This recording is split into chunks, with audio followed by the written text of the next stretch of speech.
to the trilogy.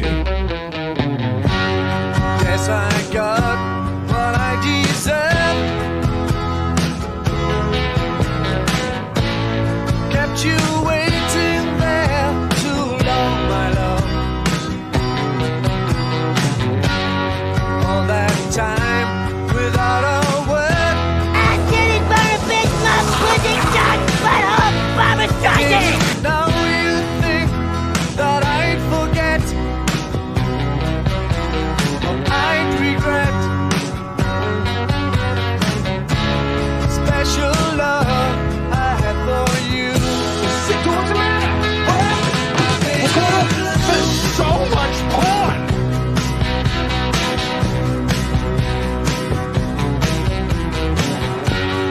All the days became so long. Did you really think I'd do you wrong? Dixie, when I let you go, thought you'd realize that I would know. I would show special love I have for you. My baby blue.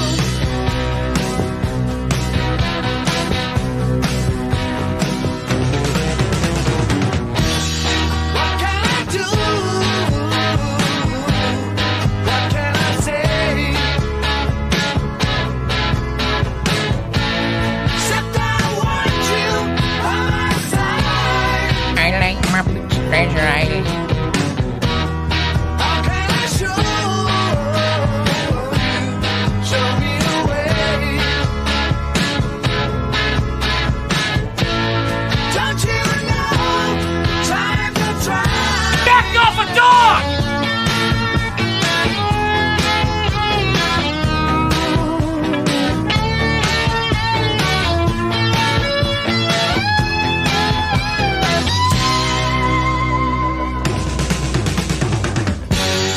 Guess that's all I have to say.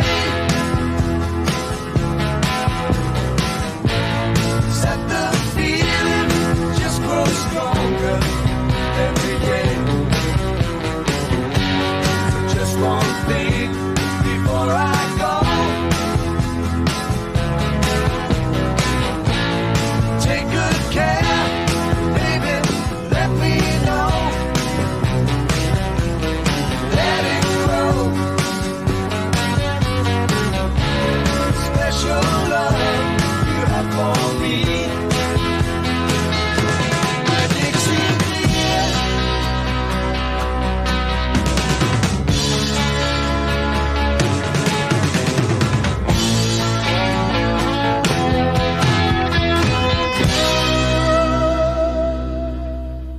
Three, two, one. We had a good thing, you stupid son of a bitch. We had Fring, we had a lab, we had everything we needed, and it all ran like clockwork. You could have shut your mouth, made podcast episodes, and made as much money as you ever needed. It was perfect, but no. You just had to blow it up. You and your pride and your ego. You just had to be the man. If you done your job, known your place, we'd all be fine right now. But now we're here on our 50th anniversary Campy Cat celebration. Not anniversary, Ooh, but episode. yes. Yeah. Also, I hate to correct you there for a second, but I'm pretty sure it's stupid piece of shit. Oh, sorry. I just looked up It's a fine. copy It's pasta fine. of It's it, fine. So they might have got the wrong one. It's But fine. it- But it's all right. welcome back to Can't Be Cast. We got our big 50th. We're halfway to 100, big 3-digit. I don't know when the hell that's happening. Probably like a year or two from now. Who knows? But yeah. Wow. It's been a long way. We're gonna skip the news segment today, by the way, because it's like, you know, kind of a big episode. It's gonna be a long It's one. a big one, boys. Believe me, there's a lot of news I want to get to. I got a lot of hot button. We'll leave it takes. for episode But we 51. have like, I don't know, By the time we finish the end of this, I'll be like really tired rambling about fucking Felina or whatever. So I want to. I don't Yeah. have time for news. Another day. Scooch along news. Today we're here to talk about though a very important show because see, A big 25 one. episodes ago we were discussing Amphibia. That nice show, great 25th anniversary celebration, Was it and we are now exceptional? following suit with a show that isn't as good, but is another very iconic show. And we've wanted to do this episode for a while. Since last August, even, was the plan for I Breaking need to. Bad. I'll It just explain never that in worked a out. sec. Yeah. But yeah, now we are here with the 50th Campy Cast on the Breaking Bad Breaking universe. Bad. Not all of it, but Breaking Bad. This show, the most acclaimed show of all time, a sort of Probably paradox heard of show. it. Yeah. See, Breaking Bad is a paradox show in the sense that you'll see people be like, "Wow, this is what's more there to say? It's the greatest show of all time. What else is there to say about it?" And it's like, well, I haven't heard people discuss it because I haven't seen the thing, so that's kind of dismissive. But we're here to talk about all of it. Vince Gilligan's A Golden Child. One say maybe redefined TV. One of the biggest things of pop culture in the last couple of years. It's a milestone. It's It a is a touchstone, huge and thing. it is. Perfect to do I'll a 50th episode on. yeah, yeah. And And I will also, say this much, like Breaking Bad is not my favorite show. If anything, I think I have like a good chunk of shows I would rather enjoy over it, including some we've even talked about on this podcast. I think Moral Oral is the best show we've talked about on this like podcast, or maybe like one of the ones I enjoy the most. But Breaking Bad is one of the best like shows on technical levels, and it's the show I connect with most, but it is the best. And we will be getting into why very soon on this yeah. 5-season journey. Ooh, we've only done 3-season shows before this. Ooh, Yeah, oh, I want to explain that. So this is like a ooh, big fun. one. It's going to be a bit different from the usual shows we've covered. Like, I don't think we'll be going episode by episode because that is like that'd be very hard to do because we mostly remember like plot beats in each season and whatnot and where that goes rather than Yeah, like full on specific details in every episode. But there's some episodes I'm sure we're wanna go definitely gonna exact. mention specific episodes during discussion, obviously, but we're not gonna like. It's gonna be a bit different because Breaking Bad is like a much bigger show, a lot to take in, 45 Of minute course. episodes, and we have technically done that with Ted, but every episode in Ted was like a different plot, a different like it wasn't continuing a story that was established before. So like, yeah. So it's gonna be a bit different Certainly, here. certainly. Yeah, but before we Hmm. get to that, just gotta look back on a 50th journey a little bit. 50 episodes. This is crazy to me because this whole thing started when we were all innocent little boys, little lads. I was very new to this whole thing. My boy Anthony calls me up and is like, "Yo, G, we should make a podcast." And I'm like, "Wow, two white guys making a podcast? That's like not new at all." But you know what? We have a certain spice. We have a good dynamic, I think. And it really didn't take off in the traditional sense, but we had a great time with all these episodes. I think I'm very proud of our progress. These podcasts has always been a great way for me to articulate my thoughts on certain things I don't usually get the chance to. It's really good to outlet for all my different yapping and beefs and stuff. And I think we've had a great legacy. And for those of you, Josh, who's stuck with me throughout this entire journey, thank you sincerely. I'm very proud of where we are now, and we Yeah, couldn't shout do it out without to a lot viewers of the like guests you. here for we've had a lot of great memories here. I'll admit the first like start of this, you could tell they're like rough around the edges, kind of was like not sure about like what to do. I have not made like content from YouTube. I did not have much I experience don't at make all. YouTube content. That's for nerds. But mm, But like I ended up yeah, kind of trying something with the recording. I'm the one who records and kind of mostly edits these, by the yeah, way. he's the brains of the operation. I'm like the wacky guy. All I do is Yeah. like, the little quips. He But makes the intros yeah, though. no, yeah, The I do new the ones intros. I heard. as of late for the Yeah, past 10 episodes, yeah. Um yeah, yeah.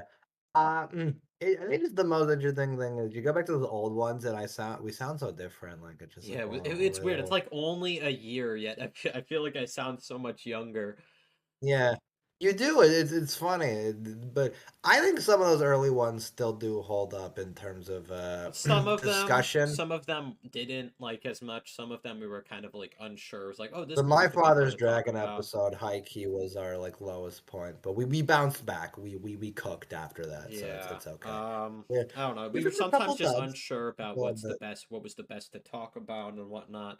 yeah, We evolved though. We've evolved over the yeah, course of we've many gotten episodes better though. over time. I think Yeah. more in depth. And now it's just kind of like, well, we're in a great spot now, and I'm sure getting to 100 will take a million fucking years. But you know what? We have a loyal fan base, and we have fun shit that we're doing. We are great in the podcast game. I think we are very cool, very cool. Hmm. And yeah, yeah. I guess that is to say, I'm Yeah. very proud of where we are now. It's been fun. Because I I got know. to I guess I'll say the title of the podcast can't be cast. Um, I know. I guess it's like I don't know if I remember why we called it that, but we called it because hey, we like some camp. We like some campy movies. What if we add that to the name? Kind of have like an identity for that. Now that doesn't mean we're always gonna cover campy movies. I honestly never meant for the title to imply that like at all. I did not really want to restrict ourselves in terms of like what we're able to cover. Like there isn't really many things campy about Breaking Bad for this in this case. So like I I really can't lie. Our title doesn't make sense. We just needed something. And you know what? It's catchy. It Camp I E think it's a cast good is a title good and it kind of rhythm. fits with like what It's a good our rhythm, and taste, it gave our us our taste in own movies. signature brand. So we're good. We're good. I Yeah, think. I guess it kind of Yeah, shows we what good. movies we like and talk about in the title, I guess. So kind of like Yeah, shows a exactly. part of us. So like, I don't know. I think it's a good title, just even though it's not like always. Oh no, it's not a campy movie, but like I don't know. I never meant it to be that. If I'm being honest, thought I'd say that in case some people were wondering. But yeah. Anyways, I guess we can actually get into the to Breaking Bad. You've heard of it probably. It's one of the The most critically legend, acclaimed shows of the all one, time. And the also, only I want to say Breaking Bad. we kind Yeah. of we planned to do this a while back, but I just do not have like I have issues with watching shows. Like there were so many nights. I can't express how many nights there were where I was like I got home from school, I was all like, I think I might want to watch some Breaking Bad. And then I'm get really tired later on and then I forget about doing it. And then yeah, that was like many nights and then that just kind of like made me forget about it a bit and that was a whole thing. So that's why it took me so long to finish the series. I But watched the show in like a yeah. month, and I will say the show is great, but it reminds me why I don't do long shows. It's not long shows, it's like episode count. Fucking 40-minute shows are a huge ass commitment, and I can rarely do them, which is why Breaking Bad and Better Call Saul are the only ones I've done on that level. But they're both like they're the common answers. If you ask like some random white guy, their main answer is like, "Oh, Breaking Bad is the best show of all time, It is the except best maybe The show I have Wire." ever seen, Yeah, except for yeah, you maybe got The it. Wire. Exactly, exactly. Family And Guy and again, The it's kind of Wire. a basic Joke. pick, but also it's like the basic picks are basic because they're true, and that Yeah. is why it's. Honestly, this is probably like both what I believe is the best and probably some of my favorite of media I've discussed on the podcast. I haven't watched Better Call Saul yet. That's a story for another day. We will do Better I Call think Better Saul. Call Saul is slightly better, but they're practically on I par in am my very interested in Better Call opinion. Saul. I watched the They're first three really they're episodes at the both time I'm recording this stellar, actually. but for entirely different reasons is the Yeah, thing. I've heard So about that's that a lot. Interested to mhm. check that out. I can't ever promise when that will be out, but it will happen at some point.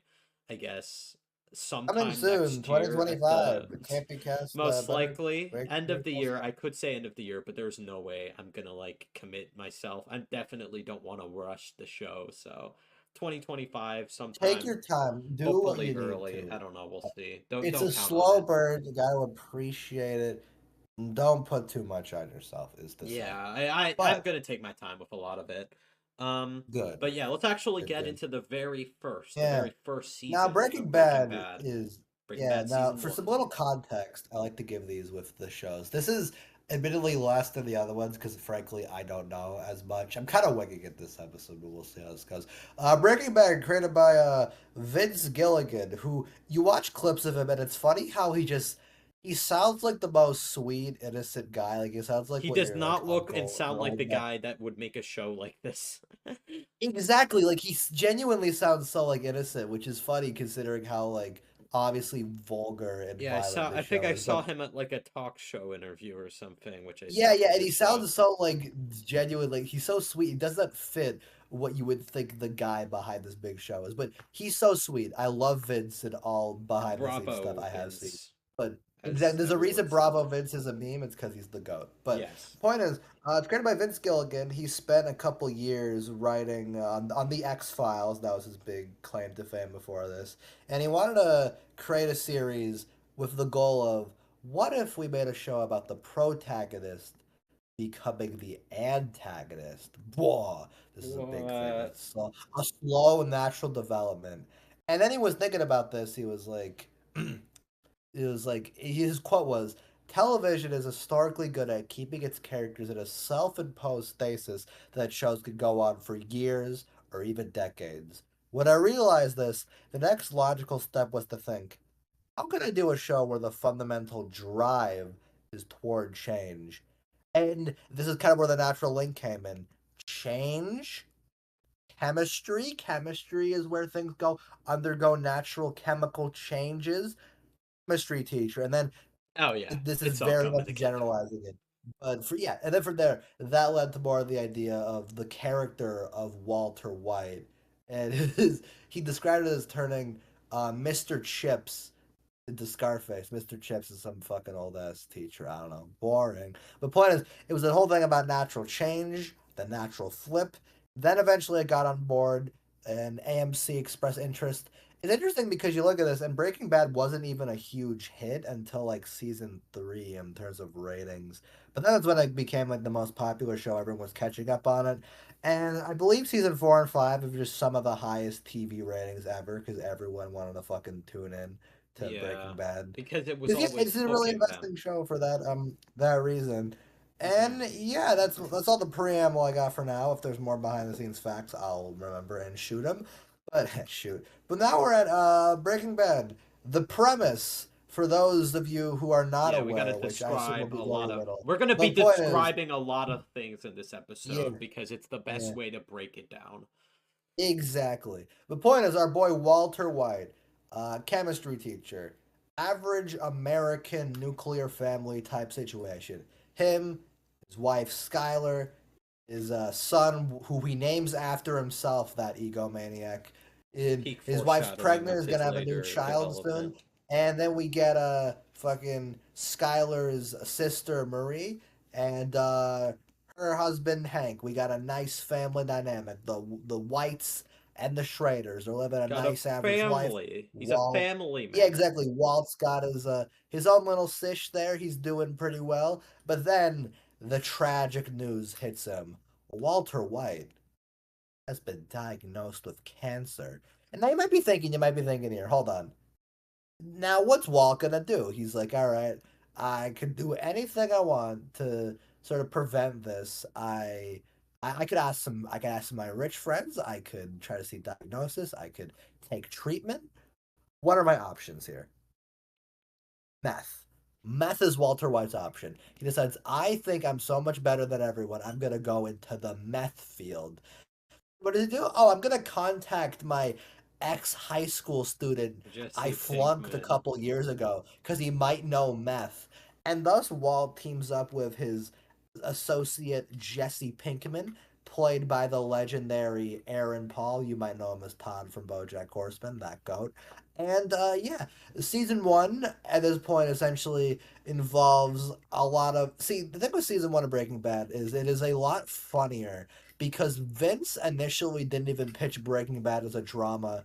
he thought of it as a dark comedy, and I think Breaking Bad always has these dark comedy elements, some sort of dramatic irony to it. But in Breaking Yeah, Bad season definitely. one, there is a lot more of that. As season one is entertaining as fuck, I think. This It's a show great is so start. stupid in this first year, and I think it's to the benefit because there is so much like just like there is. It's so funny for how serious the show gets. So much of this is fucking cartoon ass Walt and Jesse bumbling around this world. Like the first kill in this show deals with fucking like plates and stuff, like cracked plates and stuff. The Yeah. show is so mundane and so wild in this And first there's year. like an But there energy is to it that I feel like works in a lot of ways where it feels like definitely there's there's the show isn't like this at the any point show, it after never it. really interrupts the many dramatic moments that this series develops. And but there's also like Mhm. moments that you just laugh at because of just how like they're very purposeful, and there's like a sense of like goofiness to it, but it also Certainly, adds to the certainly. main character and what his motivation as a person is based off of how they establish it in this very first season. Now, it's the A weakest hundred season percent. of the show. I think that's a common thing with a lot of big shows like this. But it's mainly because they're trying to get like it's mostly just setting up everything. We get to know the characters a little bit, and then it's basically just setting up the future. Like this isn't like the most Yeah. amazingly dramatic part of the story, but it is still a pretty damn good first chapter to set everything up. It's the shortest season too, only with 7 Yeah, yeah. episodes, which It's 7 episodes compared yeah. to the other ones that are 13 and then 16 in season five's case. But I I think the main thing that is so interesting about Breaking Bad season one is it does a lot to make you sympathize with Walt, but also kind of tells you from the beginning he is not a likable guy. Yeah, Because here's the thing with yeah. him. He does a Here's the lot thing of with Walt. questionable The, decisions. the thing with Walter White is you can be like, oh, he starts out nice in season one, but then he becomes a bad guy. That's literally what Vince's original pitch for the show was, as I just talked about up top, so I can understand why people think that. And there is certainly merit to this. The show kind of makes you sympathetic inherently because, like, oh, he's really passionate about chemistry, but no one gives a shit about chemistry. He's with a bunch of high school students who are not passionate about it at all. Honestly, I sympathize with them because science is the worst subject of all time. But I get it. Walt is very unpassionate about that. He's in sort of a rut living situation. He's kind of demeaned by everyone. His Hank kind of just takes any chance he can to make him feel less manly. Kind of feels He emasculated all the feels time. like he hasn't done much with Yeah, his life. He feels like he's just kind of yeah, coasted through it, playing it safe, not exactly. taking much risks. And he's Yeah, 50. He's 50 years old. That's like yeah. that is like a The huge show opens on his era 50th part of his life. birthday, and that gets him Exactly. on it And on the as boat. we And reach our 50th Can't Be Cast, Walter reaches his 50th yeah, see that birthday. fits thematically, like cohesively. But Yeah. the whole thing is you get all that, and obviously, the cancer thing that kind of makes you inherently sympathetic. But also, I think a big but to this whole thing is Walter White is an asshole who has one thing and one thing only: a sense of just ego. This ego starts out here and only just grows as the series goes on. But even right here, Walter White in his first form, the thing that I find so interesting about him is if Walter White had less ego and less pride, Breaking Bad is a show that does not need to exist. Because in what I think is the best episode of the season, Gray Matter, what we find out is the point is Walt and Skylar are throwing a party at their house, and Walt's old business partner, Elliot, and his wife, Gretchen, they come over and they're like, oh, were they like Walt gives him a gift and he's so genuinely sincere about it, and Elliot's like, you know what? I'll give you a job at Gray Matter. And Walt's like, oh, well, why do you want this? And the point is this great conversation bit where this sort of unravels and goes. But eventually, what happens is Elliot is just kind of like, okay, well, I will give you the cancer treatment money because I can afford it and you need it. And Yeah. Walter, in an act of pure ego, is like, I think I am better than like because he thinks he has a sense of where I can't deserve a pity. I'm the great Walter White. I earn what I get. This sense of entitlement that he thinks he is better. He deserves more.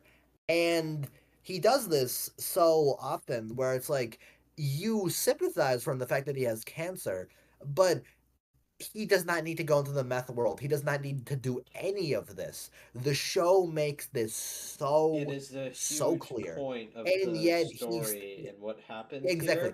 here He could have because been he could have got out of all of this, but his sense of ego and everything is preventing him from doing any of that. And that is what is so interesting about Walter White as a character to me, where he is the biggest asshole. You can sympathize for him, but he's an asshole from the beginning, I think. And I don't know, like season one just goes to be like it's funny that this fucking pathetic guy doesn't know any of the crime world is in these situations. But again, he's an asshole, and I think pretending there's this moment where um there's something I'll get into more later where one of the biggest memes of the show is this is the moment Walt became Heisenberg. People will say that on any fucking big yeah. moment where Walt does something bad. This is the moment Walt became Heisenberg. This. The point of the show isn't that Walt ever becomes Heisenberg, because Walt always had the qualities of what the Heisenberg persona gives him. An egomaniac, a little bitch, a little like sense of entitlement. He always had those things. It's just that now he is put in a situation where these traits are amplified and accentuated. Yes. And that is what the meth world does to him, as you see this throughout season one, what I think is such interesting character dynamics. I love season one for that. It is so cool. Mwah. Chef's kiss. Yeah, so Right. Right. I do definitely agree with that. Yeah, it does a good job of showing that like you can somewhat sympathize with him, but you also cannot at the same time because he can easily get himself out of this cancer thing. Exactly. So basically, if Exactly. he just depended on other people, but you can also understand in some way why he might not want to do that because he spent his whole life, like 50 years, seeming like he was depending on other people and just not doing Yeah. much with his life, kind of just coasting It through is it. like it's sort of interesting though, like the again, even with that, it's interesting. Like I guess we'll get into more future seasons, but that whole thing is Walt thinks that he's been robbed of an opportunity. Like, oh, gray matter is a big success, and I should have been a part of it. I made the winning formulas, and I'm not a part of it. But you realize, yo, Walt is kind of pussied out because he didn't think that he didn't want a fucking rich person helping out, so he did it. And it's like Walt put himself in the situation. His ego is the reason he's even in this conflict of interest anyway. And the whole thing the show very largely implies is Walt's like, I never get to put any of my chemistry talents to good use. So this is the one time I'm just gonna get out into that world and do it. And you get all these scenes where he is doing it, and it is so ultimately interesting, I think, because it again it is funny, but it's also just like there's a comedy element to it that's sort of dark humor. This sort of like episode, I think it's episode two. It's one where fucking Walt and Jesse are like they got a dead guy and there's kind of waltzing around his fucking body. That shit is funny. It's perfect dark humor. But again, it's kind of like Walt.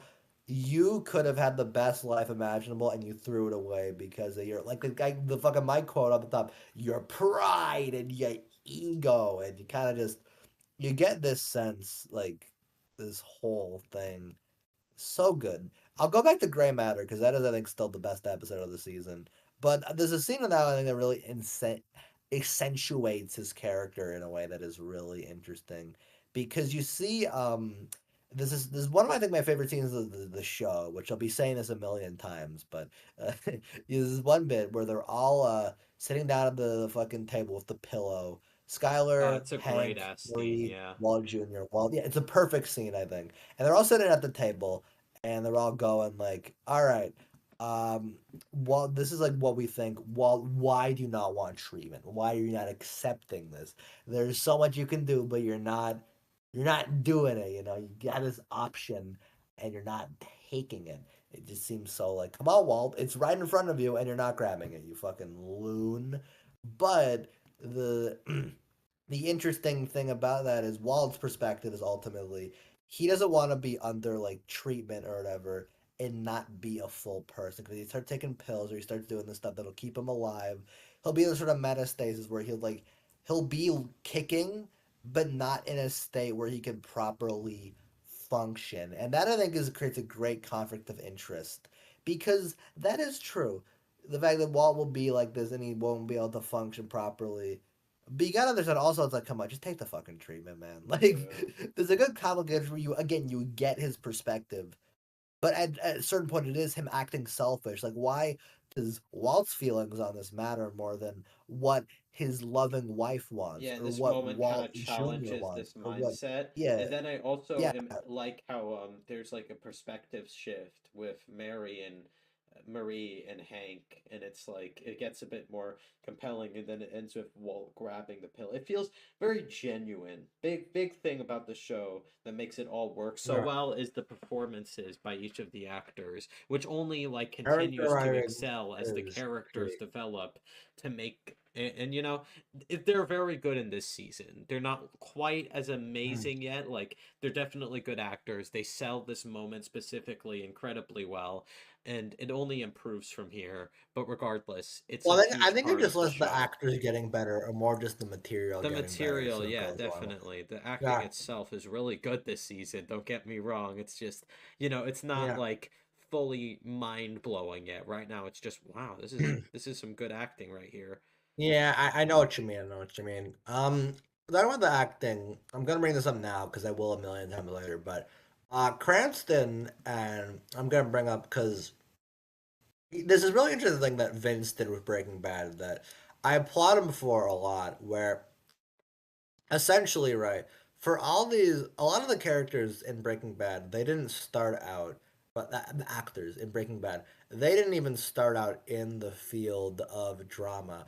Bryan Cranston, his biggest roles before this were he was the doctor on Seinfeld, and he was the dad on On Malcolm in the Malcolm in the Middle. Middle, yeah, that's like a huge All thing. the very famous comedic performances kind of built on, oh, he's a wacky guy, he's this silly little goofball. And a lot of actors you'll see later follow the same vein. Bob Odenkirk, who plays Saul, he started out on a show with fucking David Cross, Ian from Alvin and the Chipmunks, a sketch comedy show.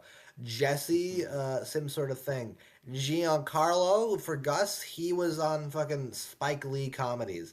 These all people started in comedy, but it was just kind Yeah, of thing where it's like, a lot of the same skills that comedy requires goes to drama, which I think is why comedy actors kind of receive some sort of exactly. great comedy actors deserve more benefits because they do a lot of good that is just not recognized for a lot of reasons. But point is, Bryan Cranston like those same skills transfer over, and I think it's so cool that Breaking Bad now he is like the guy. You can't look at him without thinking that is not Walter Hartwell White. And I think it's so interesting because yeah, this show basically redefined his career because of it, and he sells it again so good because those all same strengths are all required, and you can kind of see it because Walt is a very funny guy in his patheticness, and you just kind of see that more as Breaking Bad goes on. He's great here. Jesse to Aaron Paul, great stuff on him. Yeah, I love the great back and forth. That's a big thing you'll hear of Breaking Bad. But the back and forth between Walt and Jesse is just incredible. The whole thing where there's a great conflict of interest. They're inherently not going to be on the same page. One is some 20 something who dropped out of high school. The other is a 50 something chemistry teacher. Classic comedy scenario, which again, it feels like it when those fucking they have that back and forth, sort of comedically, like they're bringing around that fucking giant tub of like chemical energy, the fucking slapstick thing. They're bringing together ingredients for meth, fucking bumbling around.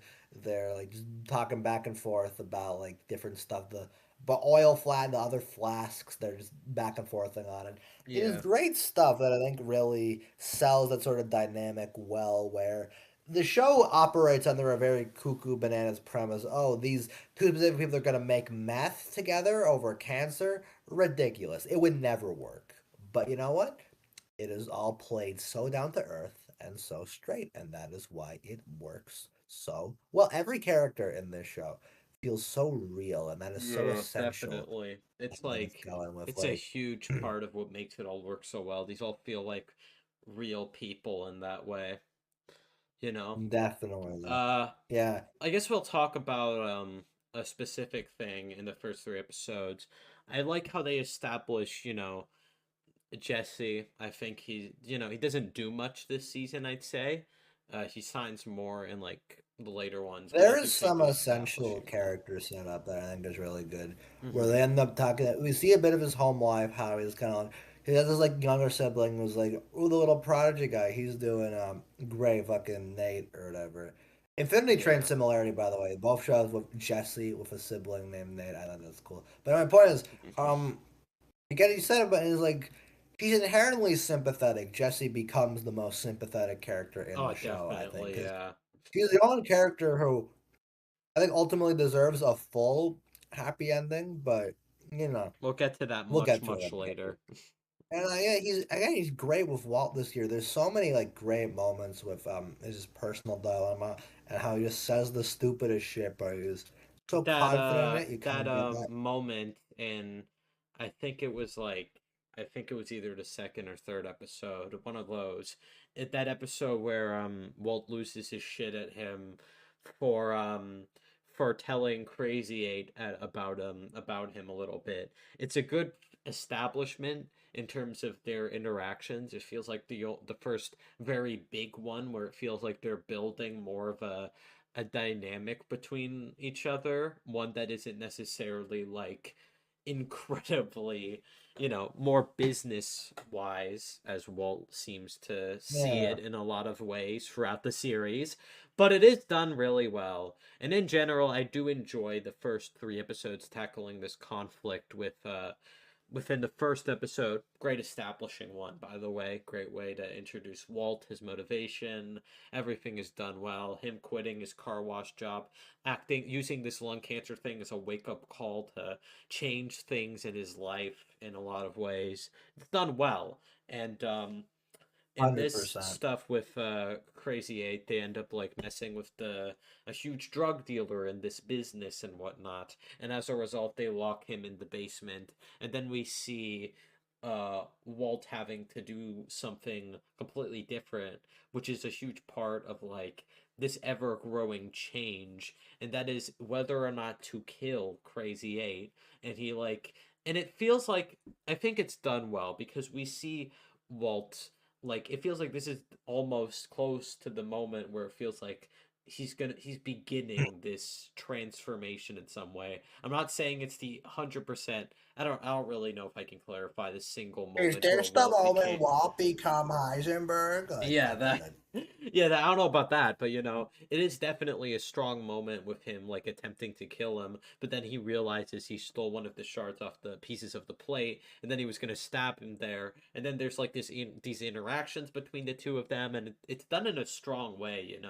It definitely feels like a part Yeah. of Walt's innocence, his innocence that has been established at first has started to wear away a little bit in this moment. You could feel that through Bryan Cranston's performance as he like develops more and starts to realize and He remember kind of why just he like did he does this it in the so first place. abruptly, just to kind of be like, well, I gotta do it in order to do it, and he shows so much regret, which obviously, killing someone that's obvious, but you don't see the regret from Walton like fucking season 5, so it's a great Exactly. It's like moment it for doesn't. now. He's acting like nothing happened. Like the freaking Exactly, image, it's like yeah, the the picture image. with Um, Brian it's a great moment for yeah, and Dean it's a great Norris. moment for later, but mm, I think I think I guess in relation to you brought up the image that reminded me. I think another thing that is so essential to this show is talk about the other characters a little bit.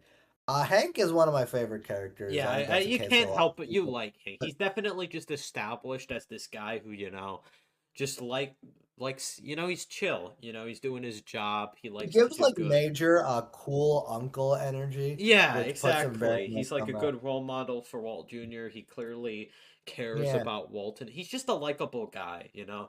And yeah I feel exactly. like it makes Him so many moments with him later on in the upcoming seasons hit so much harder because they establish him as this like cool, laid back, chill uncle, likes having fun, likes his job, taking down mhm. meth businesses, meth labs and whatnot. It's It's great. He's a good character. They establish him in this I season love it. well, even though, you know, Walter's the main star of the show in this season. In Of terms course, of like, of course. he steals the show even more later on, but I think Hank this is leads probably to the one of my season I have the least to say about in general because it's the shortest one, least stuff yeah. happens. It is genuinely just mainly a great setup season that really It has a immerses you in lot the of characters and great hooks you into moments. it. Some of which I'm just gonna rattle off now. These little scenes. The thing is, I don't watch episodes of this show and rewatch really. I just rewatch scenes because there's so many little Yeah, I've bits seen that kind of scenes of stick this in show mind. over and over again. A lot of them have really Exactly. stuck with That's me. that's where my whole thing comes from. But I'm just gonna rattle off a couple of those now if we're gonna like quickly do some season Yeah, one stuff definitely. before moving onto the rest. A scene I really like is so Walt Jr., Walt's son, there's one bit where he gets like caught trying to buy alcohol, or I think it's alcohol or Oh whatever. yeah, I remember And that he moment. Yeah. puts and he puts Hank in his contacts to call him over instead of Walt, which is a great moment for like for his character because it kind of shows Walt is so detached from his son that his uncle is the more of a father figure to him, and it just kind of and then those moments sting because you see how high regard Hank considers Walt. Hank loves Walt more than like anything. I think you see that, and it just kind of becomes more tragic later on. But it's kind of like, see, if I see someone nitpick Breaking Bad, their point is, well, there were so many clues Hank missed. Oh my He god, missed I've out seen on that them. video. Everything Hank meant. Honestly, favorite memes in like one of my favorite Breaking Bad memes is the whole Hank finding out thing. I know, we're Yeah, doing and it like has kind of the a same wall. Like Hank it says finds same out at the wall. earliest possible second. Hank finds out before Walt finds out. Classics. Yeah, Hank finds out when like it's like one of my favorites, like the Big Bang happens, and you just hear I've Walt. seen that one. I love that one. Bro It's found out so as soon funny. as the It's so universe funny. was created. Legit, it's so funny. But yeah, I lost my train of thought. Point is, in the context of like that, it's so interesting because you can be like, well, Hank should have noticed all these clues. The thing is, I see that as less incompetence and more Hank loves Walt so much he does not think any of this can It's literally like, yeah, that's ever true. be Like he clearly possible. shows care for every member of his family. So as a result, it's like he really does not suspect him because he frankly does not want to suspect him. And like Yeah, and when Hank he thinks does Walt is come a to that massive like, pussy or conclusion, whatever. So it's like, it well, hurts. you know, We'll get to that much later though. That's why I exactly. dip on that. Man, he gets a lot of great bits for that as well. Um, I love and this is on general bits. One of my favorite bits where Walt is kind of a pussy is it's a bit in the pilot where, first of all, watching the first couple episodes is weird because like Walt doesn't have hair, Yeah, ridiculous. it's so, But yeah, exactly. It's weird. yeah, exactly. But So and the used to seeing first the guy bald. exactly like I can't imagine Bryan Cranston not bald. It's crazy. But point is, um. One of my favorite bits is in like the first episode. The boys are out shopping, right? And they're like, what it was some kid makes fun of Walt Jr.'s fucking clothes or whatever. So Walt, Oh the my god, I respectable love guy, that moment. Yeah. he he goes in and just fucking beats the shit out of him. And it's like, dude, He mocks them. Like he what are you tries to be a doing, man? badass. Like Yeah, he and it's he so interesting mocks because at this point in the them. show, he has zero of that Heisenberg badass energy. So it's kind of like, dude, why did the high school chemistry teacher assault a child? It's kind of Like, funny. It's the funniest thing about this show, watching this like old man trying to like be cool and trying to, he's clearly going yeah, through this midlife crisis. So moments like yeah. Oh these my are god, gonna there be are really so many funny. like just genuinely really funny bits in season It's one. why it's a One part of of my the favorite, reason like this whole thing with Walt trying to like kind of like trying to be like cool in that way. It's kind of like why there's so many quotable moments in this show, which we'll continue elaborating on soon. this show is a king in the meme community, and you can see why there's so much material for people to pull from. Exactly. One of my favorite jokes in the season is when basically Jesse, Skylar pulls up to Jesse, right? And she's like, all right, I know what's going on, bitch. You're done. I was like, you've been selling pot to my husband, and it's like, and he has to like fucking run with it because obviously you can't reveal what's actually going on. Exactly. And They Jesse's told him. reaction ended He up was being like, pretty funny. yeah, he's like he genuinely thinks he's fucked, and he's just confused and rolls with it. It's so good. Yeah. Skylar is another like great force in this season. And if you don't like her, you're a sexist bitch. And normally I don't like to make comments I like think that. it like in but this everyone- season she doesn't like she does more later on, but I definitely we'll talk about this way more soon. But like the hate with her, I think is just bullshit if I'm being honest. This is a show with Nazis in it, and Skylar gets more hate. That's what I'm gonna say. I find Like, that that's funny. I bullshit. find that really funny actually. I find the hate hilarious, honestly. We'll Honestly, talk more see, it's about funny it because soon. I do that shit as like a joke, but I didn't know some people unironically thought that until recently. I was like, well, what? Hold on, Yeah, it's a bit I confusing. thought it was a joke. It's like Come a on. huge thing. It's kind of weird and dumb, if I'm being completely honest, because I personally see Yeah. absolutely no issue with how she's handled later on. So, yeah. She's one of the best characters, like writing wise, as the series goes on. That is no Exactly. diss against her at all.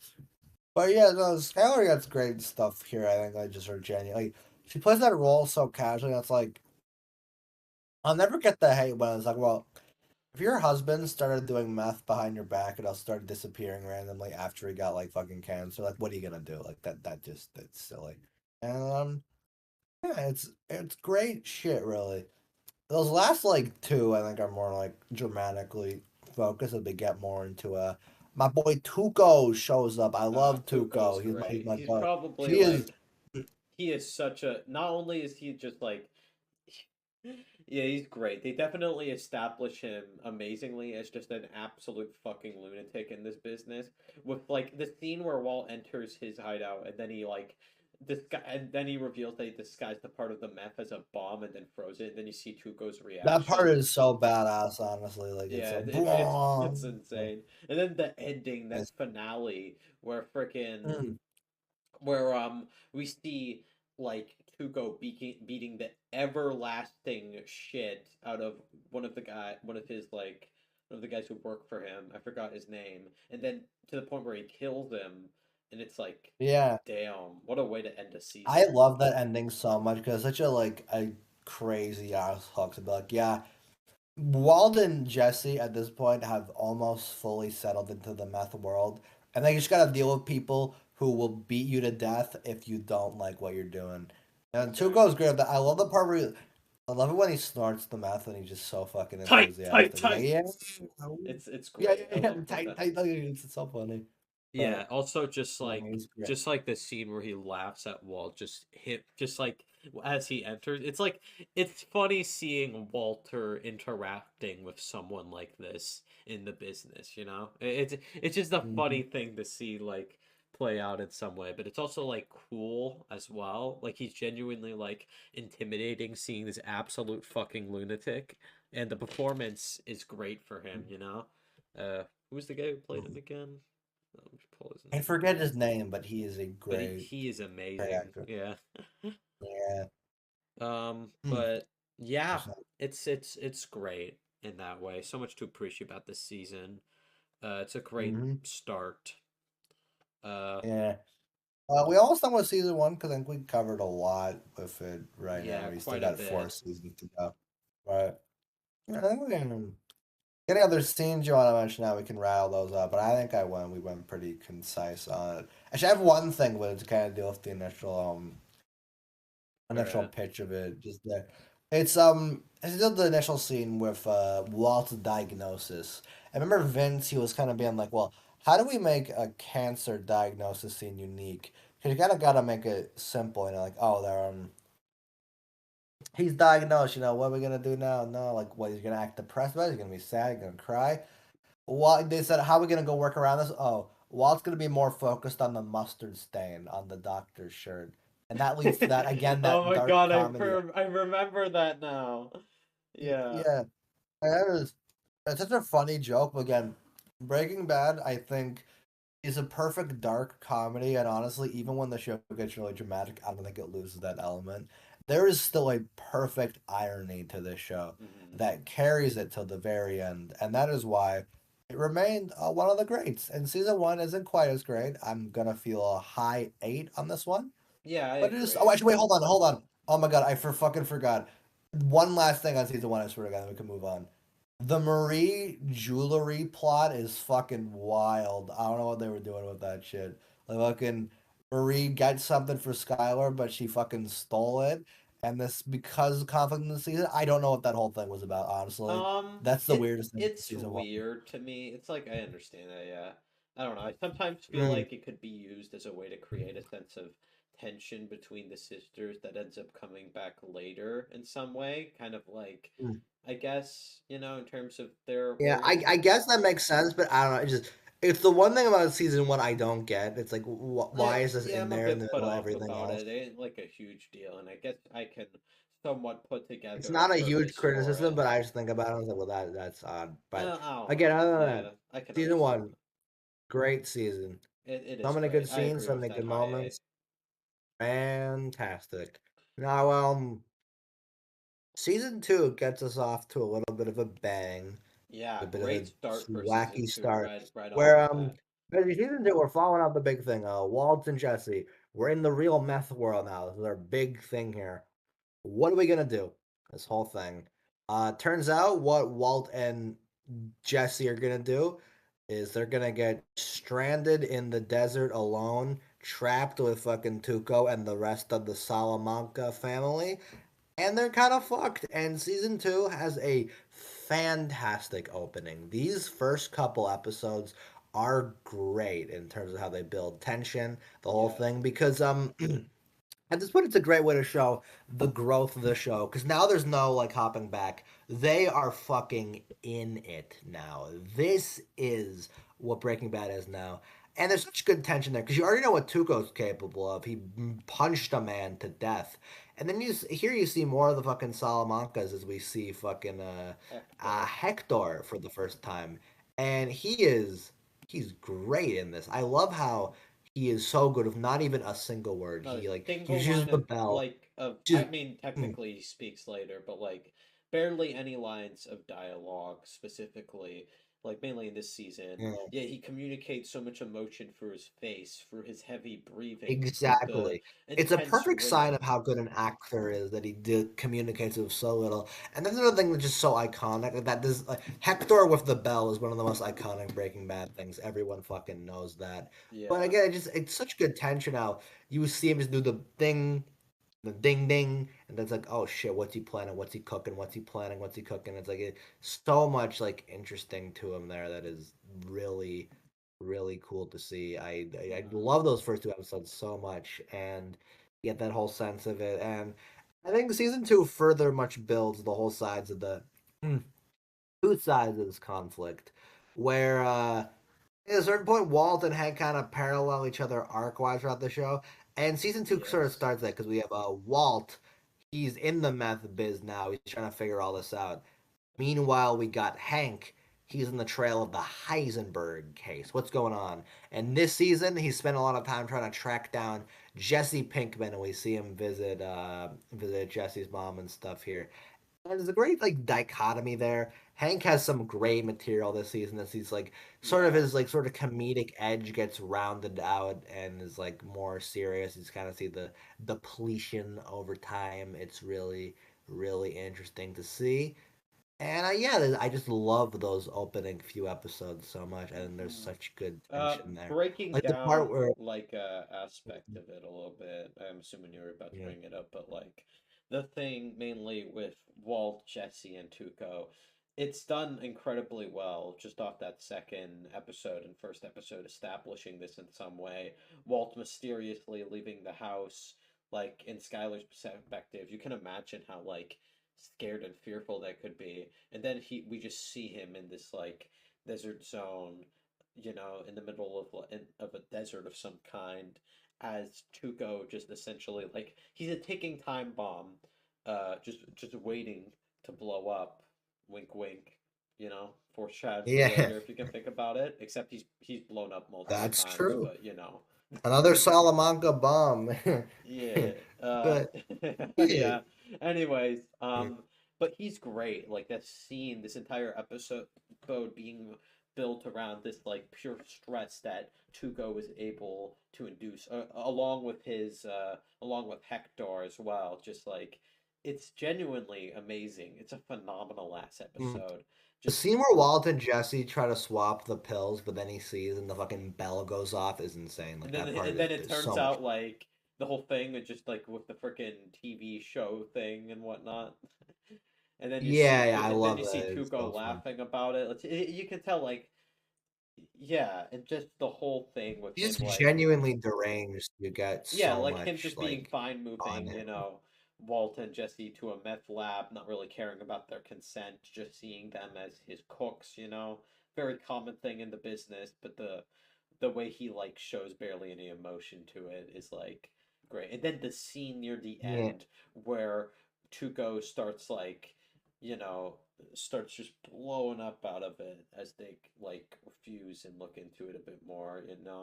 And then it ends with yeah, Jesse on the ground, and then we have such Walter being forced such good to stuff. admit that they were trying to kill him and basically say that, you know, saying that he deserves death only for that to get what's coming to him as this like epic final, showdown between them that's been building throughout the episode. It's done so well. Hmm. Yeah, great, great stuff here. I'll note, I'm sorry I keep doing this, but I forgot one more note about season one that I was going to quickly mention that we can move on. Badger is the best character. Okay, that's all. But He's great, yeah, yeah. but then I love the fallout of the fucking stuff is so great.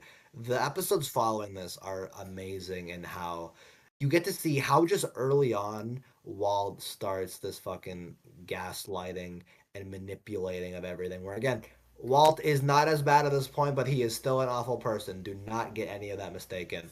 And what's so interesting here is I love the scene. I think it's in the third episode where he's talking about like he's at the hospital, right? And he's like, "Oh, well, you think maybe?" Where he's talking about how he makes this bullshit story about how he just wandered off and oh he can't remember everything. Everything's blurry in his Or just mind, and he's like like, he, pretended to go to a fucking random convenience store naked and yeah, yeah, was and then super his confused bullshit and excuse.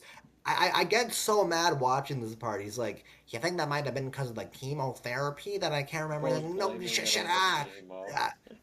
yeah. He makes me so mad watching that part. That little bitch. But it does again. It has such good character stuff for Wally. You kind of see. I forget if it's this episode or another this season, but I love the part where he talks to the doctor in private and just very blatantly goes, "Yo, I got like fucking nothing to lose. I'm kind of fucked, so I'm just like, eh. Of course, I would leave my family." And the doctor can't confide any of Can't, that and in it's anyone like a else. great Yeah, scene letting him out because of like partially you can interpret that as that being like something he's thought of in like multiple ways in his life. And this cancer thing yeah, has just exactly. made things worse for I him. like to think that that doctor when Heisenberg got revealed is like, oh shit, he wasn't kidding. Like that's fun. Yeah. But uh yeah, then the episode after that, I love the implications of that, that the doctor scene. It's great. But this is one I don't think people point out in particular much, but uh Down might be one of my favorite Breaking Bad episodes. It is so because this is one after Walt gets back because of that bullshit excuse. The whole thing is, all right, well, I'm back in the house, baby. I'm Walter White. And this is the whole thing where Skylar's just kind of ignoring him. And he has this sense of, my family can't respond to me. They're being kind of neglectful to me. Walt gets this real sense of. Because I love that Walt is so damaged by the fact that his Walt Jr.'s friends start calling him Flynn. Like, oh He no, grows he's not insulted using by it my because he name, thinks the like Walter White name. Oh no, yeah, exactly. He's yeah, so it's petty. a I hate him. damage for But his ego, which is something that's yeah, been exactly. developing as of late as he's gotten deeper into the meth business. Yeah, yeah, exactly. And But I like the then on top scene of the with whole Jesse episode, and his parents, just calling him out on you know, it's a great Mm. scene there. A lot of great dramatic I moments love that stuff continue because it feels to. very down to earth, that sort of parental Yeah, conflict where you definitely. get both sides of it. Ultimately, you're sympathetic towards Jesse because you love Jesse, but also their parents got a point. There's a mess in there. I don't think Jesse deserves to be fucking kicked out or whatever, but same difference. There's a whole thing with that there. But again, and then again, another thing with downright is I love that whole thing where whole thing's like, oh wow, Skylar's being dismissive was like giving very blank, dead-eyed responses.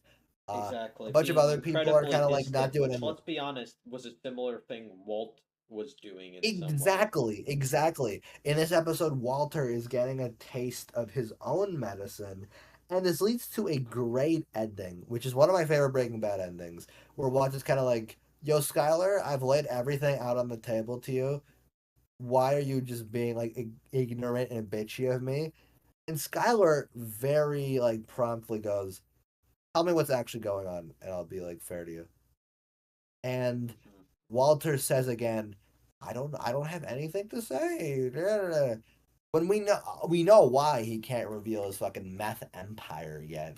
But it Yeah. is so interesting that it's like, well, yeah, effectively the big like crux of the conflict is here, and it's just like, well, the whole thing is just like, come on, Wall man, just reveal the bullshit. Like, come on. Yeah, Like, exactly. it is a great ass scene, and that is one of my favorite episodes of the fucking season. The rest is like, I think, a little less good than that, but obviously we have some great stuff here. More just great, great Walt stuff. The episode Peekaboo, which is a couple after this, I note for having a really, really. Actually, I think it's that episode. Maybe it's one after, but it's around this time in the show where there's another one of my favorite scenes where basically Skylar thanks I'm Gretchen pretty and sure our rating Elliot for plot. I think that's Peekaboo, like you were saying. yeah, I think so. But its point is, Skylar is thanking Gretchen and Elliot, being like, "Oh well, thank you. You've been such a great help for us, giving us the treatment money." When obviously Walt did not take Elliot's offer, so Gretchen's like, "Well, this seems a little suspicious, Walt. What's going on here?" There's that dinner conversation Yeah. where I guess Great I believe scene. they did the flashback around here, but the context of this is Gretchen used to be Walt's girlfriend, and then they were working Walt, Gretchen, and Elliot. But then Walt was like, you know what? I don't feel like I got a stake in this. This is not me. I'm gonna dip out. He fucking poops out of existence. He's like, nah, I'm good. I'm good. So I get another example of Walt's ego. He could have been a part of Gray Matter. He could have done it, but he opted out. But point is that they have that history, and they're talking in this conversation about how Walt and like Gretchen are like, Gretchen's like, oh, this isn't you, Walt. And Walt delivers this really cold, just fuck you, and the sense of like, you don't know who I am. You kind of like, you fuck. Essentially tells her to fuck off, essentially. And he's so just genuinely like pissed here. And it's great because Gretchen, from her perspective, knew Walt before he had like the situations in now. Even before he still had his ego, because that's why they even broke up. He was like, I can't be dating a rich hoe, gotta dip. But the point is, I got this whole thing going on here, and it's this person just seeing some of Walt's just raw, Just this guy's like a complete, in total, just ass wipe, and it is so Yeah. genuinely interesting to see. I think I love that whole thing so much. It's The pure so emphasis and anger Bryan Cranston displays in the line "fuck you" is so powerful, and yeah, like yeah, exactly. it It is makes this so like moment like incredibly strong powerful. as a I result. love Really it. like builds attention, showing that like Walt's essentially releasing anger, and it feels like this was only like a huge a part that like drove him into this path in life, and is angry at Gretchen for even questioning the idea of where he's getting his money from. So yeah. Exactly. Is such a good scene, and I love that whole thing so much. It creates an even worse bit later. I don't think this is, I forget what episode this is, but it's around this time of the season where Walt is like, Skylar finds out that Walt has to bitch around being like, oh, well, Gretchen and Elliot are actually poor. They couldn't afford it. We have to cut off treatment. And then the one where he is, the thing about him is Walt is so confident in that lie. And it is this thing where it's so genuinely fucked up to me because obviously I'm not seeing people in the fucking meth business. I have seen people, like, I've talked to people like Walter White who are so just confident and so like proud of just sharing blatant lies. And it is so fucked up because you can't understand how these sort of people live with themselves in this lie, this sort of public thing.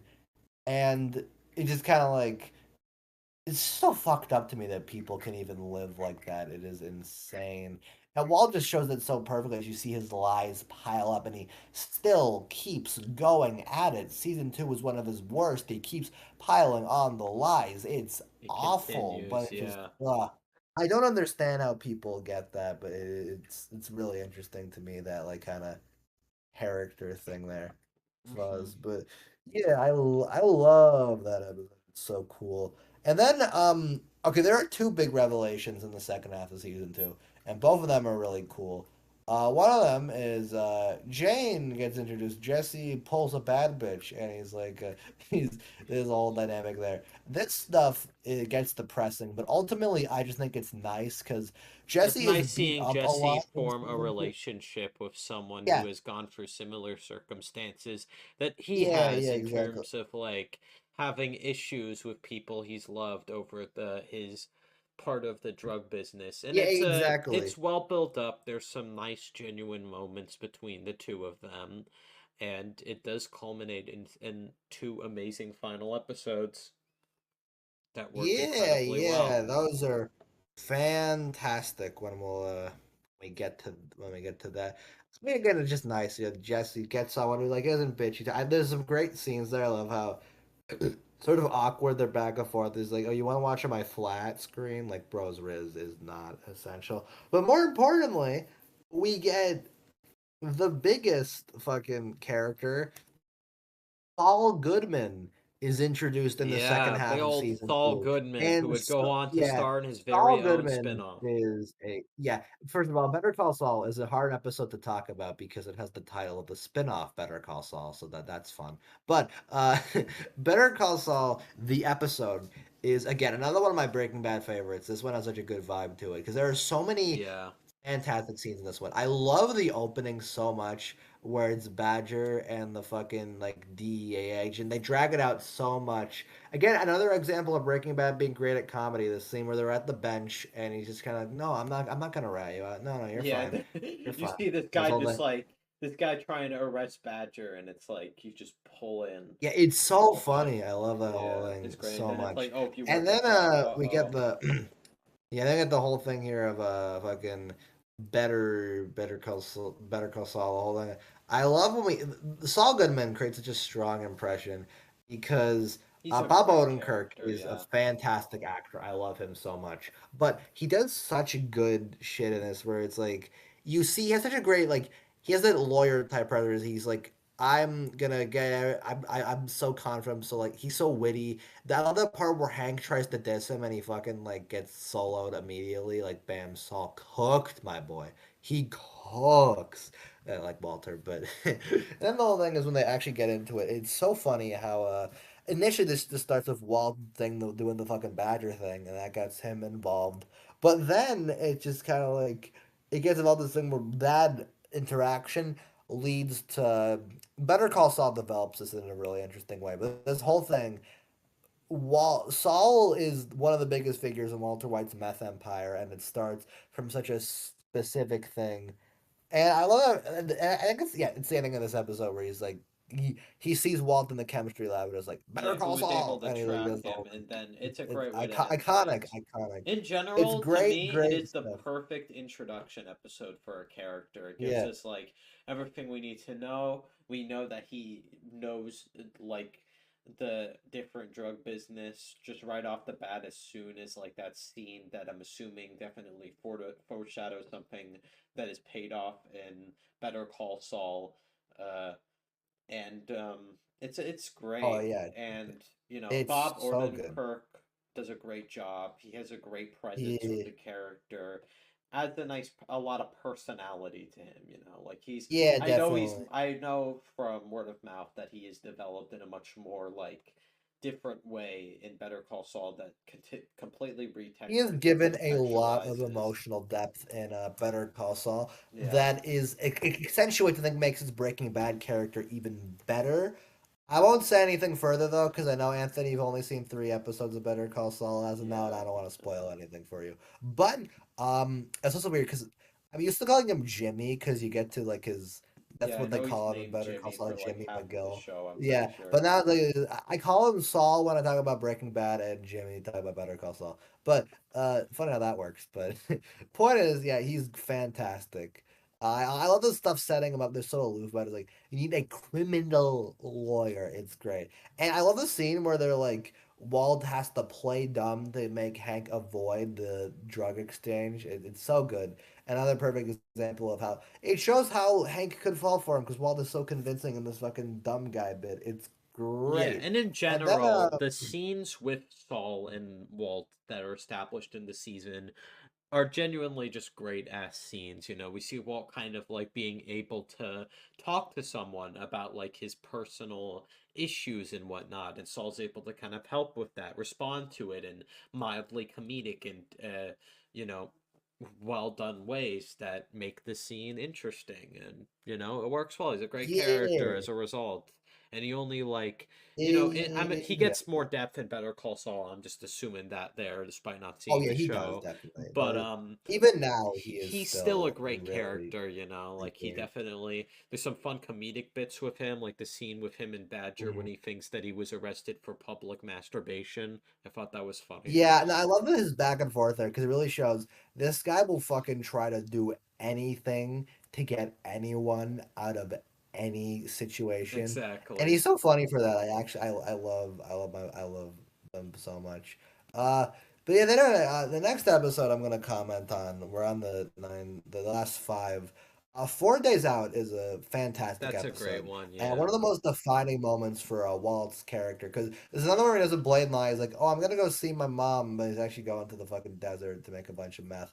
There's some great character stuff here, as Walt and Jesse are just kind of alone. You gotta get some stuff with the more they're just essential back and forth. Like I got him and the meth van and all that good jazz. But most interesting thing I want to comment on is the ending of this episode that is really interesting, where Walt kind of operates under the logic here of, well, I'm gonna cook all this meth, I'm gonna get all the money, and then I'm gonna die, and no one needs to, like, I don't have to live with my mistakes, because the cancer's gonna kill me, I'm gonna be fine. He's But essentially doing then this in because his, he thinks why not? Like he's gonna die from yeah, exactly, he thinks, cancer yeah, anyway. yeah. He's doing this because Walt thinks effectively he can get away with it. And he's like, all right, you know what? I'm gonna fucking, you know what? I'm gonna die and it'll be okay. But no, then we learn in this episode that his cancer is going into remission, which everyone else is excited about. Hank's overjoyed, Marie's overjoyed, Skylar is, Walt Jr. is. Walt is the only one who isn't because now he's realized he has to live with the fact that he did shitty things. He can't just die and be like, I'm done. He is gonna overcome cancer and he has to live with all that the shitty shit he has done. And that is a fantastic note to end the episode on. Where it's great. I love it so Yeah. much. It's great. Yeah, in Oh god, general, the the next whole episode. 4 days Oh out thing was genuinely really done, like the interactions between Walt and Jesse, and just the premise of like these two characters, just them mostly playing off each other is done well. I think there's a better episode that does it in season 3. I'm pretty sure you know which one I'm talking about, but yeah, regardless, yeah, I really like how they handled it here. yeah. Yeah. Oh my God, these last couple episodes are all so good. Um, over I'm gonna bring up because it has a one particular scene that I really like. The more important thing for this one is fucking the Ted Beneke stuff gets started, and that's the whole thing. Ted is a bit of a bitch, but we'll get into him more in season 3. Uh, and then there's some Jane Jesse stuff, which we'll get into with the final 3. But the main thing I want to bring up with this episode is it has one of my favorite Breaking Bad scenes where Walt is drunk at the fucking party or whatever. Oh And see, yeah, such a fucking great people like to scene. say that the happy birthday Skylar thing is the most awkward scene in the show. Try watching the fucking bottle scene because the energy in that is so Yeah, it's so uncomfortable. bizarre Like because this is like probably shocking to Hank. Like imagine being in Hank's shoes and you just see this guy you've known for years, you know him incredibly well, and then you just see him blow up and forcing his and basically getting his son to have alcohol, basically getting carried away with his ego in some way. exactly. Trying to be a cool It's dad. This guy's so trying bad. so hard to be cool and He's like trying to so hard to have a sense of control, but it doesn't work. 'Cause, like, well, dude, you're forcing your teenage son to get drunk. What are you doing? It's it's so crazy to me. Walt is such an asshole here, but it's such a perfectly acted scene. How Hank tries to play it off as a joke when he kind of has to like seriously be like, "Dude, just fuck off." It's a great, fantastic scene. Even I love all yeah, that. then Walt But anyway, Jr. even final shows up three, like big April. stuff here as we find out about another iconic character.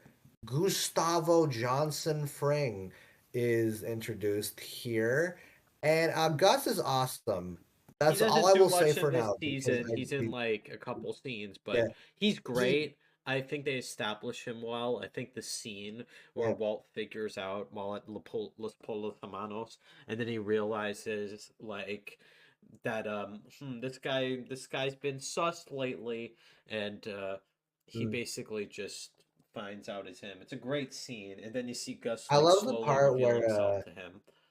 yeah, yeah, that part is so good. I love the part where Walt is just trying to talk to him, and Gus is still playing on his stupid like fake like customer support mode. But then Walt eventually breaks it down and be like, "Oh shit, I gotta talk to this guy dead ass." It's a great bit. I think I love that stuff. It is so cool. And then the final two episodes of season two are some wild ones because Yeah. this shit hurts. It is really bad. So basically, we're nearing the end here. Walt, he's trying to find out more money laundering with his good pal Saul. Most importantly, this is when Walt and Jesse are in a bit of a curb stomp. They're kind of at a little beef here, because Jesse she's hanging out with her hoe Jane, while fucking Walt is all on his own. That little bitch. It is Alexander right now. But point is, the whole thing is so interesting because they have this whole thing where it is so satisfying for a lot of it because you get that bit where Jesse is like, "Yeah, you know what? Fuck you, Walt. I'm doing what I want." Jane is standing up for him. They're having fantastic moments together. But then we find out that then there's like a bit here in the middle where the part where Jesse gets high looks really cool. I love the part where Jane's dad comes in and is like, "Yo, what the fuck is this shit?" It's great, great stuff. Yeah, The he's point great is, the whole character. thing, He doesn't do much, yeah. like, but he makes Well, his he doesn't presence do known. He does do one very big well thing. known if we're going by that I think final what's good here episode. is the scene where he breaks into like Jesse's little part of the residence, and then he proceeds to like just. It's a very great dramatic scene, you know, because you could definitely tell that he just wants the best for Jane, but you know you can also somewhat sympathize with Jane with like him being so like apparent about it in some way, you know. Yeah, you It's sympathize with both sad. of them because Jane just wants to hide it for her dad's sake. You feel bad for Jesse because he's getting these automatic negative assumptions, but you understand all three of their perspectives. I think is very important for this kind of thing. But point is, at this point, Jesse's like he's so on top of the world, he's doing so great, he's got it, and then Jane starts choking, caused by Walt, and now you're like, was Walt gonna? The bullshit thing about this is earlier in this episode they set up a bit where Walt talks about how to stop Holly, their Oh baby yeah, the child. scene, the pure Said tension built and the stress built when he's like like potentially missing the birth of his own daughter, as like he attempts Yeah, to do his meth business and whatnot. It's like the yeah. I tension's love that. raised That's what well. Him having fucks to him up. break That into Jesse's residence was also done well. Like it's oh, a there's great so scene. good. You That's good feel tension in the that scene. It's emotion great. there. But yeah, the point is, they set it up with Holly that Walt knows how to do it, and then Walt just watches Jane die. And this is maybe I don't believe in that fucking Walt became Heisenberg shit like I talked about. This is one of the first moments where you're like, okay, well, really, man, really, like, come on, He that's lets a little her silly. die.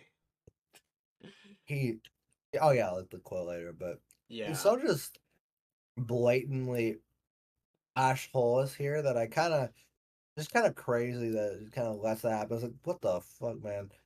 It is so weird. But I just kind of creates this whole thing. I was like, yeah, that is so devastating. And this transfers into ABQ, which is one of the best episodes of the show for a multitude of reasons. There's so many good bits in this one. Uh, Jesse, you just feel so bad for him here after all the Jane stuff. This is, I will say, I we got another forgot iconic character in here with Mike Ehrmantraut. And the thing with Mike that is his so interesting is introduction the here part where is the great. thing I is love this the part where scene. I yeah, enjoy like when he gets into the house and then he proceeds to slap Jesse, forcing him to make up a proper alibi and story. And it's like it really goes to show that this guy means business, you know, he's trying to keep everything yeah, together. exactly. It introduces him well, even though this is like his first appearance. Heck, we don't even know his name yet. Yeah, exactly. Technically, The yeah. interesting thing though is quite literally the scene was only done because they weren't sure if Bob Odenkirk. It was supposed to be a Saul scene, but they weren't sure if Bob Odenkirk could do it. So like, let's make a new guy for it. And then that's how Mike got written into the story, which is it's crazy sounding to me because Breaking Bad has a lot of stuff like this. Do you know that they were gonna kill? I think like Tuco's gang was gonna kill Jesse at the end of season 1. Walt was gonna Wow. go after them for revenge in season 2, which would change a lot of stuff because I don't even understand. Walt and Jesse are parallel characters. As Walt gets worse, Jesse gets better. It's a whole Exactly. dichotomy sort of Yeah, it's thing. great. But Mike, I can kind of imagine you could work some stuff around, but he's an icon, and I love Jonathan Banks' performance Oh, as he's him amazing as him. so much. So he's great. But there's all that with the fucking Jesse stuff that's great. I love SaveWalterWhite.com. How they're fucking. I love that that's an actual website. You put that in and you get the thing Oh, Walt I Jr. had a made if you put feeling it that in. would be a real thing. I don't think I actually Yeah, searched that up. I've done that. It is so funny. The exact details of it, even after it should be horribly dated. But point is, they got all that, and how it becomes a money laundering thing. And the two things here. The point is, Jane's dad, because of the whole grief of the whole thing, he kind of he causes the airplane crash, which is a badass moment. Well, not badass. It's an interesting moment in the show because I think in season 2 we haven't been mentioning it, but a bunch of episodes end with these gooey, spooky black and white shots of the pool and with a bear. What does that mean? And then you finally find out what it means at the end of the season, where Walt walks out Oh and he yeah, sees the the bear. airplane crash, and there's that bafflement, and it's this whole thing of like, well, Walt kind of caused that because the Jane thing was his fault, and that's why the crash happened. He You could essentially argue it is a caused it, string of basically, Yep. if he You could like couldn't argue save it is her. a string of conveniences to get to that point, but I think it is done very naturally. It's kind of like it's like a domino effect, bam, bam, bam, bam, bam, bam, bam, bam, Yeah, bam, and bam, in bam, general, bam, I also really until love the scene with him and Jane's father at like the bar where they're just kind of talking about their places as parents and whatnot. Felt very genuine. exactly. They talk about it like sort of unaware of each other. I think that's really interesting in how Yeah, they do and that. in Some general, great another thing dialogue. about the teddy bear, I love how it's like shot those scenes, like how it's like the only thing that's colored, kind of a good way to show emphasis on it in 100%. the The look on shot. the pink bear is so cool and like Putting in neat as detail fuck. the pure stress and consequences of this tragedy that scarred many people as we see next season. It's done really Mhm. well. I loved how it was done Mhm. there. Yeah. Some other things Very. I'd like to mention, Yeah. if you don't mind, about like some of the earlier Oh, yeah, no, episodes. you can go on. I have a couple notes on some scenes, but you might be picking out some ones I am, Yeah, so I'm we'll pretty see. sure. I like the stuff with Hank here is pretty good, I'd say. Like I really like I like he develops PTSD, and over the Tuco attack we see him kind of like, have many moments where it feels like he's having almost like a breakdown. There I say panic attack scene. Haha, the funny meme in some way, you know. And I Breaking also Bad is the realistic depiction of a panic attack. Now animation Twitter can give it a 10. Yeah, yeah. There's also It's fun. like, I really like that, and it's shot well in general. This entire show goes without saying, beautifully shot in every way. Cinematography only improves throughout the series. Oh, It's 100%. so good. It's so good. It's 100%. That Hank stuff is kind of clutch how Walt and Jesse were like just like out of the way. Like that's crazy how that fucking works out. But another thing is two things I really want to mention. They're kind of my last little notes on season 2 and just the whole thing in general, both from ABQ. One is when they get Walt on the news and like, oh, he's such a generous man that we're providing for his family. Another thing I was like, yeah, okay, it's like, okay, there's such a good dramatic irony to that. Walt is none of those things get your ass out. And the best scene of season 2, I think, is aside from that iconic epic beat a couple episodes earlier. But the thing is this scene is where point is at this point, Skylar finally puts the pieces together and knows shit is up with Walt. And I love it because oh my this is God, sort how of, did I oh, forget about that? Skylar You found the mentioned meth, that almost. Skylar found the money, Walt's hiding in like the walls or whatever. No, no, Skylar found out because Walter mentioned he had a phone when like The he second didn't or cell something. phone, Something with yeah. his phone. And it's so interesting because Walt is so meticulous. He orchestrates all these lies so exactly, so precisely.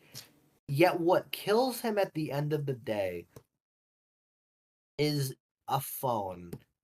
And that is what's so interesting to me, because the scene where Skylar puts it all together, she riles it down, she thinks it has something to do with Gretchen, but that doesn't have anything to do with anything. That becomes the whole thing, Skylar's finding everything out, and Skylar's just being like, we're moving house, you're done, you're Yeah, like out. the scene where And Walt is kind of he to just scramble for exposes this. Walt for Exactly. everything And it's so he's interesting. done. It adds to that, I think, again, the dramatic irony of Breaking Bad that all this is happening over just kind of nothing, essentially. Like this Yeah. is like what caused it. And it is so just genuinely so interesting. And then the fucking plane crash happens right after. That is what ends season 2. It's Just like, like the wow, reaction what a of fucking Walt staring at season, it, man. and as the teddy bear drops in the pool. Great, great moment.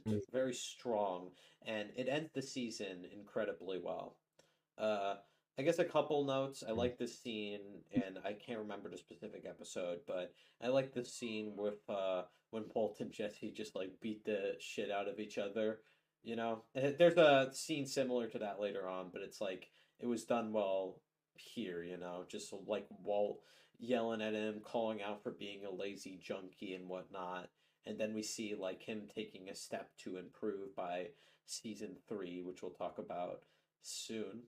But yeah, that's great. In general, just a lot of it. It works. It's a fantastic season of television. Yeah, 100%.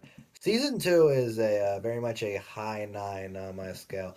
I love this season, and the show again just continues its upward spiral with Yeah. season 3. Season 3, I Breaking didn't Bad say season my 3. rating, but my rating Oh, was sorry. set Well, was I a thought you were gonna give 9. the same, so it'd be like Yeah, it's I guess that implied. makes sense. But yeah, Yeah, 9 for me too. yeah, you got you. But Season anyway, 3 season now. 3 of Breaking Bad is a crazy ass start.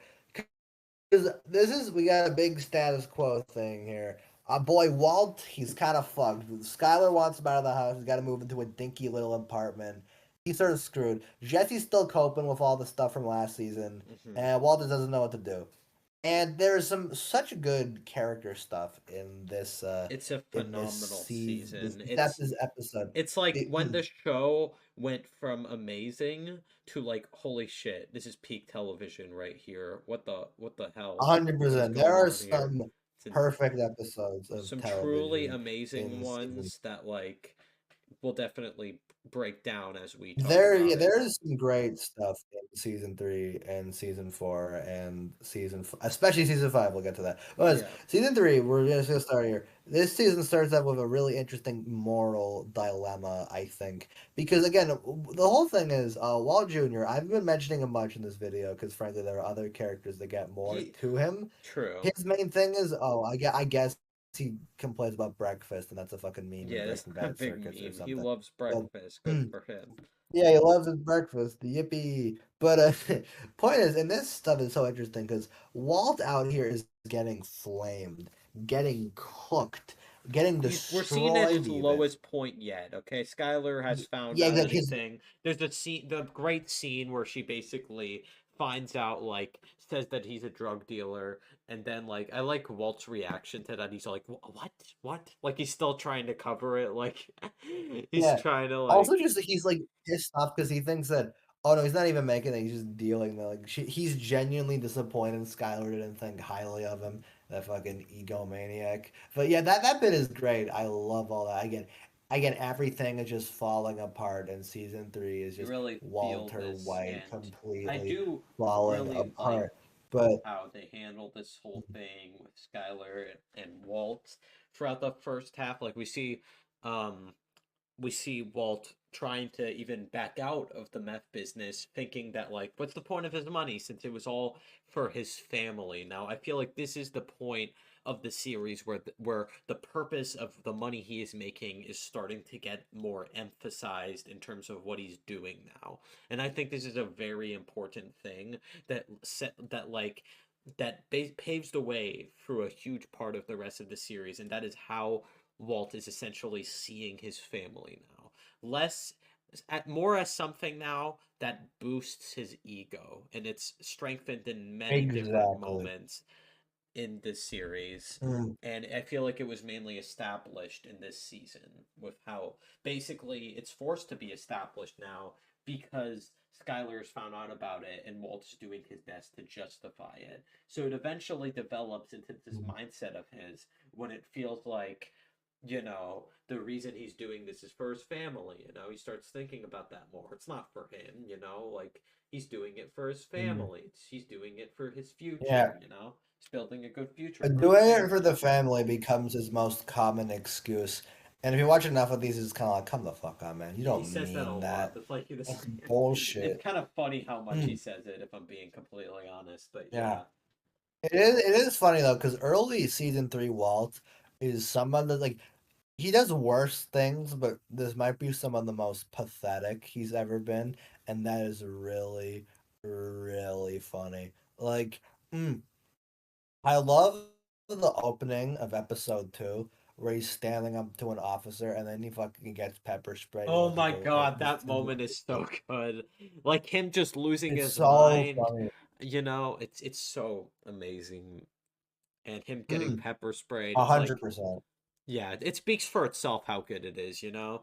Bryan Cranston, once again, develops amazingly. Just every scene where he yells and lashes out, you know? I didn't mention this before, but at the start of the series, the moments where Walt did this thing, like in season 1, where he fucking blew up someone's car just because he was being minorly annoying, you know? Mildly annoying, I meant. So, yeah, and then that just like... then it leads to some of these moments where he lashes out and yells or does something insane. And over the course of the series, it becomes more and more, you know, less rare for the audience. And they start to like, as he develops. And that's just a great way of showing his change of mind. Which, Exactly. really 100%. That whole episode I think has such good stuff because it has the iconic pizza scene. Like Walt's like he's so desperate, he's like, all right, I'm gonna bring him the pizza, and he throws it on the roof. throws it on the It's like, building. He gets so Hmm. mad over it. He was so real for that, honestly. I see his vision.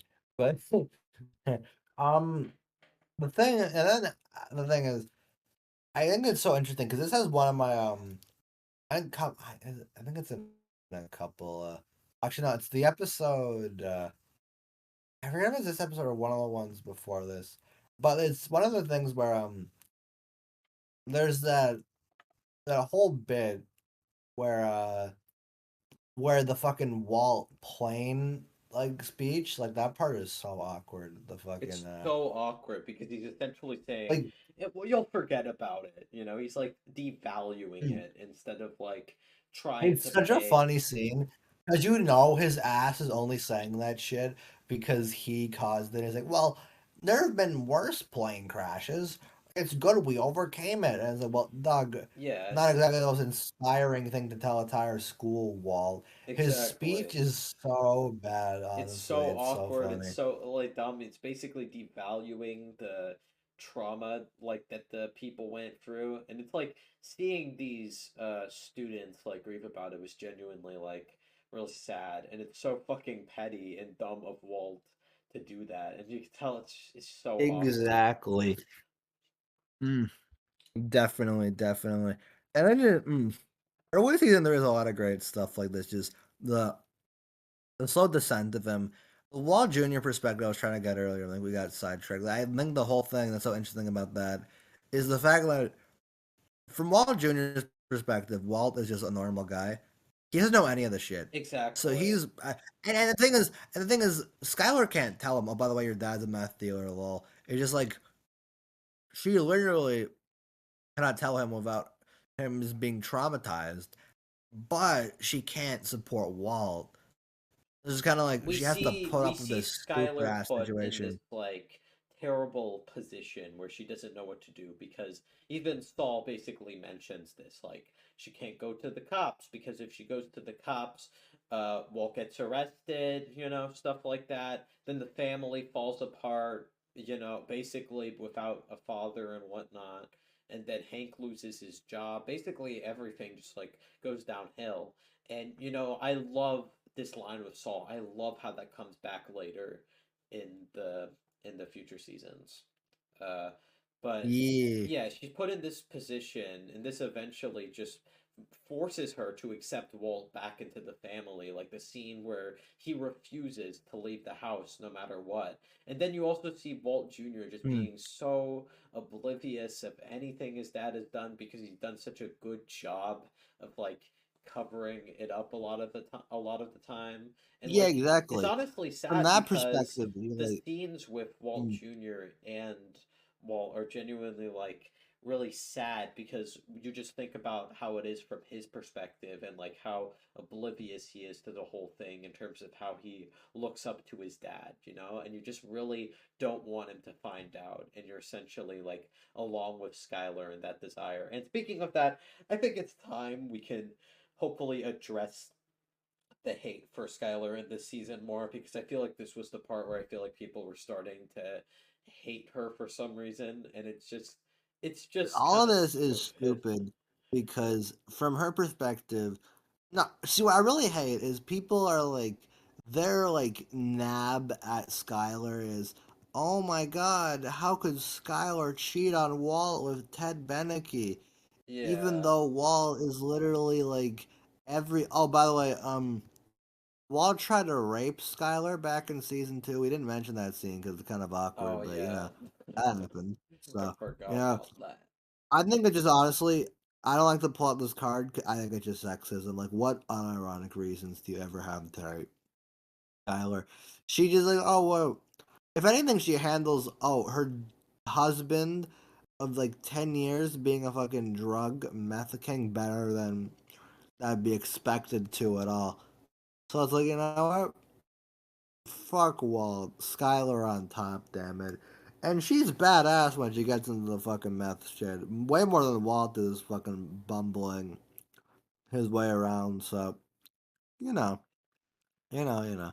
Um, there are great pathetic Walt scenes in season 3, especially with Beneke.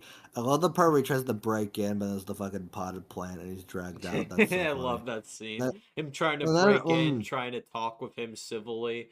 He's just such a it's mm. it's so funny. And also the whole I Skylar also O'Hara love the thing. episode that You just could ends with definitely understand why she did that in the first place. Like yeah. I don't even think there's anything wrong with anything Skylar does. I think she acts like a reasonable person would in this situation with Walt doing all this terrible stuff for the sake of living life to his fullest and going through this existential crisis of his. So The that's only just bad thing Skylar does on Breaking Bad is she smokes while pregnant, but like Walt kills people, so you know that's fun. Uh, yeah, I agree with all. I agree with all that. Yeah, definitely. And oh my God, I just remember one of my favorite bits is the "I fucked Ted" line is so iconic. She's totally girl boss slayed that one. Like that part is so funny how it just like it's so very abruptly at the end, like Walsh is trying to be like pulling on his same casual act, like, oh, it's nice, how we doing? You doing good? And Sky's like, yeah, by the way, you're fucked. Well, fuck you. And the episode ends at that. Like that's so good, so fucking goofy. Appreciate that a lot. And well, Anthony, Anthony. yeah, I'm here. I'm Oh, here. oh, sorry, I think you cut out for a second. Oh my No, God, no. that's funny. Oh, I got nervous for a second. That's fun.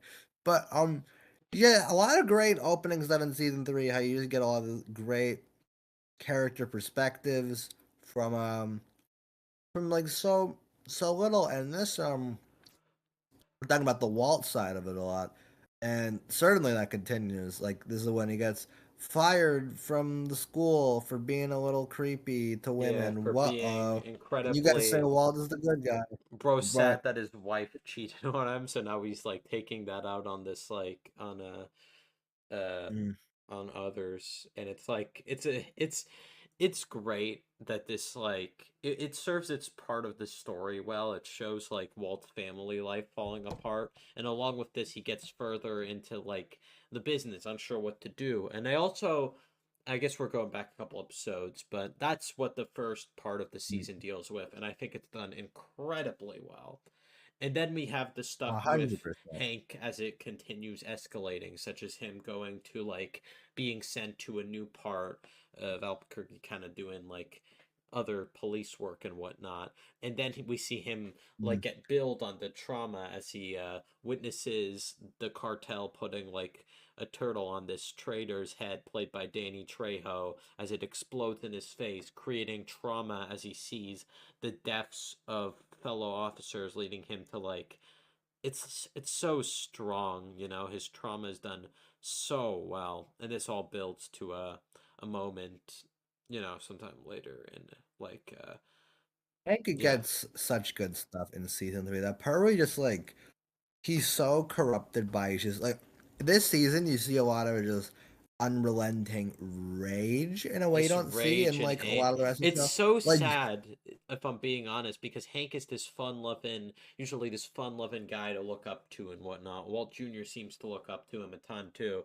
And then you see these moments where he starts like the cracks start to show, where he starts losing control of himself in terms of this full rage and trauma he's experienced, all culminating in this moment when, as he gets deeper and deeper into this case, trying to find out who this Heisenberg is. You know, speaking of that, can I talk yeah. about like another scene from season 2 that I like? I love the scene where Yeah, sure, you can bring it on it's now like while we're on during it. the a deal that's going on where they're trying to arrest this like fake Heisenberg that's trying to put this. And then I like how Walt attempts to get in the way of it by trying to be incredibly oblivious that he's interrupting an investigation for Hanks. And I Mm. thought that was really Yeah, funny. I love that scene so much. I think it's so goofy. I love that part so much.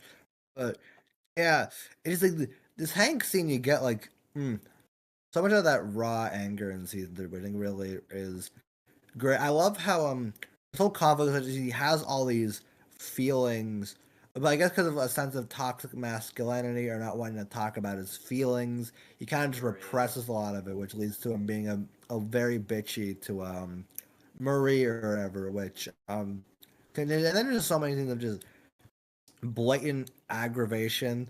The part where he like beats up people in a bar, which is like, okay, that's a little. Oh yeah, I forgot And then about most that ends is scene. the part where he tries to kick Jesse's ass, which is like, Oh my okay, god, the scene where dial it like back a little that bit. those two episodes where like the pure stress raged like while Walt and Jesse are in the van while Hank is like outside so close to finding out, and you're all like, "Oh my god, how are they going to get out of this?" Because you're like wondering, because Walt is a character, he's a terrible person, blah blah blah. We've explained that definitely. But then again, you're just so fascinated Yeah. by his journey, and just like you also sympathize with why he's doing this, because I mean, I'll talk more about this when we get all the way to season 5, when we like get to a conclusion about what the whole message and thing around the show is in terms of what's it saying and Yeah, whatnot. yeah. That makes you just like get incredibly absorbed in Walter's character and why he's so compelling as a protagonist, that you just get lost in these moments where he's getting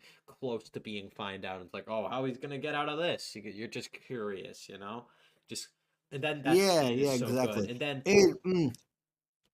I think what actually is so interesting with that is I think a little behind the scenes tidbit for this is I remember this is comment when we were talking about it when they wrote that part where Walt and Jesse are in the van and Hank is pulling up to them.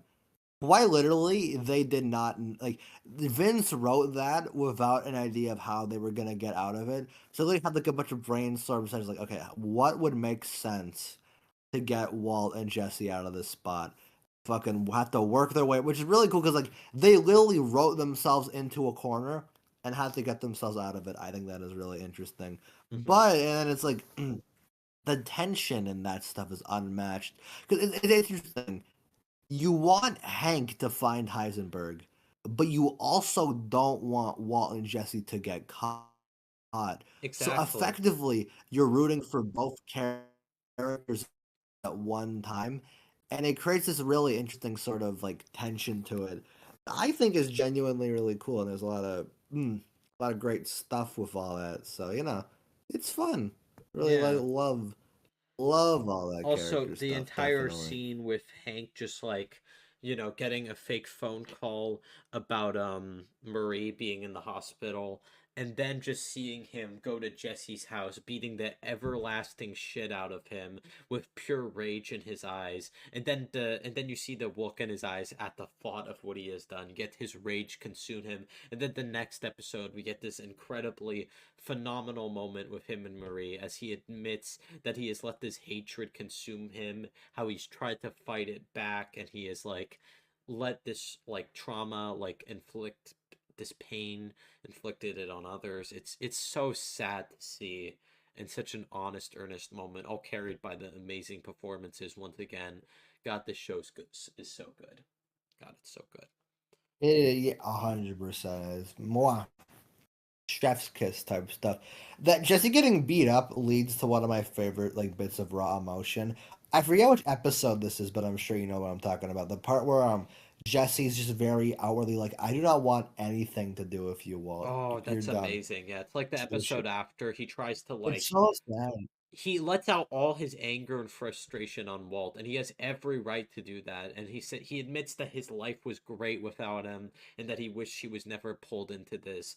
Yet, regardless, he realizes, like a part of him realizes that, like, what else is he gonna do at some point? Which Walt will eventually call him out on this. We'll get to that later, but yeah, it That's eventually also leads the him to tragic work with him thing. once He again. knows that he's kind of fucked on this, but he's stuck in this Yeah, he even position thinks about for pressing 2 more charges against seasons. Hank, making his life a living nightmare for what he did to his face. Like, damn. Hmm. It's genuinely so good. Yeah. Like, the stuff with Jesse in general is really good. Like, all the scenes with him attempting to, like, start his own meth business and attempt to go to rehab. And, like, we see him go to these different, like, these sessions when he learns about the counselor there talking about like how he was able to overcome his trauma, and how Jesse tries to connect to that a little bit. I thought that was done I like incredibly those well. scenes a lot because I think this is a really interesting perspective where, first of all, it's really funny how Blade, I love the part where he's blatantly like, I'm just here to sell you all meth. I don't care about my I'm problems. pretty sure But that's in there's this other the bit where next season. I'm pretty sure. oh wait, is that not? I'm Oh pretty sure shit. it's in the next season when he admits Oh that. well, sorry, I was just thinking about that because it is in that It therapy is, yeah. context. It's an honest Hmm. mistake. Don't worry. Yeah, it's I'm sorry, I'm really tired right now. Honestly, I don't know how I'm gonna make it through fucking four, 2 more seasons after this. But point is, I love all those like little bits. Like I like that Badger and Skinny Pete are there, but they're like so superb, like blatant. Like yeah, no, I don't give a shit. Or he's like sell the meth or whatever. Badger is again the best character because he's played by Amphibious, he's like automatic goat. But yeah, second half of season 3 continues up all this great stuff really well. There's just so much tension, so much great character stuff that sort of just builds and builds and builds. One of the main things we get in these last chunk is we finally get the big meth lab because after the fucking can't use the fucking little truck anymore. Rest in peace, one of the most tragic deaths in the show. And now we got our boy Gus comes in. I was like, yo, Walt, continue what you're doing just in this giant meth lab now. And that creates one of the most interesting scenes where Gus really gains his prominence in season 4, and that'll be where you see the most of his iconic nature. But in here, right, his whole thing is so interesting where Walter, you know what? I'm hanging up the towel. I don't want to do meth anymore. I'm done. And Gus is just effectively like, you know what? What does a good man do, Walter? A good Oh, man I love provide that for his scene. family, man. It's one of my And favorite it, moments in this season. definitely, definitely. And it's kind of like that whole thing is so interesting because It Gus is questions Walt's purpose and what's he doing, It kind of like shows that exactly, it's kind of challenging exactly. what he's doing and putting that thought in his mind about his family and it's like Yeah, yeah, exactly. essentially It, he is his family is a part of why he's doing this, but it's for the wrong reason in that way when it's like to further exactly. his achievements in life as he potentially dies from It's uh, essentially just cancer one Walt day. needs to Let's give hope. himself an excuse, keep going forward. And if the family is gonna be his excuse to keep going forward, he'll take it. And Gus knows that, because he's so cold, so calculated, so exact with his words that he phrases it in the exact way Walt needs to be like, I need to keep going. And he does. So, it's fun. Great, great stuff with him here. Fantastic. Hmm. Love him. Love Uh, him absolutely. yeah, Mm, amazing, mm. One thing fantastic. about flying out, 'cause that's yeah, they flying out, but Uh, I'm just going for the. Did we miss one? I was thinking about the fucking. we Looking were for kind of this. like going all over the place like we said we would, but we did Yeah, forget about the whole Tuco's brothers like that scene where Hank is attacked is so fucking strong. Like oh my god, it's so good. Like the pure, the like expression again, on his face is tension, so him so getting that good. phone call, the heavy breaths, and then you see Tuco's cousins just absolutely like just lose it trying to kill him. Like one tries to bring up a fucking axe as he shoots him laying on the ground. And then the next episode following that, when you see the family like worry about this, tons of strong moments there. I like the scene where Marie attempts to blame it like on Walt and because of grieving, but Hank essentially got it is nerfed. technically his fault as well, even though in their minds it's essentially just them blaming him for the sake of it, Exactly. which is kind of This sad to leads think into a about. really interesting era for Hank's sort of arc as we get this sort of when he's injured and he's in the hospital for a lot of it. This continues throughout the rest of season 3. In season 4, you get sort of his more recovery arc and how that leads to some interesting stuff. But at this point, it's a really interesting sort of deal, I think, because again that scene you mentioned with Walt is so interesting, and I think what I love about that so much is that Skylar bit where she on the spot is like, Walt won the money, good money, it's him, but because you can't see the meth thing, she's like, through gambling, and it's such an interesting scene because it just shows Skylar is also much more into this than is let on because she kind of is like able to come with that lie so on the spot and so convincingly. That is so cool, and also the sort of an element of truth mixed into it, not entirely because you can't reveal it, but also kind of revealing her truth feeling, just kind of indirectly. Perfectly acted scene. I love how Walt gets so invested in finding out because he's trying to learn what his own motive was. That's really funny and Yeah. fantastic episode. I think. So so good. Yeah, And it's the great. I last guess we'll talk about Fly, another great one. I briefly mentioned Fly it is last a season. perfect episode. If you think it's skippable, you're annoying as shit. It's 'Cause, like I don't know, like it doesn't mm, add the most things to the series, but if you skip it, you're stupid. I'm being well, I dead think it. serious, man. I can't I even think it say shows it's a again. filler episode at all because it does like add something Like in terms not of filler because they strengthening the talk about like some dynamic of the Jane between. stuff though. There's still merit to Yeah, it it, strengthens the but dynamic between Walt and Jesse in that way. It's like it's really strong seeing them like just simply trying to kill a fly. It's like in their meth lab. In general, I yeah, like this new meth lab setting a ton. It's like it's really it's an cool. iconic location. I think it's great. But, Yeah. mm, what about Fly so much? It's another really good showcase of I think again Walt's character because like. The whole thing is, we talk about his ego and how he's so proud of everything. How he's this needs to be exact. So I'm Walt. I'm better.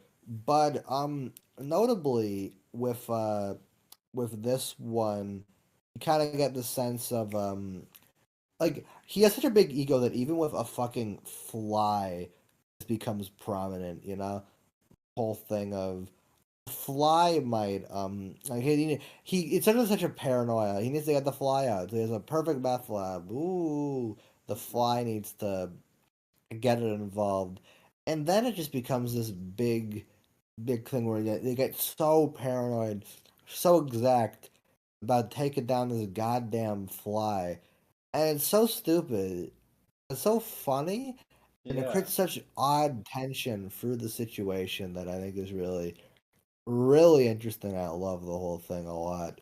Um, and yeah, if you say it's skippable, I think that's lame because there's a Yeah, lot of very great lame. stuff in Because here, like the and scene it as says so much specifically where Walt about reflects on his overall yeah, journey as he just collapses a bit. It's also just the atmosphere. You're really absorbed into it, and then just the interactions between like Walt and Jesse are just really good. With them, like it feels like their relationship has developed a ton in that way.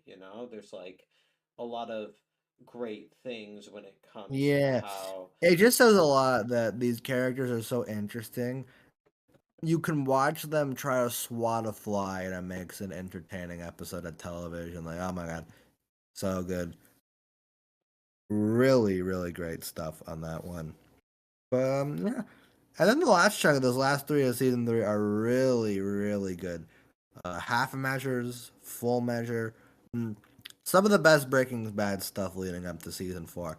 It is Yeah. so cool. Two of some Mm. of probably my favorite episodes of the whole series when it comes to half measures and full measures. First off, we get like a prominent thing with Mike in this case where there's an amazing scene and a great scene when it comes to like how both of them when him and Mike, Walt and Mike, they have this like in-depth scene about a story he's telling on taking a half measure in some way when it came to like um Bill when it came to like experience he had with like an old criminal he faced who was abusing his wife. And then we see Walt's reaction to that and how he reacts with that is very good. It's very strong. I enjoyed it a ton. It gets payoff Mm. too, and just the scene where Jesse is called to settle the beef between um, uh, Gus and his like and two of the people who work for him was really strong, and also like how he comes to that conclusion with the whole going back to the kid killing combo in the last season was also a good way to connect everything together. Oh yeah, 100%. Ties it all together real nicely. I think it's very cool. Yeah. Yeah, this Yeah. episode just like works incredibly well when it comes to like building this tension between them all. You know, very like strong scene there. Like we also see the scene where Jesse attempts to convince this Wendy to try and kill these two like absolute freaks of nature, these lunatics in some way, and then they end up murdering the kid, and then it ends with Walt running over the two guys, and then that's the moment where Walt became Heisenberg. I'm sure some people have pointed to that scene because they do that with fucking every it's scene. pretty funny. It certainly is again another part of the escalation. Like, come on, bro. Come on, bro. That's ridiculous. You can't do that shit. Yeah. Still a guy. And then I think my favorite part about these last couple episodes is the iconic Gale death, Oh yeah, which Gale. is Now, probably one of the Gale's saddest things in the show. yeah, genuinely. The thing is, Gale is a very interesting character because he's in the meth business, but he's one of the only people who just acts genuinely nice. He's Like I feel very so bad laid for him. back. Like you wouldn't expect him to be a criminal. I feel so bad early in like season 3 where he's just genuinely doing his job nicely, and Walt makes up problems just so he can get Jesse back as his partner I because know. they can be on like a more equal footing. That stuff is so sad. Genuinely, hashtag Yeah, poor Gale. poor Gale. But And the they thing is, just I killed notice in poor order to Gale. kind of fulfill the thing, we get a scene where Jesse's like he kind of has to pull the trigger. He's going over, and I was like, you know what, you're cooked, bro. And he And desperately doesn't want to do it. You see that look in his eyes, and then you see this yeah, I know it's so sad. You get that fucking tracking shot of his face, and just kind of like, oh You man, feel bro, so bad for come him. And on. then the scene where You like do. Tyrese and Mike bring Walt in the back to kill him as he like begs for his life. It's like it's another great moment where Bryan Cranston really shines in this role once again. And then just the pure tension built as we see, you know, Gale's life just depleting as Jesse rushes over to his apartment. It's great. And then just the opening part of that episode where Walter meets up in the desert when with once again with Gus in some way, and they kind of like, you know, he questions that, did he do this because of cancer purposes? What was going on here? What's he doing? It's great. What is going on, It's that silly goose? phenomenal. Mm-hmm. Yeah, just an Perfect episodes amazing, these last. perfect fucking finale. Just everything comes Mhm. together beautifully, and man, just amazing episode in every way possible. Genuinely, 110%.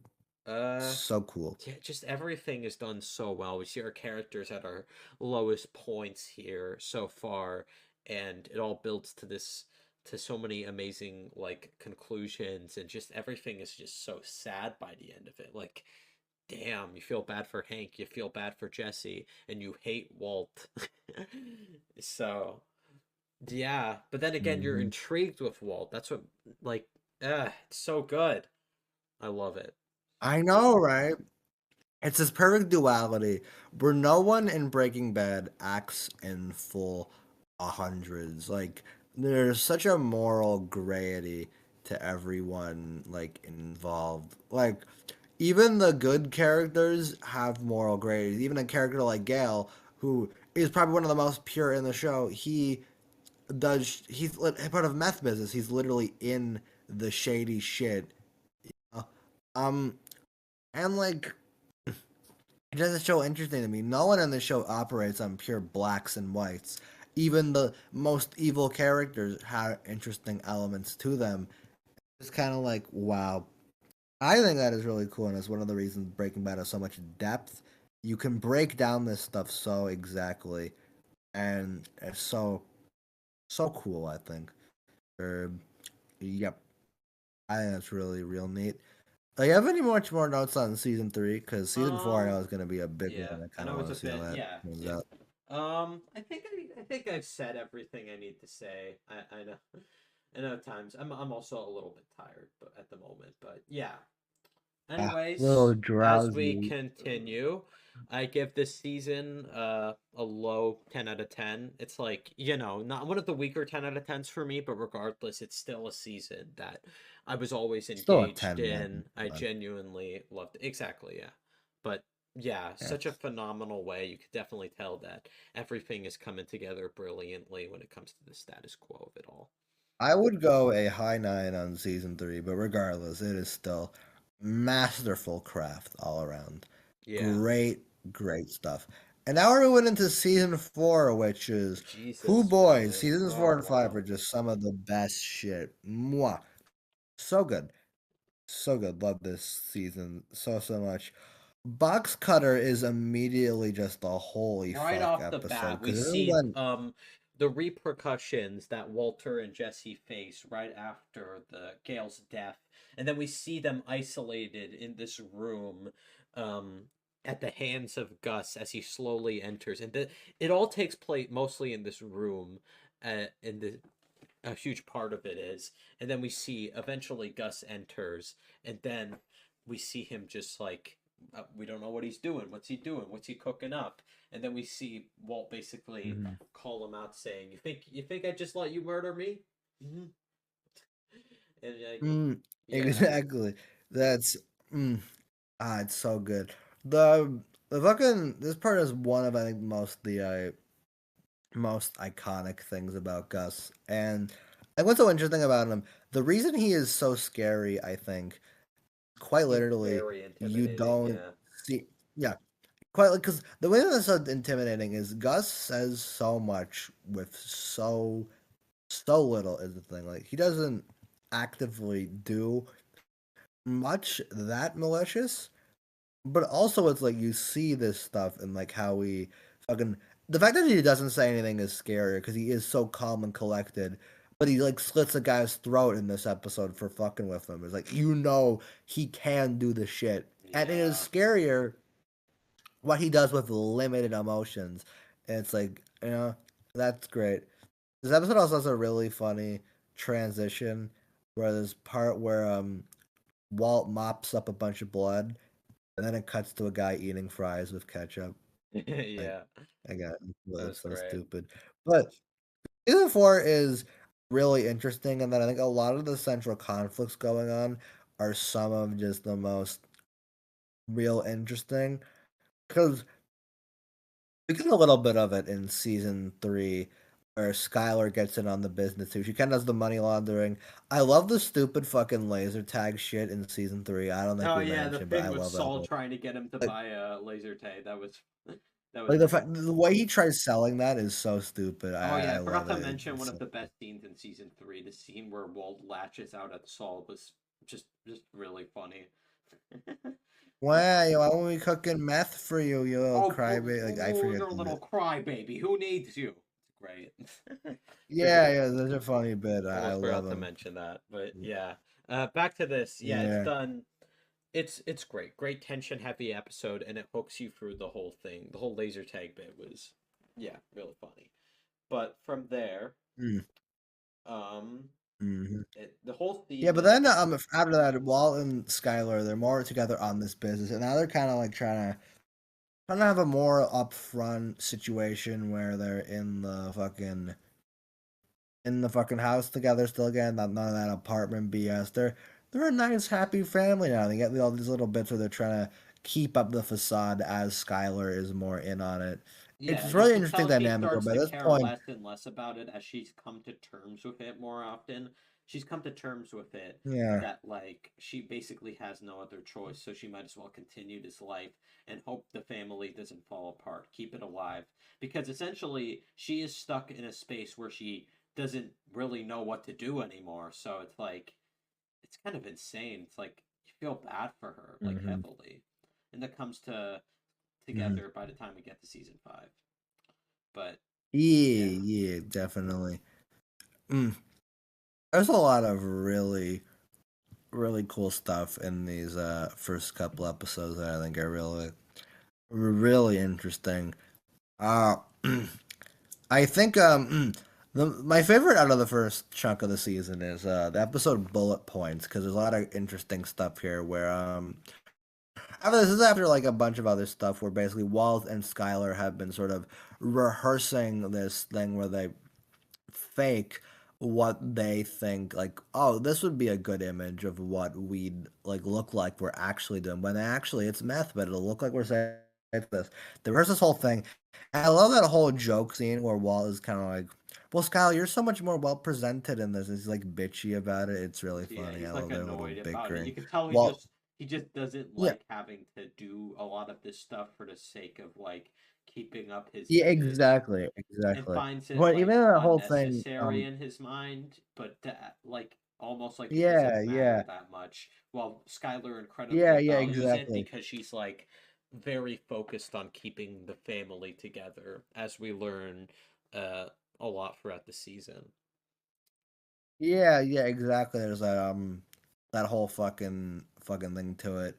But the whole thing is that eventually leads to Hank talking to Walt about how he's trying to find out who WW is, and it's such an interesting scene. This is where Willy Wonka. I know a lot of people. Yeah, exactly. Where do you figure that Everyone. is? Woodrow Wilson, Willy Wonka, I love there's like a funny Walter White. video out there where it's just Hank, but he continues guessing over and over again. I But don't I've know seen if this you've one seen end where that. it's like, who do you figure that is? Woodrow Wilson. And like then they edit it so it's Hank meeting Willy Wonka, and that's the actual like guy it's I'll try and supposed to find that be. out later, Mm. but You that's fun. you just look up like fucking the Willy Wonka Breaking Bad. It's really funny, but mm, the whole thing is just is so like in a way frustrating that like his hairs are right underneath. Like he's so close to Uh-huh. getting this guy, and he just can't. But also, again another sad thing where like Hank values Walt so much. He knows all this shit. He thinks he's having this genuine, sincere bonding moment over this fucking Heisenberg thing, and yet it's like, oh no, he's talking to the guy, and the fact that he does there's a similar moment with this in season three where Hank's like what are you holding, and it was like 500,000 in cash when it is when Walt is says it because it sounds like he's joking. Similar thing here where he's like he says the "you got me" thing, but Well, because it kind of is, he's just basically playing it off as admits a that joke. he's Exactly, Heisenberg. he's he's playing it off as a joke. It's so damn interesting, and they kind of just run with that, and it's such a cool thing because like Walt is so confident in his lie that he thinks he can just fucking do this, and he gives that fake. It's so interesting how he came up with that fake WW thing to kind of throw off that trail. It kind of runs with that. And it's like, oh shit, that is so damn interesting. Honestly, I love that whole thing so much. It's a great ass episode. Bullet Points, one of my absolute favorites. And yeah, there's kind of general season four stuff pretty cool. Jesse goes Jesse, I bald, love the I so genuinely go love for the it. stuff with Jesse like in this season. I love how he's essentially trying to go back to being his older stuff. Essentially like his growth goes downhill a bit essentially. Like he was seems like he was developing, trying to like, in some way trying to move on. He was taking parts of the therapy seriously, but now he's back to being a party animal, which is a shame because you could tell he originally started doing that out of like his pure disdain and sadness over what happened with Jane back in season 2, which is shown in like genuinely amazing emotional moments. I really bought like the whole relationship with it, and it felt very sincere, but now that it's being regressed because of like what has happened to him and like what he had to go through as a result to kind of like break through the trauma he endured in that different way It's a really is great. great, it's a really great contrast bit because you have these really wild, really eccentric parties, and then Jesse's just like miserable the entire time. Like, bro is He's not trying to get having this it. party to go on with like Badger and Stinky Pete for the longest time, who served their role as great characters. I know we haven't mentioned them a ton, but yeah, they're great. They're kind of just light, more jokey characters, but regardless, they still contribute a lot. I think. Yeah, I they're really good. They're good for them. And I appreciate that. also like Jesse just continues to party for the sake of escaping how like annoying and how like sad his position in life is as a career as a meth cook currently is. And then he eventually leads to going on these rides with Gus trying to pick up different deliveries and whatnot. And they're it's great. I love one of the best parts of it. I love how Walt is like so self-absorbed and angry about this whole thing. And he thinks that this is all leading up to him, you know. That's how ego driven he is to the point where he's all like, It "No, always it's links all back to about Walt me." somehow. Like Jesse can't have an accomplishment without it being linked back to Walt somehow. And the fact that Gus is prioritizing him separate from Walter's impact pisses him off so much because he thinks that can happen. It'll be Yeah. kind of funny because in a way, Walt is right not to trust Gus, but also just is for very stupid reasons. You know, why He's am I the center of attention? yeah, he's arguing Fucking for baby out here. attention essentially. It's kind of funny. And Yeah. yeah, the stuff with Mike and Jesse kind of forming more of a relationship for these like situations as Jesse kind of grows and matures more into the business was done very well, I thought. You know, it's great. Uh, Mm. also, It's um, neat. You kind of get to see him a little bit on the up and up, not like mentally, like in the company. Like look at him go. And he's actually standing up for himself a lot more now. Like after that call out in season 3. Good job, Jesse. You mhm, got it. Damn it. yeah, good So for nice. him. Uh, mm. And then he ends Then up like growing a bit distant with Walt and like I feel like it almost like he agrees to kill him just for the sake of it almost like because he knows that like you know Walt has essentially done a lot for him, has done like a lot to protect him, so he's basically just doing this as a method of return. It doesn't feel like killing Gus would really do much for him as he's been like growing as somewhat of a cook for him, you know. It feels like a lot of the stuff that happened was almost like Walt's decision making in some way, kind of triggering this whole thing. It felt like they could have been dealt with differently in some way. You know what I mean? yeah, yeah. Uh, oh, real neat Yeah, stuff. like I I would don't know if say. he would gain much from killing Gus, especially now after moving past a lot of the stuff. So it's done well in Yeah, terms of exactly. like further developing Walt's ego. Like we get the iconic "I am the one who knocks" line in this season. Mm. That's what I I love love. that speech because it's so interesting in the context. He's grown such this ego. Is like he thinks he's the one who like thinks all this stuff, and it's a great acted bit. Just this genuine fear and horror in his eyes, whilst it also it's just kind of like, well, you know, um, it's like he like obviously is a big part of it, but just again, this ego thing. I am the one who knocks. I am the day. Like, come on, bro. I am You're the not him. danger. That's like, Yeah, yeah. exactly. Um, So, I guess just on this topic of kind of this season, and I guess I mentioned with the bullet points a little. Hank's stuff in season 4 is so good. He has one of the another best little amazing thing fucking to it. Yeah, his yeah. it's a I love natural this whole thing when you get progression. to see his slow that slow comeback is crazy. How you get to see him just kind of again just his emotional distance as he's kind of bitchy to Marie for a lot of it. Which side note, um, if you notice it, you'll never be able to unsee it. How every scene with Marie and their fucking house has so much goddamn purple. I don't get it. Why is it always She owns a purple? lot of purple. Everything is purple. I don't get it. But point of this Hank said you get to see that sort of emotional distance, which is understandable. To be kind of like, wow, Hank's kind of a bitch. He just starts his He becomes minerals arc, which is one of the emotional. stupidest Breaking Bad memes. They're not rocks, Marie. They're minerals. I find that Ooh. funny, him starting a mineral Yeah. collection as a hobby as It's he so funny that grows like, he has to towards more distract distance. himself, and this is what he chooses his hobbies to be. But yeah, that slow build over the season as he starts.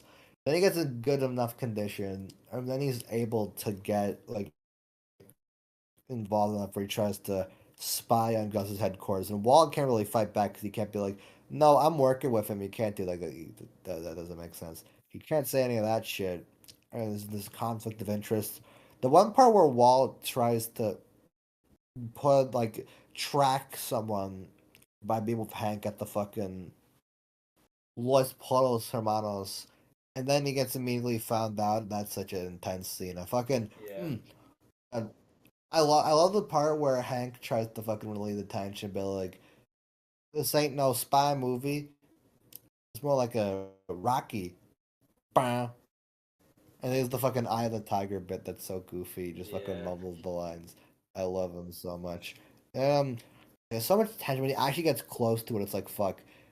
Hank can't find it out because we know that Walt can't be found out yet, and there's that dichotomy to it. And it's like, damn, that is some interesting shit. I think Yeah. so cool, It's so cool. it's all done. Like I feel like it's just blatantly obvious. Like if you just look at a lot of it of what's so good about everything, because it just continues to develop and expand on all the aspects laid out in season 3 incredibly well and very natural and great ways. You know, the relation. 100%. Yeah, the relationships Because and like everyone gets a developing sort of well. good bit here, and it's great. I Yeah, love fair share. Like the it's whole thing. natural for Marie going back to her shoplifting thing after Hank grows more Mm. distant, leading her to kind of get into like This is the whole Marie thing doesn't make sense to me in season one, but the way they sort of expand upon it in this season, I think they do an interesting thing with it, where it's like very much implied that like the reason she makes up all these fake stories and fake things in her head is because she's sort of dissatisfied with where she is now. She kind yeah. of does these things this sort of weird form of escapism. It's kind of weird, but you kind of understand the thought process there. What I think is interesting. Marie's probably the least talked about of the main Yeah, because she family just Breaking does the Bad less, characters. But, but she still serves her yeah, purpose pretty well. yeah, Um, definitely.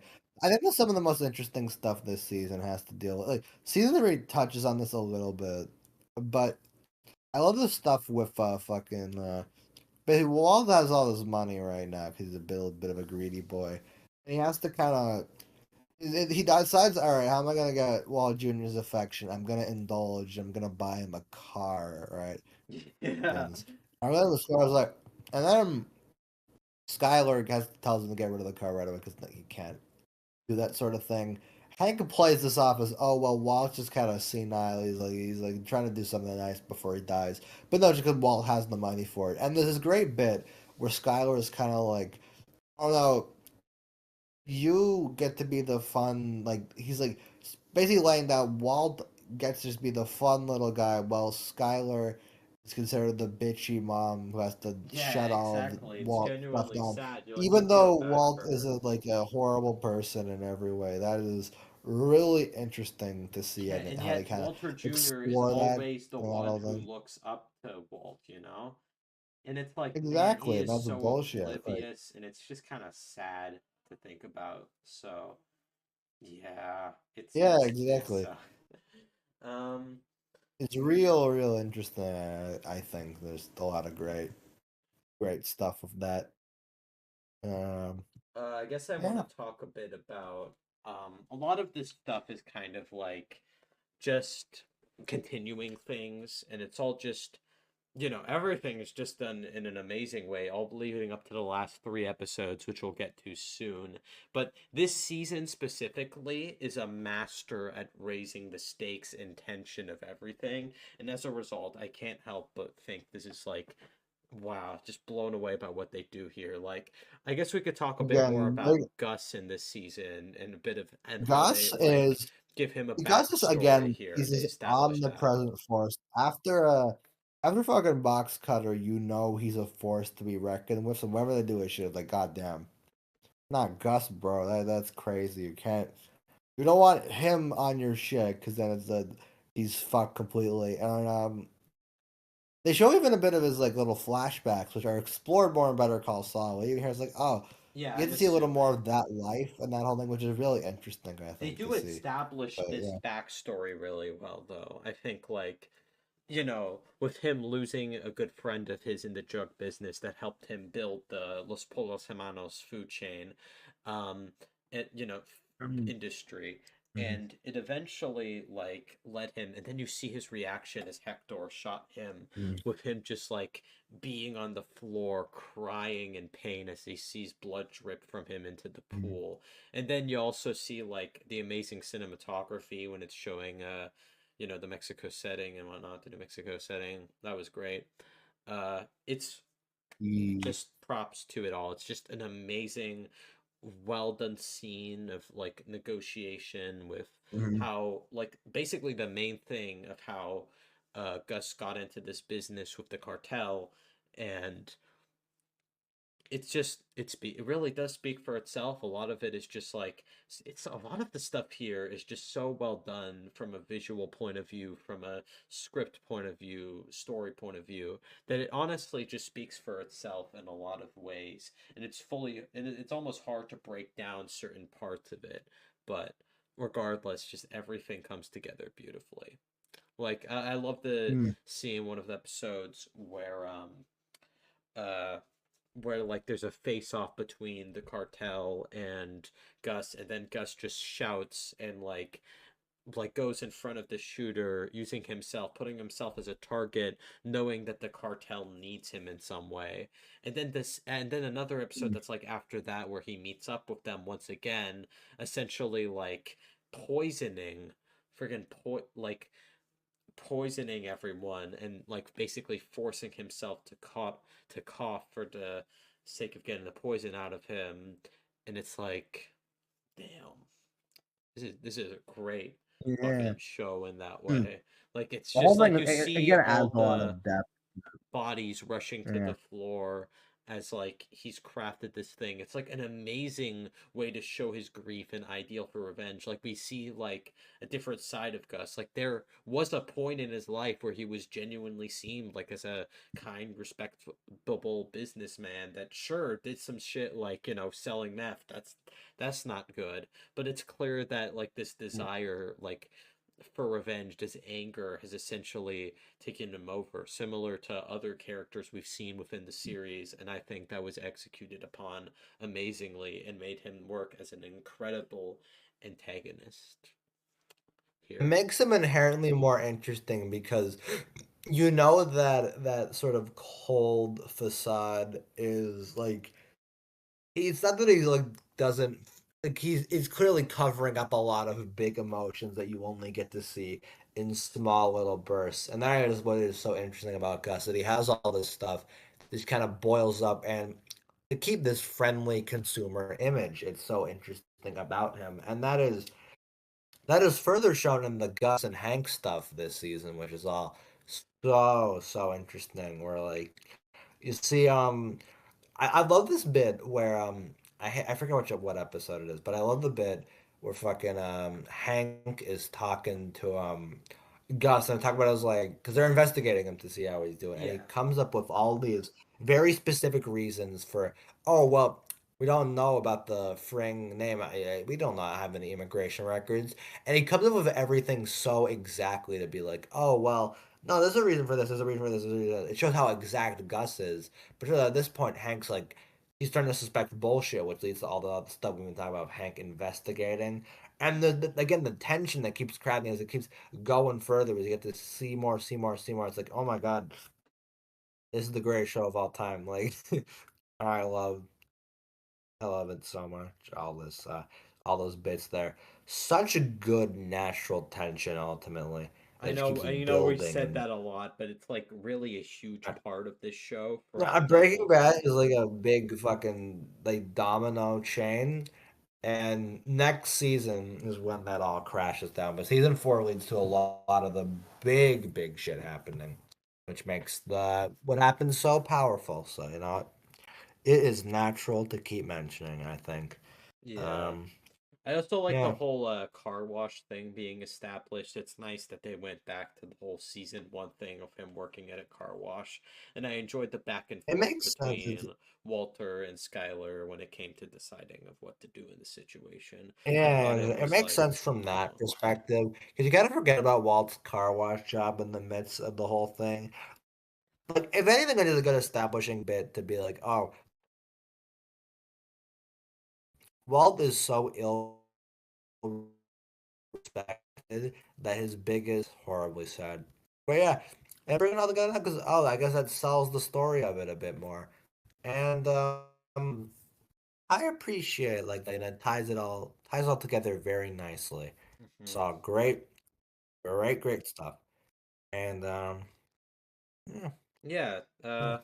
You want to talk about the final three now, or do we got I more want to get notes on into some stuff? another really funny thing. The stuff with like Walt and Hank both like having to like go undercover and kind of spying. And then I find it so funny and stupid and like seeing Walt in a state where he doesn't even know what the hell to do when like he finds out that Hank's going to the laundry and he has no idea what the fuck to do. So he just fakes a car crash basically just to save his own skin. And I find that like it shows that Oh Walt my god, that whole thing is so bullshit. Like, it's it's crazy how much like is desperate, how committed he is to just not being found out at that point. Like, he is so pathetic in that part, but in a way, it's kind of funny how that desperation creeps in just to get out of yeah, him. he You know, just doesn't know it's what to great. do anymore. So like it shows that he's not perfect despite how good he's been at like manipulating and strategically, you know? Like there are moments where he can like damage his ego and it comes back in season 5. I know I've been saying that a lot, but season 5 really is Yep. the culmination of pretty much so much the season's been building, the entire series has been building towards. So Yeah, yeah, I'm pretty exactly. sure like we've mentioned a lot about this when it comes to breaking down the different arcs and how expertly they're progressing.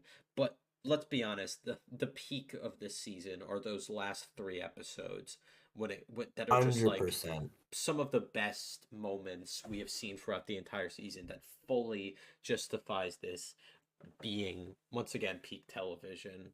Like, you know, as entire 100%. series is usually Hmm. seen. So yeah, let's talk about the last episodes. All right, Crawl Space is an episode with bang important scene after important scene after important scene. Especially we get to that ending, which is horrifying. But before that, I want to rattle off a couple of quick notes I have on it. I think it's really interesting that fucking that Ted Beneke scene, because Teddy's kind of like you kind of forget about him in the midst of all this other stuff in season 4. You see all of in season 3. I think it's season 3 or maybe a bit. But around this time we find out Ted's been committing tax evasion for the Yeah. sake of his company, and then it's like because okay, well, even the nice characters have moral grays, but still there's sympathy to him. You know, there's something there. That being said, it is kind of funny in a cosmic way to see him get his ass kicked. Like it's so stupid. Like fucking they eventually come after him, and we get Huel, Huel's who the is goat. iconic. A truly I love epic him so much. character. I forgot to mention him. He is an He he, amazing he he's moment in satisfied season 5. reasonably. Yeah, Uh, he's He's the goat. he's cool. He's very cool. Like, 100%, 100%. Yeah. So legendary. And Uh then like after that, eventually, by this point is when things sort of fall apart because Walt is finds these little Walt's taking a little elsewhere and he's going to Gus. And with Gus, it's like, oh shit, Bro is in the fucking heat of it now. And we get an iconic Gus speech where he's just like, if you don't comply, I will kill you. I'll kill your wife. I will kill your infant daughter. And yeah, and the once it likes that tension here, it's done so good. Like you really feel the power evoked in Giancarlo Esposito's amazing performance as him, and it's like, and then the pure just stress built when when Walter ends up running to his house. He and runs first. He goes to Saul as he needs a way to transfer, like which was brought up earlier in the season, the whole thing of him completely disappearing. And you could tell that he's not even thinking about his actions. He's not thinking about what will happen when he's doing it. He just realizes he needs to go. He needs to go. He needs to protect his family for his own malicious reasons. The And interesting thing is, even in his moment of desperation, you can notice he still makes this into an ego thing somehow. Because you listen to him, and he's like, everyone's gonna know me. I'm practically a member of the DEA family. Like, come on, Walt. yeah. Come on. That was a great act of desperation, though. It's the most like this line sticks in my head. I can. They know me. They know my voice. They'll know me because that's like a fucking meme bit. But in context, it's so it captures that sense of panic and just desperation. Oh my god! So How did I well. forget about this to bring up this scene? Remember I'm sorry we're going off track here, but the scene with like an episode or so ago from there, just the whole thing with Jesse and Walter just beating the shit out of each other. That whole fight thing that leads to this. Oh my god! How do we? That is an iconic scene. What the fuck? Yeah, how did we almost forget about that? Hopefully, my brain's a little more recharged for season 5. I'm so tired right now. But yeah, that's a great bit too. Just like the fact that they've been reduced such that they've been level. through like so much And here. all the- It's like it all builds up to like them letting out all their like almost anger towards each other as a result of this mistake, and then just beating the shit out of each other. Like they've gotten into arguments before, and yeah, just it's done here. And then just like how Jesse just demands him to get the fuck out of his house by the end. Like, damn, like he means business. Like I know, right? things are getting heated between them. Like you can really feel that tension once again. Back to this episode. 100%. Yeah. 100%. Okay, but yeah, back to that. The crawl space thing is so how good it gets that tension that way. Like you get that sense of panic so much because that Gus scene is interesting because it's one of the only times there's a little bit more of like less monotone. Like when he's saying that shit, you see genuine shock in his eyes when Walt says shit opposing him because he doesn't see that in anyone else. Walt is the only person that has shown Gus any sort of fear. And I'm gonna say this as vague as possible because I'm not gonna spoil Better Call Saul for you, but I'm just gonna say in the vaguest terms that show enhances this stuff so much more because Gus, like, not without spoiling anything, Gus deals with a lot of shit in that show, and a fucking high school chemistry teacher is the only person who came close to bringing him down. Like that is crazy. In further context, that whole fucking thing. The only person that's actually shown him any sort of shock of wow, you little bitch. But you know what? It's so good. And the way the Beneke thing for the end there, where Walt's so desperate and needs to find the money, needs to find the money. And Skylar's just like, give it to Beneke. And then he just starts going insane and loses his mind. Doesn't Perfect know what to do. Exactly. Absolutely perfect performance on Cranston.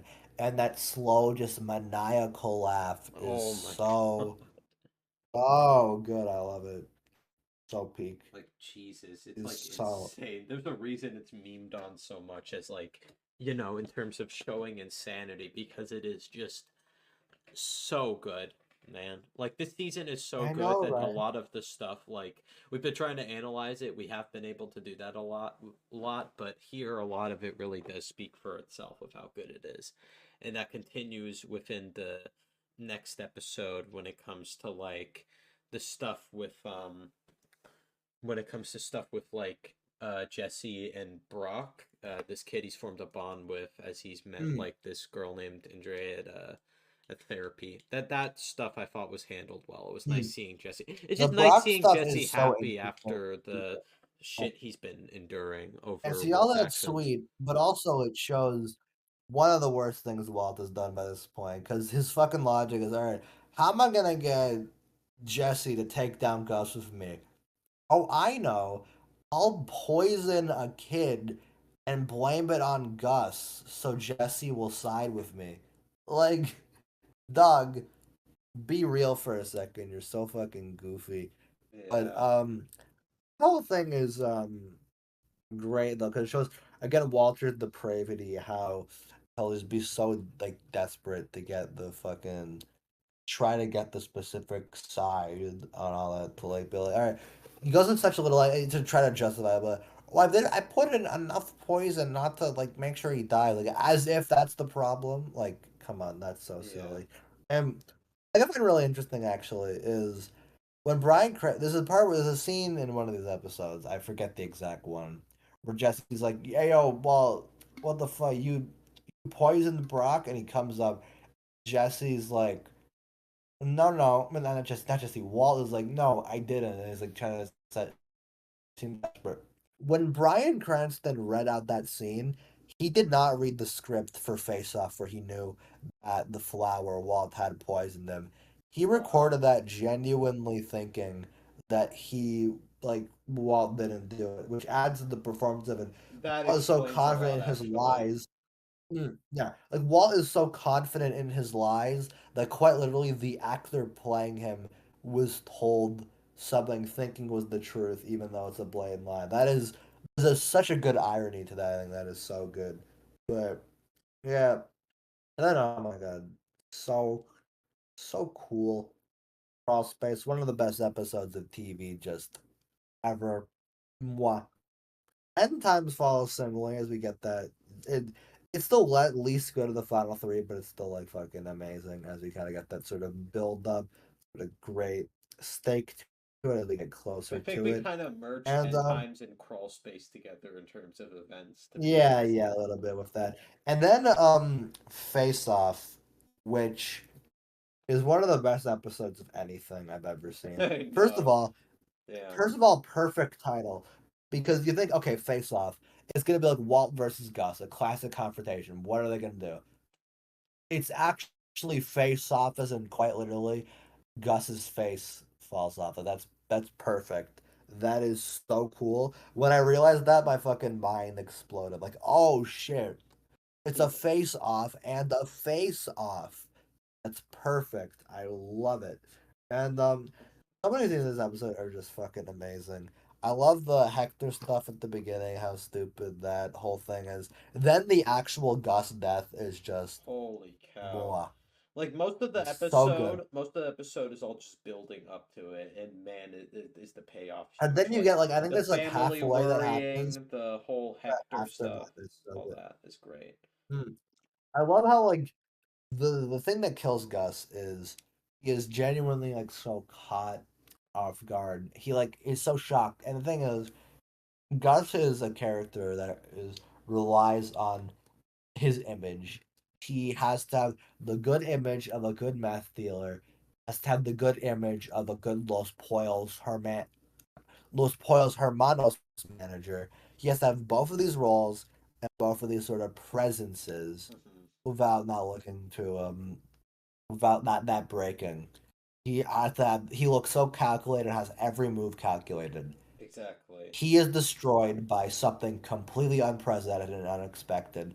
It's the perfect ironic end to his character, and he is so programmed internally that even when his fucking face falls off, he still has the instinct to adjust his tie before dying. Like, come on. Oh, And then, like, when you see the other side of his face, it's like, as he falls, holy like, shit. jeez, I didn't know. I It's knew so he good. died, like going into it. I had no idea how it happened, and I was blown away by that scene. It is You know, so good. it is just a phenomenal way. And then we see Walt on the phone with Skylar as he says that he won, I won. Just like as he exits it, like taking pride in the fact that he took this guy's life, that he took down such a large threat to him that was always a step ahead of him at every corner, as he did in that amazing, as he said in that amazing scene where Jesse holds him at gunpoint. uh, but yeah, so fucking good, like genuinely. Yeah. I was as blown away Yeah. by it as Gus's head was. That's true. But oh my god, yeah. And then just after that, this I love the way that the first half essentially is building up to the Gus like thing, and then the kind of the rest of it is like, okay, we're kind of just figuring things out. Walt and the boys are like, okay, how are we gonna fucking course correct this? Then Love the scene where they fucking burn the entire meth lab down. That part is so satisfying. to, How like, there's bam. just to end stuff And like then that. Yeah, great. mm, and then the ending where fucking they read the Skylar's seeing the news of what happened, and Walt just is like, "I won." Like fucking hell, man! Like, What a damn, fucking ending. that's insane. It's interesting because I, we'll get into this more of season 5, but what's so interesting is when Walt says that, it's like effectively he could call it quits here. Hank's not going to be chasing the Heisenberg trail after this. The Gus thing kind of distracts from all that.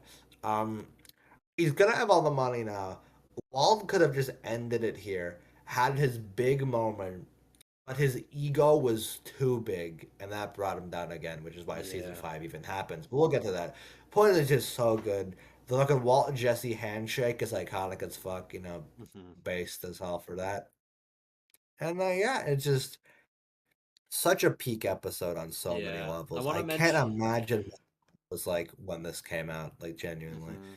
So crazy. I want to mention Yeah. one more thing. I saw like a thing, a video online that I thought was funny. Is that basically when people went to conventions and saw Giancarlo Esposito, they brought like a bell. They brought like a bell to him and then started ringing it.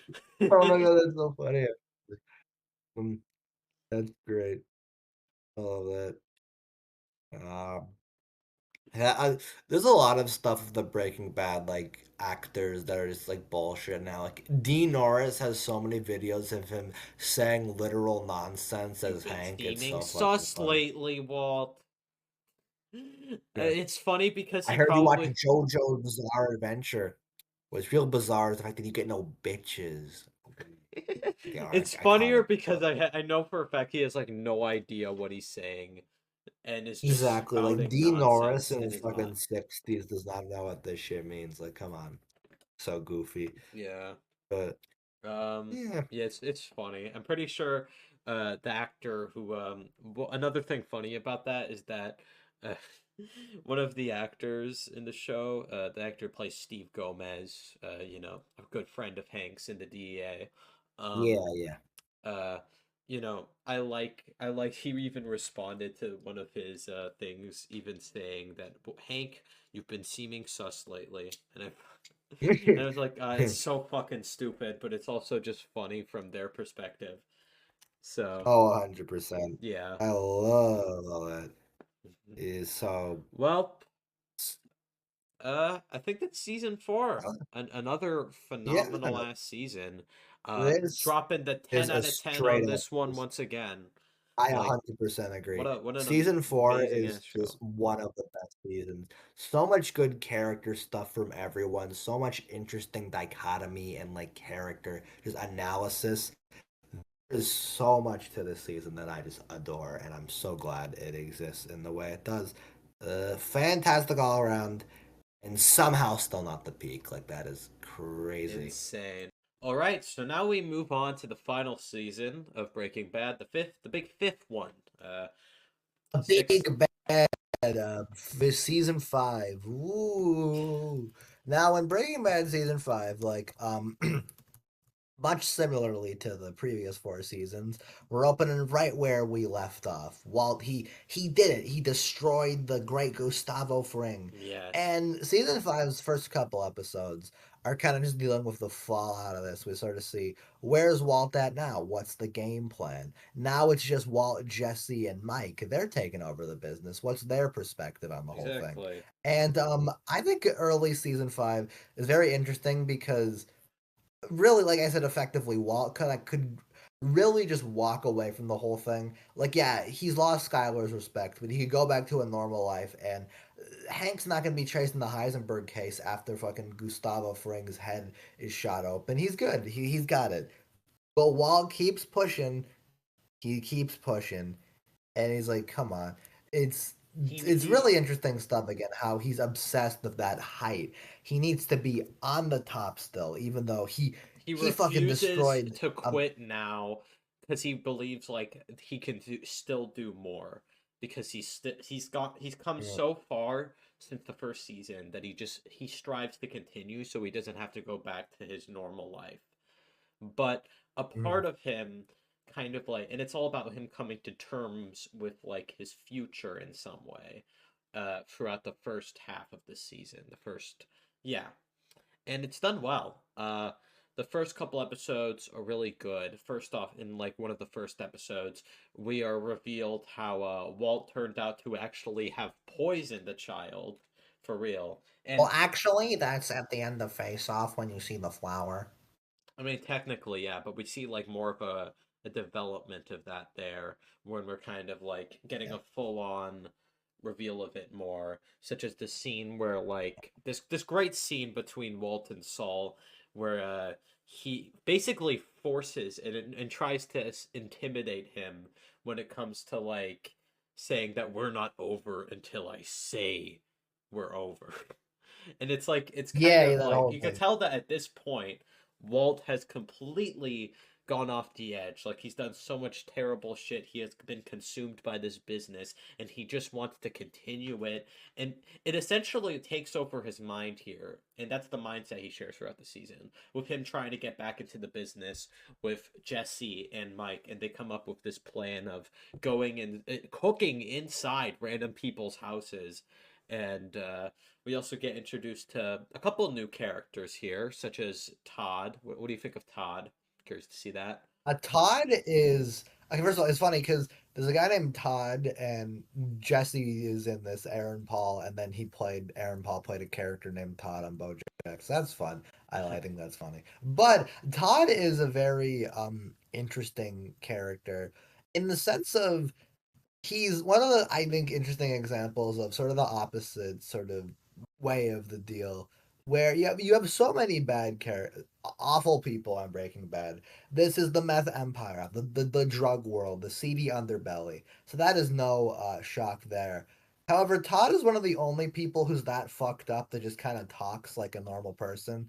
Yeah, Like he's very it's very casual, and interesting. that almost makes him worse. You know? Yeah, Like he's kind of exactly. like Because he takes everything he Mhm. does. Like in one episode, we're getting ahead of ourselves here, but he shoots a child in like an Yeah. episode. It's a huge part. Jesse has a huge soft spot when it comes to hurting children into the drug business. And he ends up like losing it over it. And you see Todd just not taking this that seriously. It's weird because he does all this terrible, fucked up shit, yet he's barely shows any sort of emotion.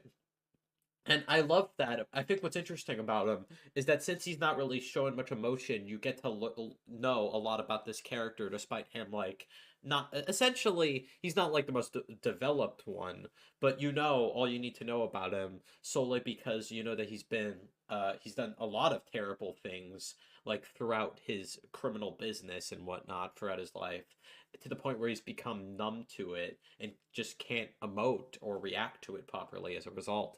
And I think that's what makes it interesting about Yeah, this yeah. new character inclusion and how he even tries to, Yeah. be a new partner for Walt at some point when Jesse quits the business. But go back to like the Yeah. earlier episodes in the series. I like how this season also kind Yeah. of like shows talking about Mike more. I know we haven't like Yeah. gone in depth with him a lot, but he definitely serves Mike his is a purpose in the really series. I know from yeah. you that he gets more development in Better Call Saul. Interested to see how that goes, but he serves his purpose Interesting thing incredibly well about in the the series. funny thing about Mike in Better Call Saul is it's in this he has you have scenes with Mike's granddaughter, and there's like there's a big scene in this one where like a couple later he's at the park with her, and then oh no, they've got Mike, and Mike's got to leave, and then that becomes a whole thing. But it's really funny because in Better Call Saul, she looks older than she does in Breaking Bad, even though logistically that doesn't make any sense. Mm. I just think that's kind of funny when they focus more on that. I think it But was Mike casting is an problems, interesting yeah. character where yeah, he gets all yeah. Well, obviously like she goes for like I think 2 or maybe 3 actors for a Better Call Saul. It's Yeah, fun. that makes But sense. yeah, but point is the thing that is interesting with Mike, I think, and again, Better Call Saul gives him a lot more depth, which is why I look more positively on him.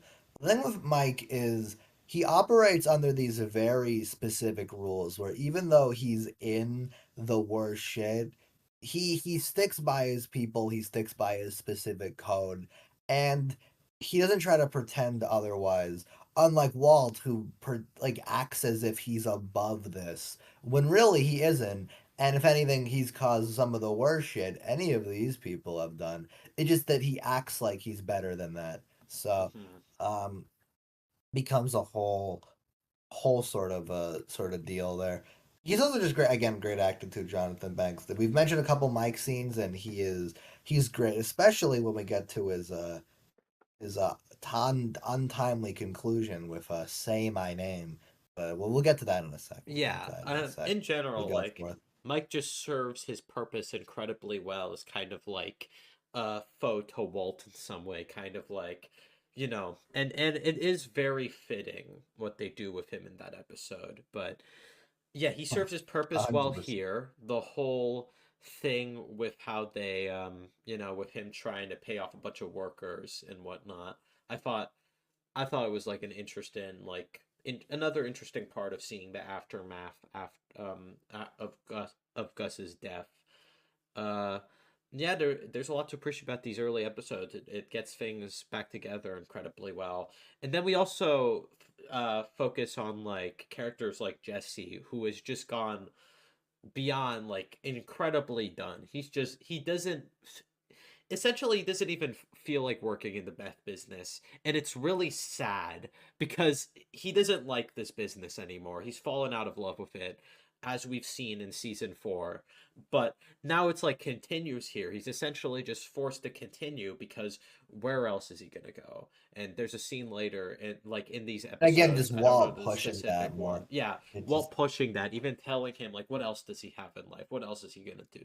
And like Jesse's just so done with it that he doesn't even care anymore. He just wants out. He just wants out of it. He doesn't care anymore, and tries to force himself out of the business no matter what. But Walt keeps pushing because he just can't stop, because he has the opposite problem that he has.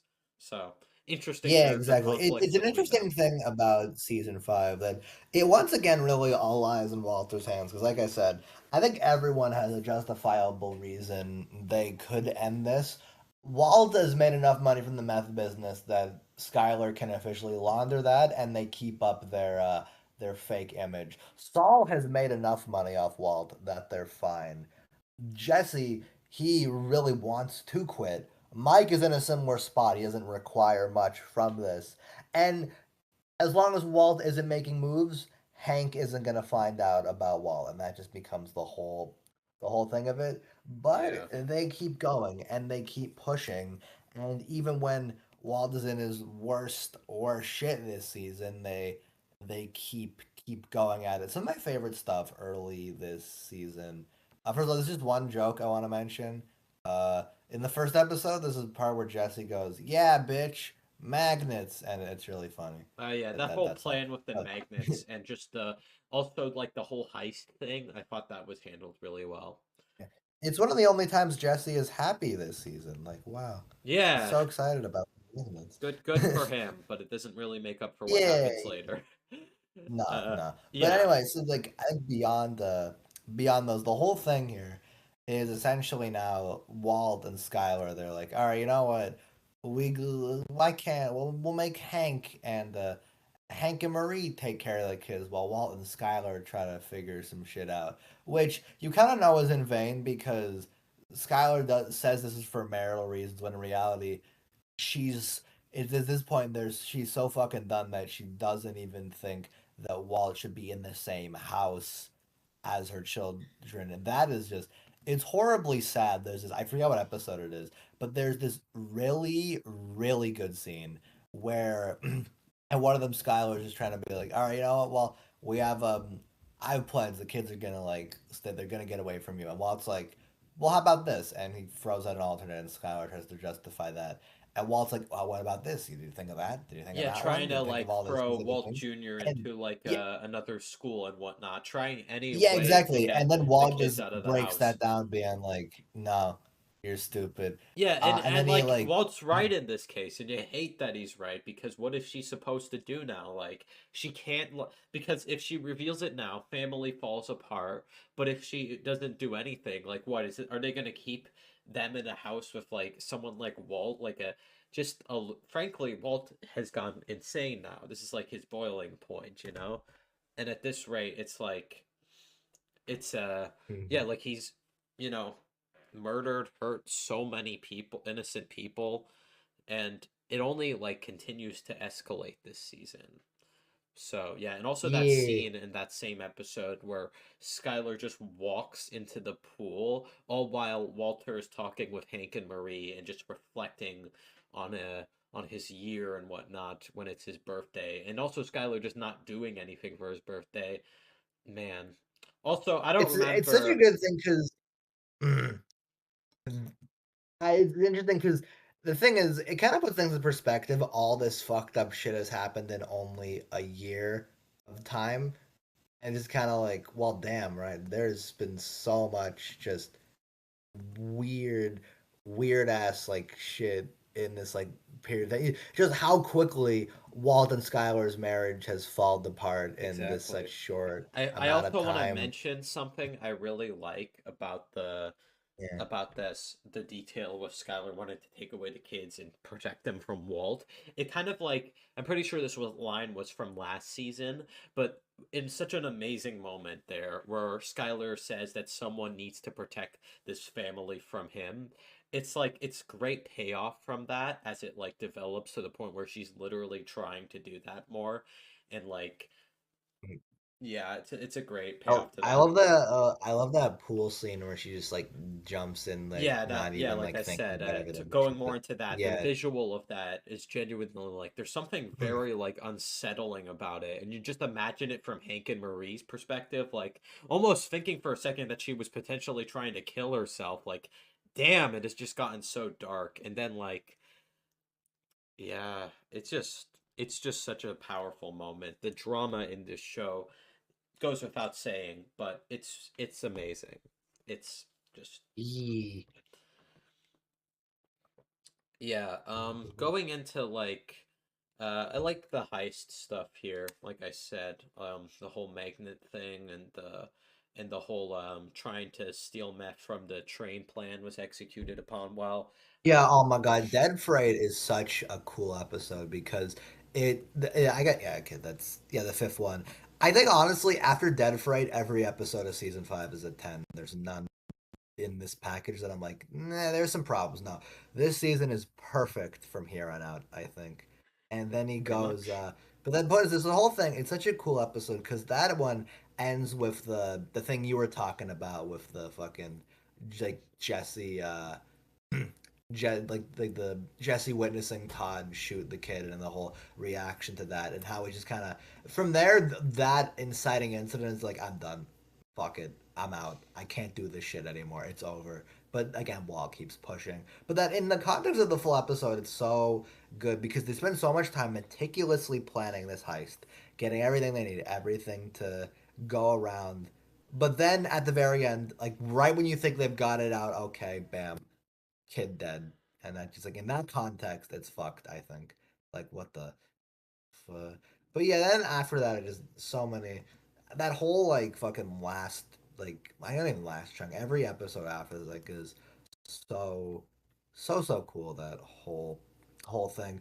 The next episode, Buyout, is one I want to point out for one specific bit I think is hilarious. Where there's actually there's some great character stuff here too, but I fucking love how awkward the Walt Skylar Jesse dinner scene is. Oh, I Where forgot it's about that. Yeah, that scene is so good. Also, the whole thing with Walt bringing up Skylar's affair in front of like Marie, and then like, man, it's so good. Like as a way of yeah, justifying I him being love a that shitty because husband. interesting because on one hand it's like Walt is not technically lying, but it's also like, dude, compare that to everything you've done. Exactly. That Like, is come on. so tame. So tame in comparison, yeah. But yeah, Yeah, it's another great one. it's All so the interesting. episodes of the season are great. I think that goes without saying. Oh, To be honest, 100%. I don't They're think all there's a really, really good. single there's not a single not good episode of Breaking Bad. Yeah. Some are better Definitely than not. But others, sure, but like I feel like all of them, at the very least, I think the lowest episodes are like an 8 out of 10 in my mind. So yeah, I would agree with that. I would agree yeah, with that. just goes to show how good To of a get back show on it is. that, like what I was talking, to get back on that, I think I think a really interesting thing about that dinner scene is this. Again, it's so again, even when Breaking Bad is this light, they still are able to dial in those comedic elements because on some level, Breaking Bad is always a dark comedy, and you can't get more dark comedy than like abusive like dynamic with the fucking Jesse Poppin. I love how he's trying to be like nice about it, compliment like her cooking and shit, and she just is not having that. She just does not give a shit. It's so funny. Again, I think another interesting thing is that leads to the scene where Walt is talking about how here, listen, Jesse, we can't give up because I left and he talks about the gray matter thing, how he left Mm, that, and how he's like, I'm owed this, and how he's repaying this now. This is something that's always implied, where Walt's like, he missed out on the biggest opportunity of his life, and the reason he loves the meth business so much is because he's getting that excitement in his life he never got before. exactly. But also, it's that same sort of logic again, where Walt kind of guilts Jesse with this, but it's still kind of like, well, dude, it's your fault. You could have fixed this, but you're in this situation, and he's just kind of in too deep. And I mentioned this, I think, earlier in this. We got a little break in recording, so if I forget something, that's why. But my whole thing is Breaking Bad season 5 is the dominoes setup from the first 4 seasons all tumbling because there's so much just meticulous lying and calculation. Everything is so precise. Walt's cute little world happens, but now it's all gone. And it's fucking domino effect. And then in like a couple episodes, I think, yeah, 2 after buyout, this all starts to fall apart. The first instance of the whole thing is we get to the episode "Say My Name," You're where goddamn right. after yeah, which is an iconic scene. I kind of love it for how it perfectly shows Walter's ego This because man it's is like, so well, they, egotistical that he just wants someone to say his name for the sake of it. Like yeah, Jesus. what is funny about that though is hypothetically they could just genuinely not know, like Yeah, who's gonna like, exactly. yeah, like what if they genuinely did not know who Heisenberg is? Like, come on, they would just Exactly. Like like they he yeah. looked like a fucking fool in front of Also, them. he just It's great. forces Jesse into the business, even though he wanted out. But he lets Yeah. Mike out solely because the DEA has been onto him the whole season. So yeah, and this all leads like throughout the episode. It's done amazingly with all that. Mhm. Builds up the tension very well. Walt being forced to literally be like strapped to like inside the lab was genuinely like a great ass scene with Mike literally strapping him down just so he doesn't prevent Jesse and him from quitting the business is sort of Yeah, I don't know if it was that's in that fucking specific crazy. episode, but regardless, it was somewhere around this corner where Jesse and Mike were looking to leave the business. So yeah, it's good. It's Yeah. another great arc.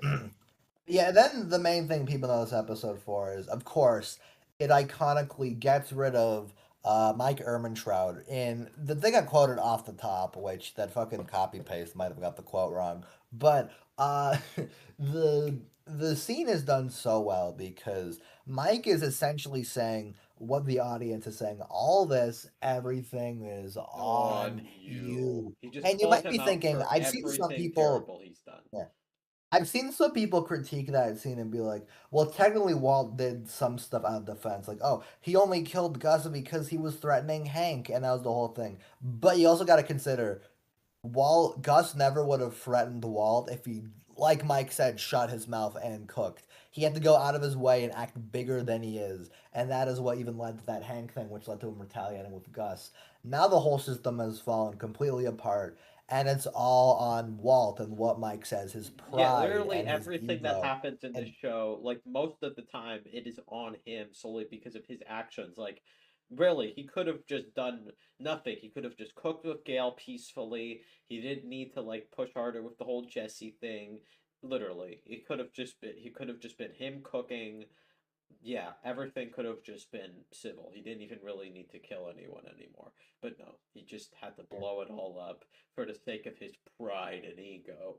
And it's literally just like, it is a Mm. very strong scene. And then Walter gets so mad at this that he literally shoots him. And then he reveals after that he could have just gotten the fucking names of the victims from Lydia.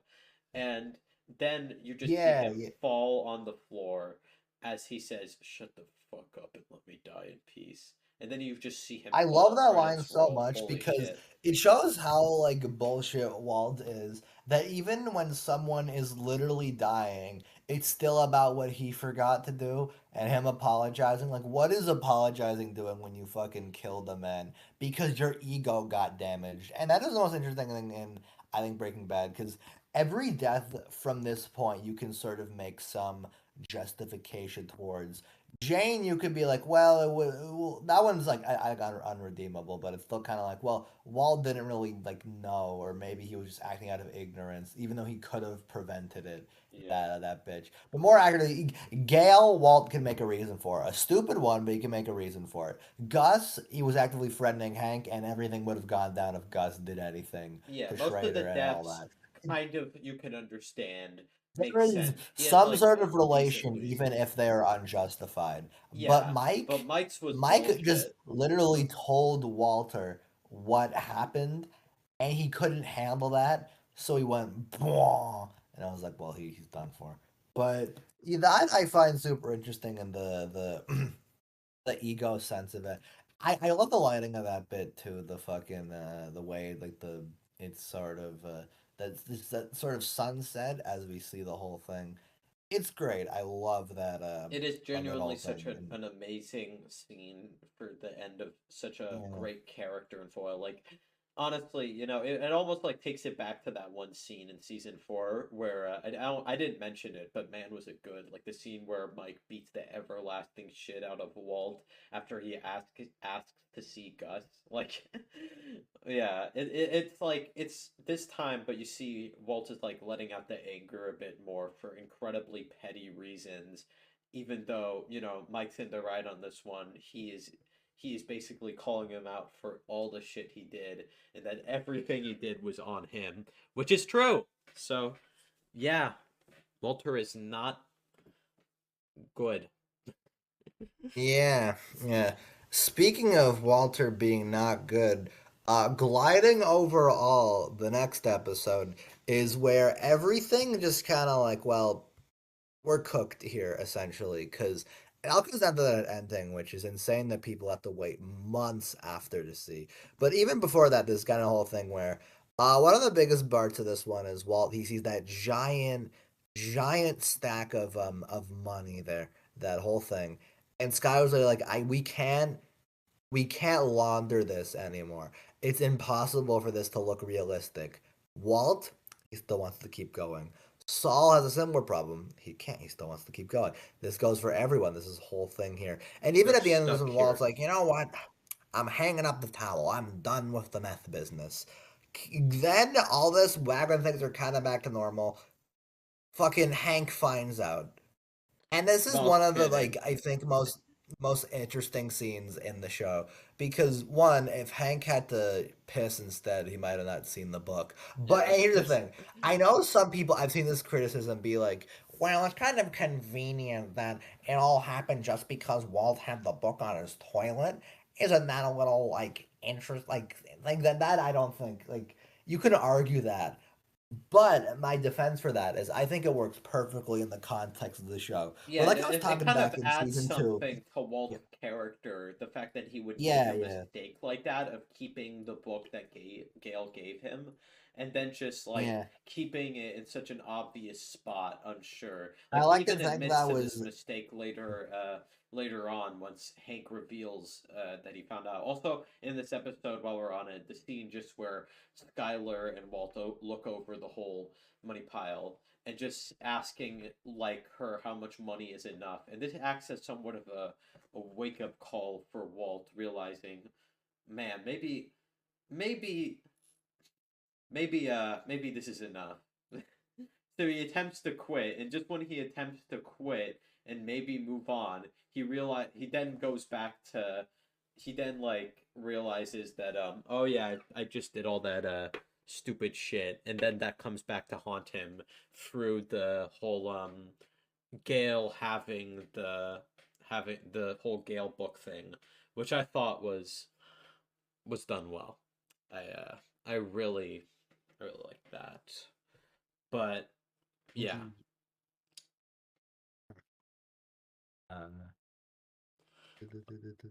Yeah, I guess that's the main thing I gotta say about this episode. Just like that standout scene. Yeah. It's done.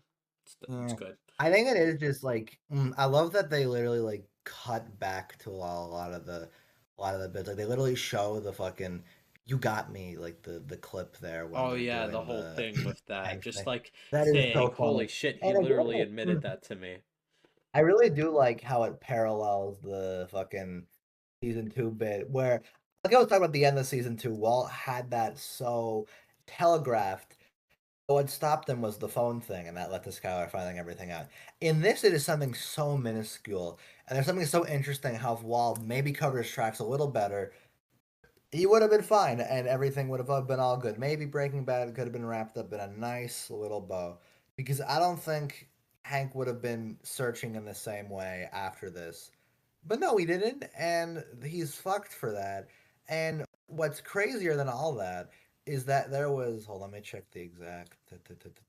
Yeah, this episode aired on September 2nd, 2012, and Blood Money aired on August 11th, 2013. Jesus. There was a 11-month gap between these episodes. I would have killed myself, I think, because what the fuck is that? That's insane. Come on. But before we get to that, I want to mention another thing about this first part of the season.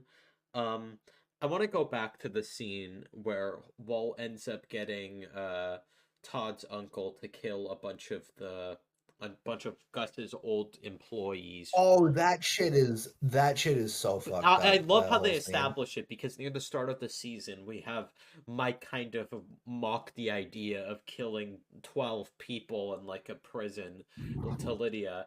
And then we just watch Walt just completely be okay with it. Like we see this cheery music in some way playing while these people are being Yeah, it's brutally murdered. And it's like, it again adds to the dark comedy of Breaking Bad. How they've always been there's always I think sort of a humorous element to it. I think even with the whole toppling down thing, there is something so ironic and so karmic about the fucking like whole thing being caused by, oh well, I guess the fucking book while Hank was taking a shit. That's funny. I think the show knows that. But with this, it's even like again that purposeful contrast, fucked up shit with happy music. You see that a lot, but I think it's fun the way they do it. And also it really shows the growth of it because if you remember back in season 1, Walt struggled to kill one person. And now he can kill a fucking whole prison, and it's like, well, it's insane. it's okay. I didn't directly cause it. The pure, it's the pure contrast from season 1 Walt to season 5 Walt there is genuinely insane. Like the scene where he beats the shit out of that one like that random teenager who was making fun of Walt Jr. Just imagine what season 5 Walt would do to that. Season 5 Walt would shoot that guy. Damn it! It's like, Yeah. damn, bro is unhinged in this. It is so fascinating in that way. insane. Yeah, 100%, 100%. And then this leads into the second half of season 5, which is quite the ride indeed as we get into all these wild ass episodes. Blood Money has a perfect opening, doing immediately after where we ended the fucking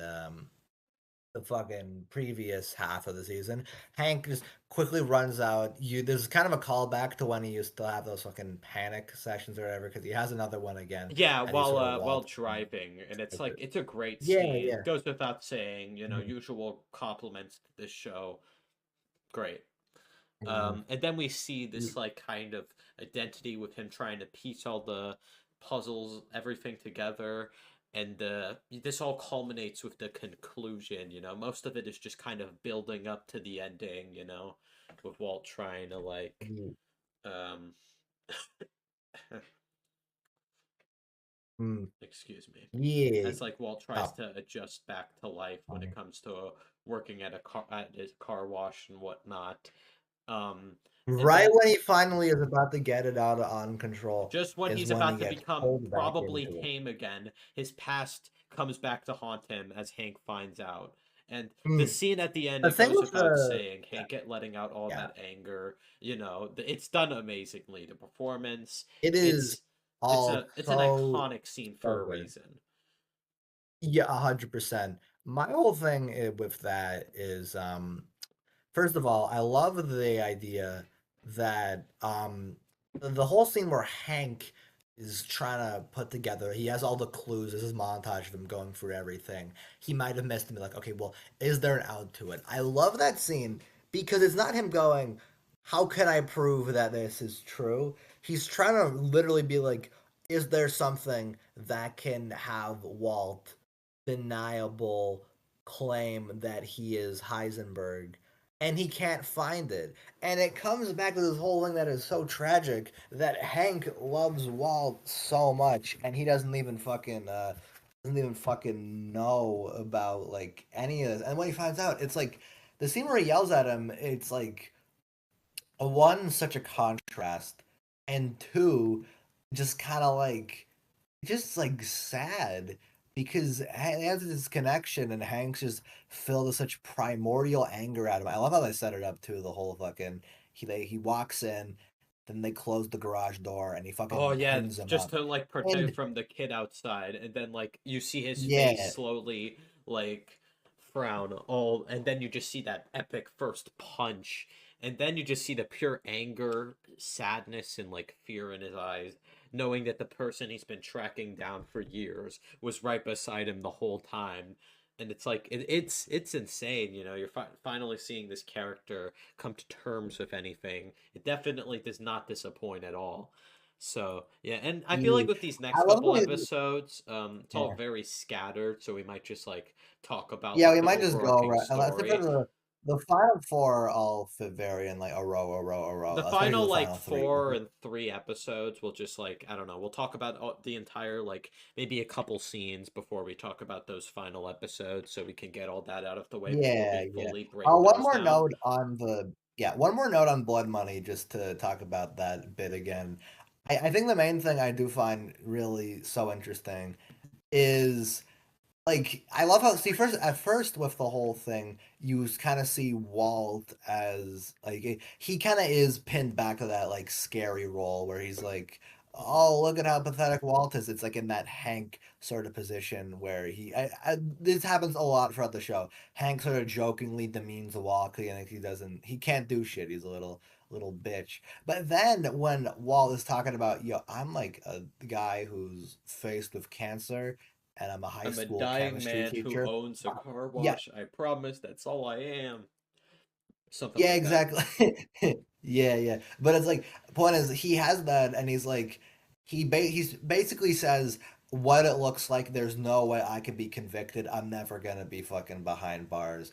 And he says tread lightly, and those two words have such an impact. How Hank looks at Walt, never the same way again. He thinks, cause just like wow, this is like all this like Hank is finally seeing for the first time that sort of Heisenberg like persona in terms of It's personality insane to think about, yeah. That Walt always had, but he could never outwardly show. And now he sees it here, and it just is this horrifying, horrifying ending, I think. And yeah, And then then from we get here, this is when shit goes down. This is when everything starts to. this is when everything gets real. Damn it, Mhm. like. I think I think that's so funny. The next episode, Buried, is when we kind of is when we kind of find out. Oh yeah, well the cancer might be a little more back, and it's funny because by this point you're like cheering, like yeah, yeah, cancer again, bitch, you asshole. That's fun. I think like yeah, that little bitch.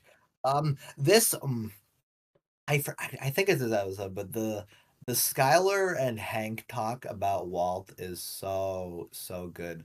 Where Oh you kind yeah. of can see Yeah, it's the part where he keeps going, "Am I under arrest?" And it's so scary because you kind of see the fact that Hank is in this position is interesting because the fact that you see him kind of sort of scrambling is interesting. Kind of flips the power dynamic a lot, Yeah. where you see how that whole thing goes and like how he's trying to help out. And the thing is, the thing what I noticed, this is YouTube comment that pointed it out, I think, but it was really an interesting insight I hadn't heard before that I think is really interesting. Where in that scene, Skylar starts yelling and resisting after Hank starts talking about how much he says something like, "Oh, you know how much I love your sister, Sky," and he's like talking about this whole thing. That is, in her eyes, that's just Hank saying, "You got to do it for the family," which maybe Hank is right, honestly, but she's heard that from Walt a million times as bullshit. So why would she take that seriously from him? And I think that's a really interesting angle they do with the acting on that scene is fucking great. And oh my god, the part where Skylar just literally, I feel so bad for her. She's like, literally can't remember the last time she was happy because she's been stuck with this Walt bullshit for so long. It's horrible. I feel so bad. It's tragic. Yeah. Um, Yeah. I forget if it's this one or if it's in one of the earlier ones that I didn't mention it. But I really like the scene where Walt tries to like. It's like he got something on him from the meth thing, and he's like, he's trying to talk to Flynn, being like, "Well, actually, I had this elaborate thing at the car wash that made it all like this," and he doesn't believe him, and the whole thing is, it's like, well, Walt could have just like said something mundane, but he had to like overly justify it in his head, and that like Yeah. proves again, yeah. Yeah. Lies That was didn't work funny. out. If he just said something simple, Flynn would have believed him, and now he knows that he's lying bullshit. And obviously, Skylar is. Again, the fact that even 5 seasons in, he is so confident in his lies, and it has not taken a toll on him. Very interesting stuff, the whole thing, and buried here. And oh my god, Confessions is one of my favorite. Oh yeah, Might even be definitely. top 5 for me. This episode is so fucking good. We have the first of all, it has the iconic bit where Saul gives Jesse a Hello Kitty cell phone, which is iconic as I fuck. also want to mention But a thing from like the I think like around these two episodes, I know that, but the whole thing with like, the thing with Marie also finding out, trying to take Holly from Skylar, literally slapping Skylar as a result, is very yeah, very well done. You could tell that there's been a I've lot of like tension built up with the sisters over the course of the series, like the scene earlier in the season where Skylar just like tells her to constantly shut up at the thought of her smoking. that scene is so good. You kind of just see all of it breaking her. She can't keep hiding this shit anymore. Yeah. And you honestly, so Slay Queen, so girl boss. She cooks that one. But anyway, confessions, right? There are two main bits in this one that I highlight, but also they're real big ones. Where the first is the actual dinner scene where we got Walt, Skylar, Hank, and Marie. They're all sitting at the table and they're kind of just talking about the situation. First of all, I think it's really funny they're doing this in public. Like, what if like the fucking waiter was Yeah, the listening in on fucking them? They'd be waiter showing up makes the scene so much more awkward. Like he has no because idea yeah, what's happening. again, another funny element. Breaking Bad is still a comedy at heart. That whole awkward tension to it is great on a Yeah. comedic level. But also, it's so interesting how a detail I really like is even at this point, Hank still finds a way to emasculate Walt. Like he's found that he's killed multiple people and is a drug dealer, and he's like, "Be a man and stand up to the Shut up, authorities." Like, be a come on, man. like he's Hank still somehow always has to have the upper hand, and that's crazy. But yeah, then just the whole thing, the back and forth. There's such good performances, and it has one of my favorite moments where I think Marie is honestly like if we're talking about main characters, I feel like she gets like Skylar gets overt hate and other characters get like bits and like general appreciation. I don't think she gets much, which I think is kind of sad because there's a lot of great character stuff she gets too, even though it's not quite like anyone else. But she does deliver the iconic line, "Why don't you just kill yourself, Walt?" Oh my And it's god, like, yeah. mm, That was just fucking that was insane. it It is honestly the balls on that is crazy. Like, it sounds kind of funny out of context. I've seen, oh my god, this is really funny meme I've seen of that where it's Marie going, "Why don't you just kill yourself, Walt?" And then it cuts to the end of Felina. It's really funny, but Yeah, also I want yeah, to mention this because I feel like these next couple episodes, I feel like all these scenes are all like blending together in a continuous story. So I think it's like best to not go episode by episode from here and just kind of break down the next couple episodes leading up to I'd say the final three we got there, which are going to be their own big thing because there was a lot to say with those final three episodes. But yeah, these next couple specifically are genuinely like very strong. Like we get that amazing scene with Walt once again chilling in the desert talking with Jesse and him trying to like steer his way showing care for Jesse while Jesse kind of sees through the bullshit that he's only like trying to be supportive for like the sake of it, I guess. Like he doesn't actually if he show much care in him, you know, like he hasn't been a good partner, basically calling him out on being a dick to him yeah. in many instances. And it's a great ass scene. And then you just have Saul just like casually standing there, being forced to just let this all happen, being forced into this whole thing. Mhm. Sure, that's Yeah. also enhanced by Better Call Saul, but that's a story for Oh, another it is day. definitely. This is one particular bit that is really like I again really enhanced where he just kind of like it's when Jesse finds out like I think they were talking about how he Walt is connected to the Brock thing and he's cornering him and Saul's just kind of sitting there Oh like my I didn't god. ask for any of this and he's like just broken down. That part hits super hard after you know It what is Jimmy's been so through good. for Better Call Saul. But even in this context, it is true because Stahl just kind of came into this for the money of it, how he saw the opportunity of the great Heisenberg and gave him that spot. But it's still just kind of like, wow, this this whole situation has not affected anyone positively. And Wall is just kind of like, yeah, you kind of let all this happen. And it's just crazy. I love the Yeah. fucking oh, okay. Well, one other solve that I want to mention is I love the part where Walt's like talking. It's like, all right, Hank knows what the fuck are we gonna do, and he's like, why don't we go send him to Belize?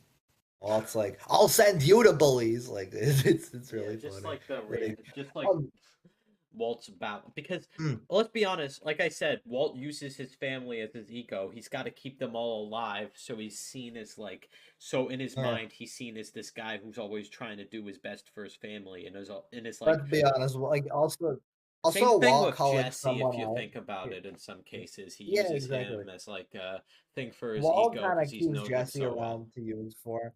It's an interesting dynamic, I think, because there are genuinely nice Walt and Jesse moments, and there's even one this season I like where Jesse gives him a fucking nice watch for his birthday. Even after all they've been through, Jesse still owes it to him. And also, I Exactly. do like that.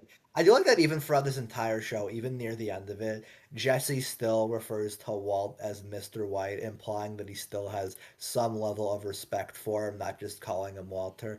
Yeah, I and think it's that's a a cute shame. little It's like you can understand Jesse's perspective here, and like, but then Walter detail. just like is kind of using Jesse a lot of the time and is seeing him like treating him. It's not a good relationship, but you can tell that there's some respect there for one another deep down, even though Walt's respect is not shown well at all. But you know, it's Mhm. a great dynamic for a reason. It's a reason that they're such an iconic duo, and yeah, Yeah, it yeah. continues here when they just become at each other's throats more than ever. Jesse starts working with the DEA after Hank finds out with him like being put in this state after it all. You know, kind of trying to work there because what else is he gonna do? Like I said, he's trying to get rid of Mr. White because he's been holding him back for Yeah. a while and is just Good. sick of him getting away with it. Yeah, yeah. Uh, But just that Breaking pure Bad. scene, that tension scene where Jesse's about to leave and you're like almost happy for him. Like, oh, he's gonna get a new life, you know, he's gonna go to Alaska. And then like Yeah, he eventually and then as soon as he's about to get picked up, he just thinks about that cigarette and then the rage consumes him as he just runs to Saul's office to beat the shit out of him, pointing a gun at his face and I'm like, oh damn, it's one of my favorite moments in the whole show, if I'm being honest. It's Oh, so good. 100%. It is so good. Mwah. Great, great ass stuff on that one. I love that whole thing. And there's a whole thing too where they again I like you meant like we were saying the scene with Jesse trying to like burn down like Walt's house until like Hank eventually comes. It's like, yo, what if we It's interesting how the whole Hank Jesse team up stuff I think is so interesting because it kind of works on multiple levels.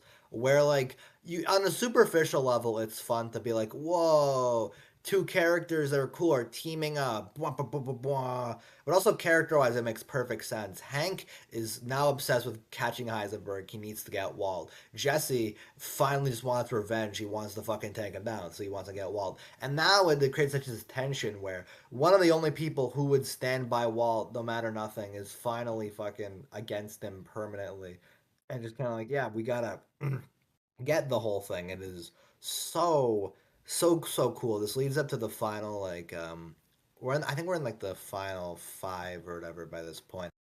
Although I want to mention one scene from Confessions while we're around this chunk that I think is really, really good, where we see so basically at the end of the dinner table scene, Walt just kind of leaves the tape on the table and they're gonna go, and it's like, okay, well, what are we gonna do now? You know, what's the whole end game, the game plan here? So Hank plays the tape, and at first it seems genuine. It's like if you This is my if you're confession. listening to this, this is my confession. If you are listening to this now, I am dead, killed by my brother Hank Schrader, and the brother-in-law Hank Schrader. And it is so interesting that whole scene because there's a way where he sort of mixes in lies and truths, being like some of that is kind of true, but also oh no, we're pinning this all on Hank. And it is so interesting because if you really think about it in the context of the show, if that video came out, Schrader would be arrested, I think, because really, again, like Walt was talking about in Blood Money, what is Walt? Walt is a high school chemistry teacher who retired and now works at a car wash. What is Hank Schrader? He works at the DEA, which would give him a sense of power. He has a history of violence. He beat up Jesse. He he was involved in the Tuco stuff, and he's beat up the innocent people in the bar. Hank is known for an aggression streak, had some sort of shady stuff. If word came out, he would seem like a prime suspect for this. A prime. And Walt could get away with it if the videotape leaked, and that is fucking insane to think about. And it's just kind of like, yeah, that's bullshit. But Walt is such at the higher end by this point, and they're watching the video just baffled. They love how Hank and Marie just look so genuine, like, what the fuck is this?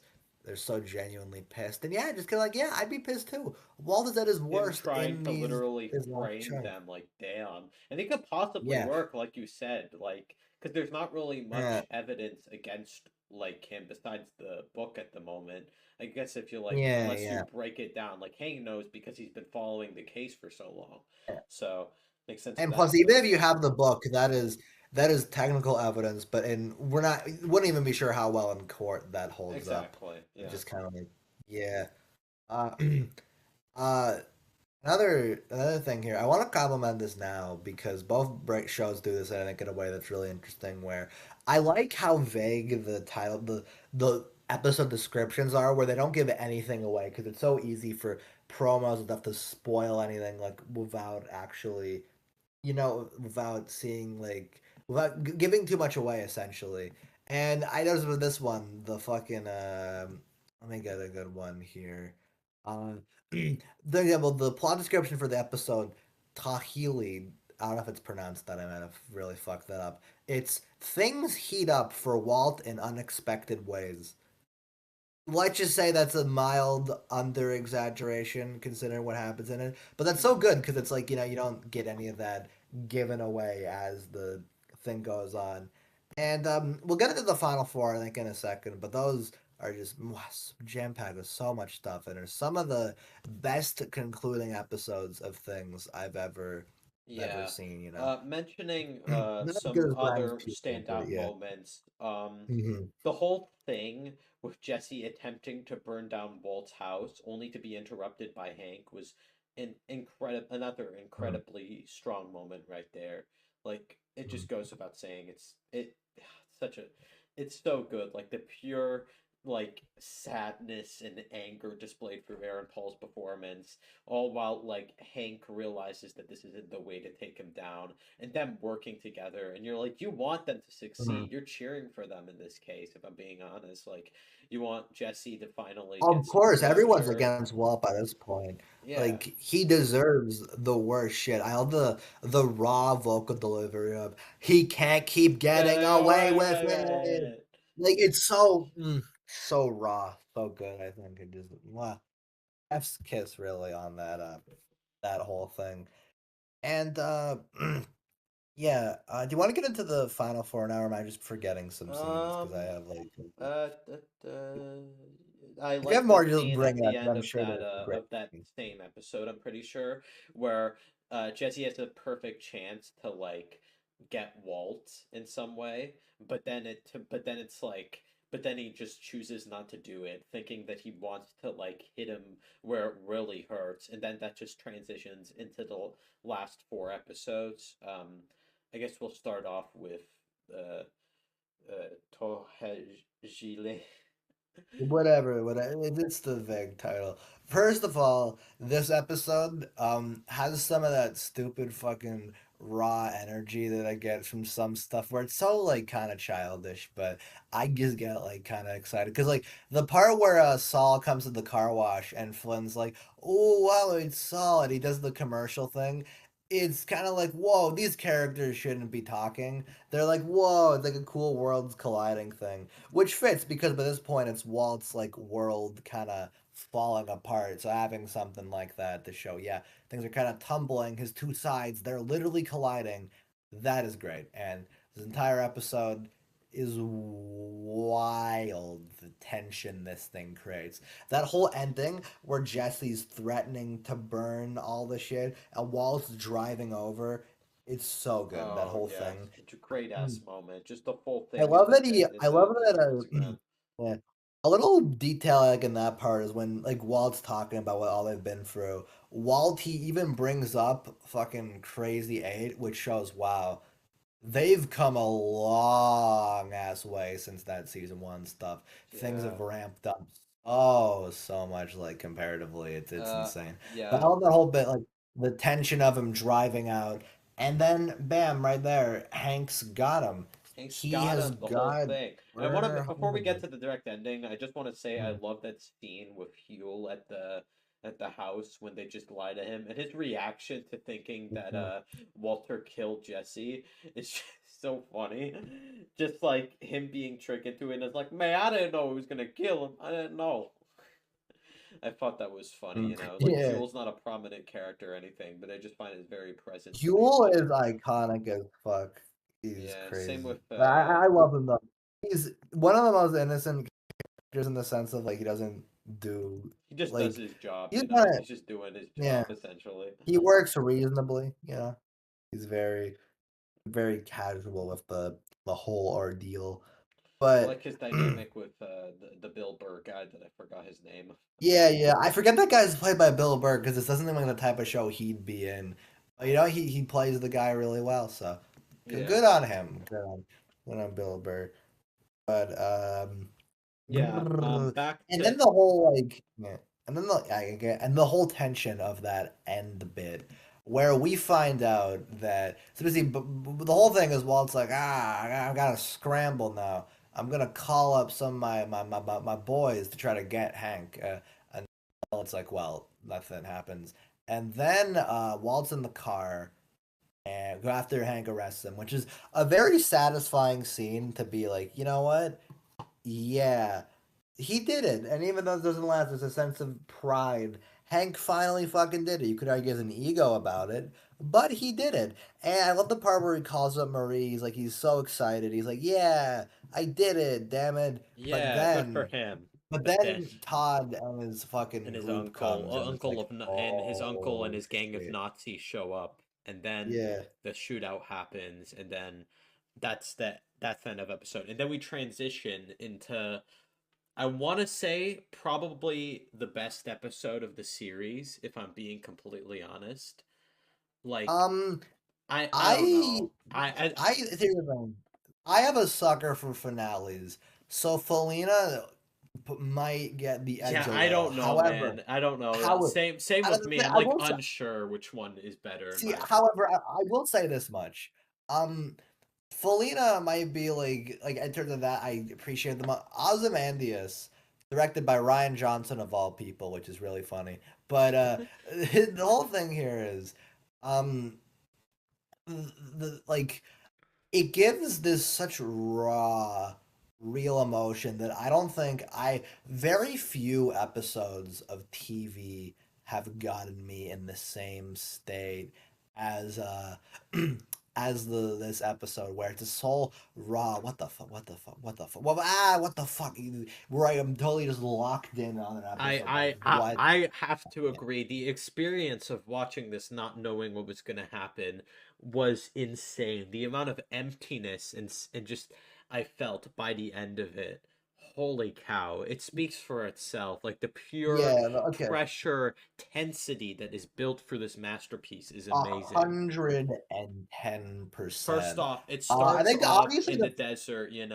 Walt yeah, talks with like a lot of obviously the like people. the thing is you kind of know what's gonna happen. Like, well, at this point, it's like Hank's gonna be God, and this is first of all, it says a lot of how ballsy this episode is that it happens so just immediate. Like, yeah, we're into the shit now. This is the shit that is crazy already on its own, but the whole thing is so just it's so sad how Hank's whole I love the line where he's like, "You're the smartest person I ever knew, And you're and you're too too stupid stupid to see.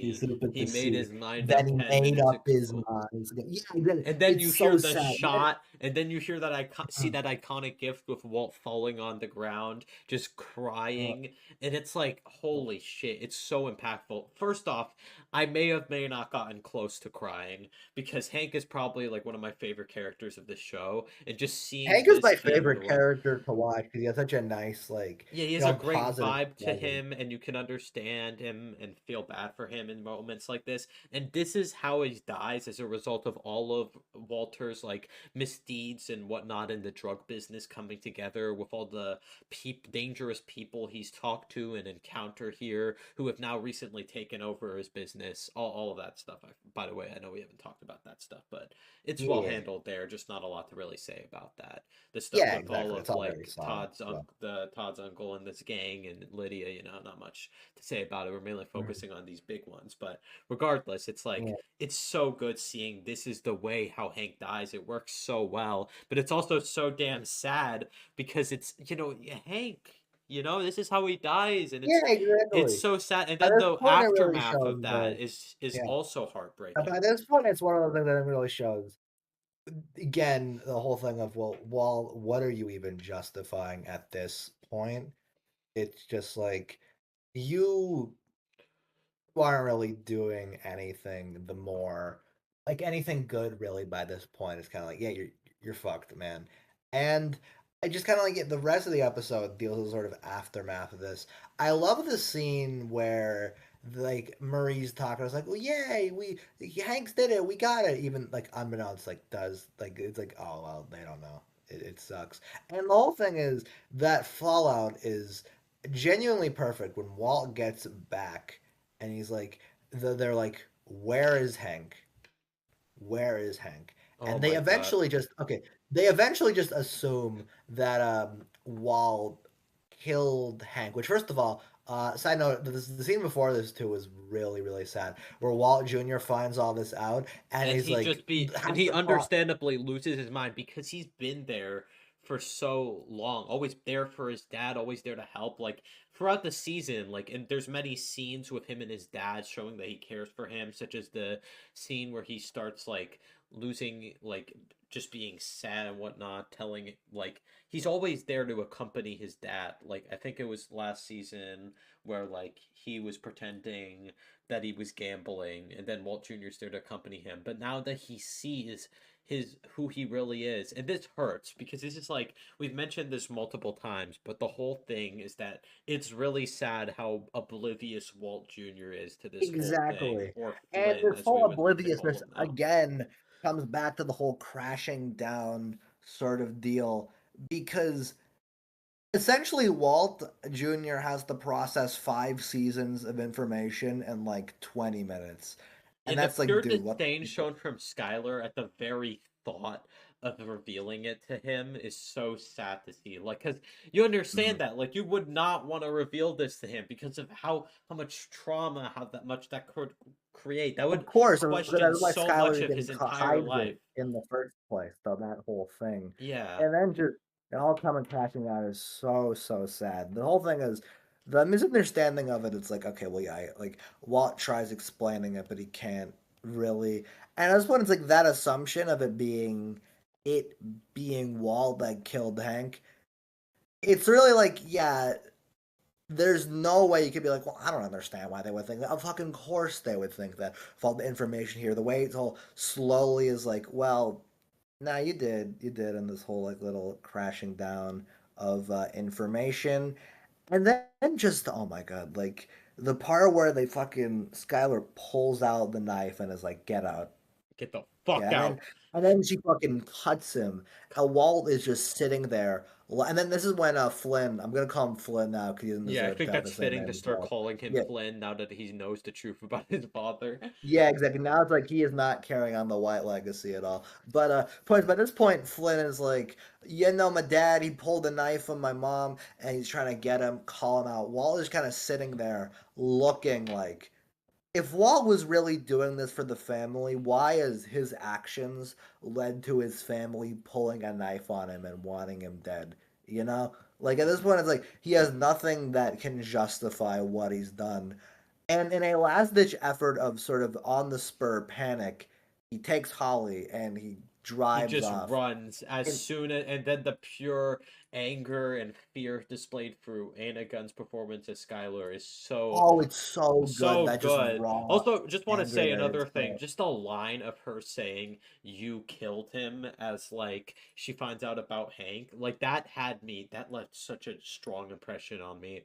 I I almost know, felt right? It's so nauseous. good. Oh my god, I felt nauseous love because it. I was like, "Holy shit, Mm. God!" It's so raw, genuinely so I'm fucking so happy I wasn't raw. spoiled Hank dying or Mike dying. I was not spoiled. I got a couple of spoilers for deaths of the show. It sucks. I knew Gus died, and Yeah, I knew I knew Hank Gus died died too. accidentally from the comment section. Unfortunately. I think I didn't know Mike died in that episode, which really caught me off guard because like, well, that sucks. Why didn't poor Mike? But yeah, Hank's death might be the one that just got me the most. That did not deserve to fucking happen, but it did.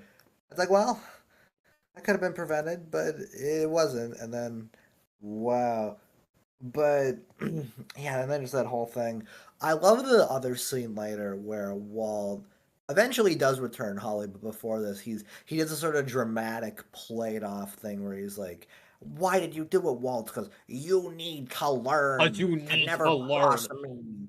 And And just I letting I out love this that part ego because to this family. obviously, right, I love that part because you can kind of see. I like how Skylar sort of registers what Walt's doing without even like saying it. Because the thing is, Walt is still like bad in these last three, 100%. Mhm. It comes with this caveat of like, well, Walt is this bad, but I think after he sees what he did, he's like, well, I'm not gonna pretend that like I'm doing this for benefit at this point. And that's why what he does here, trying to be like, because you need to learn. You did all this, you bitch. He, from doing that, is taking all of the guilt and pressure and everything off of Skylar and putting entirely onto him. Because even though Skylar is ultimately sympathetic and she doesn't do anything wrong in this context, she still was sort of complicit in what Walt did. She can't just go to the authorities and be like, this guy does math, like the fact that he spins it all on him is a really great bit there. Then just Marie finding out about And then like her Hank is breaking horrible. down after finding out that Hank's dead. Damn, that's such an amazing way to end things off. And then all this as he eventually, rides, delivers Holly back, and then just rides in the car to nowhere, who knows where, trying to get transferred somewhere else. And I'm like, wow.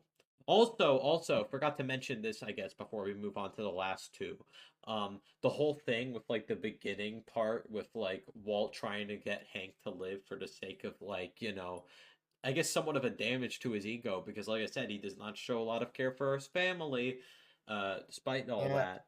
But in this same case, it's kind of like him throwing all his money away just for the sake of it, and then like he ends up getting shot at it anyway. Like Hank dies anyway, and then it shit ends there. This is from the All the previous money's episode, stolen. but I do love Walt in the car because that's such a raw like visual of him, like that's so like panic if he's trying to get the attention to maybe give him some sort of advantage, but his fate is practically sealed. That's like, damn, Yeah. that's fucking sad ass shit, And honestly. also Like Jesse poor. being taken and then locked up for the sake of it, only to that'll Oh have yeah, the one yeah, that's that whole Jesse thing, that's fucked too.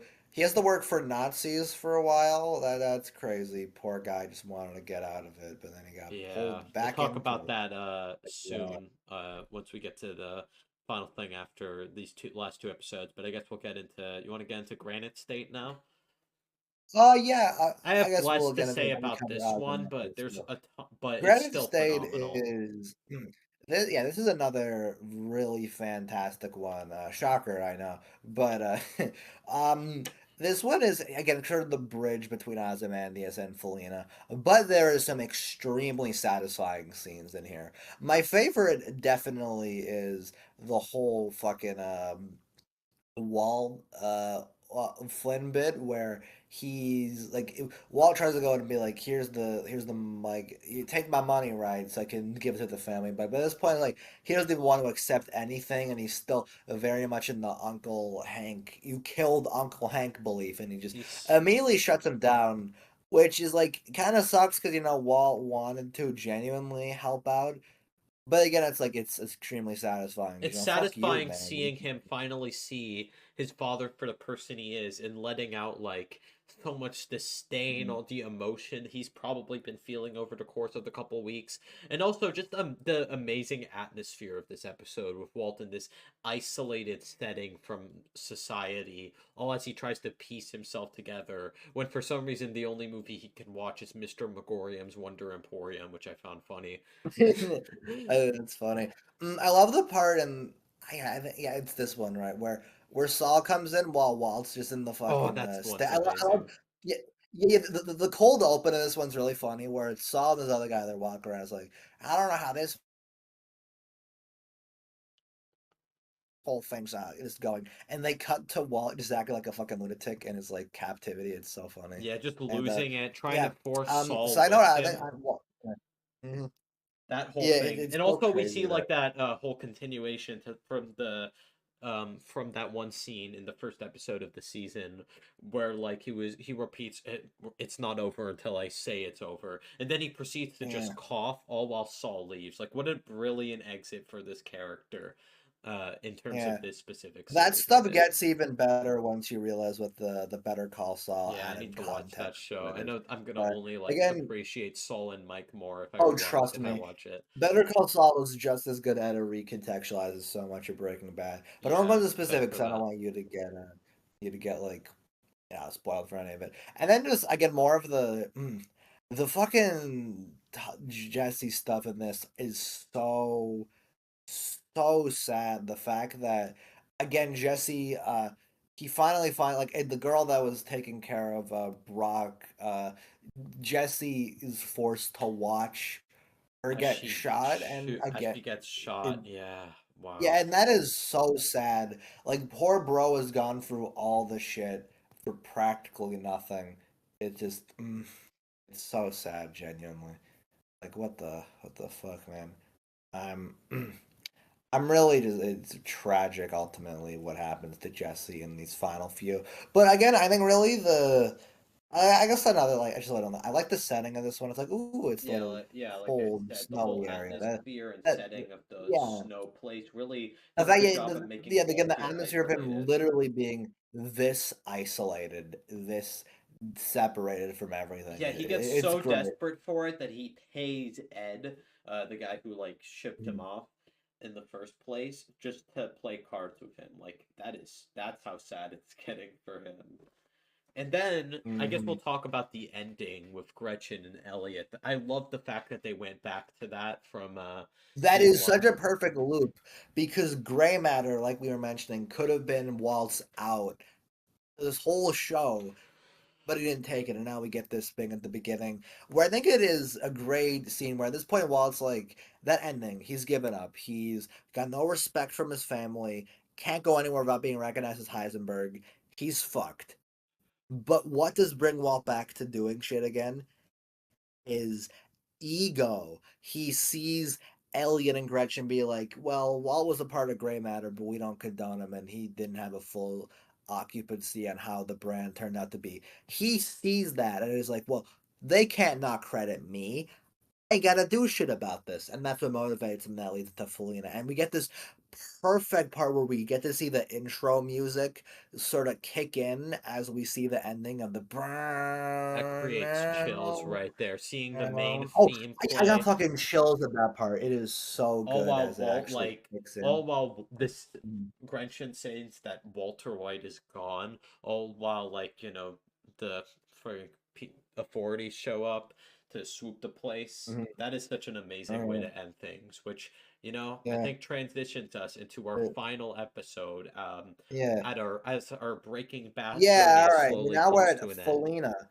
Felina has a lower average than the Azumanga finale, but it's still pretty dope, I think. Where, okay, I'm gonna go with, right away, I'm gonna talk about the opening scene for this one, where, it's basically, actually, I don't know, Did it's you not the just say exact opening. Azumanga?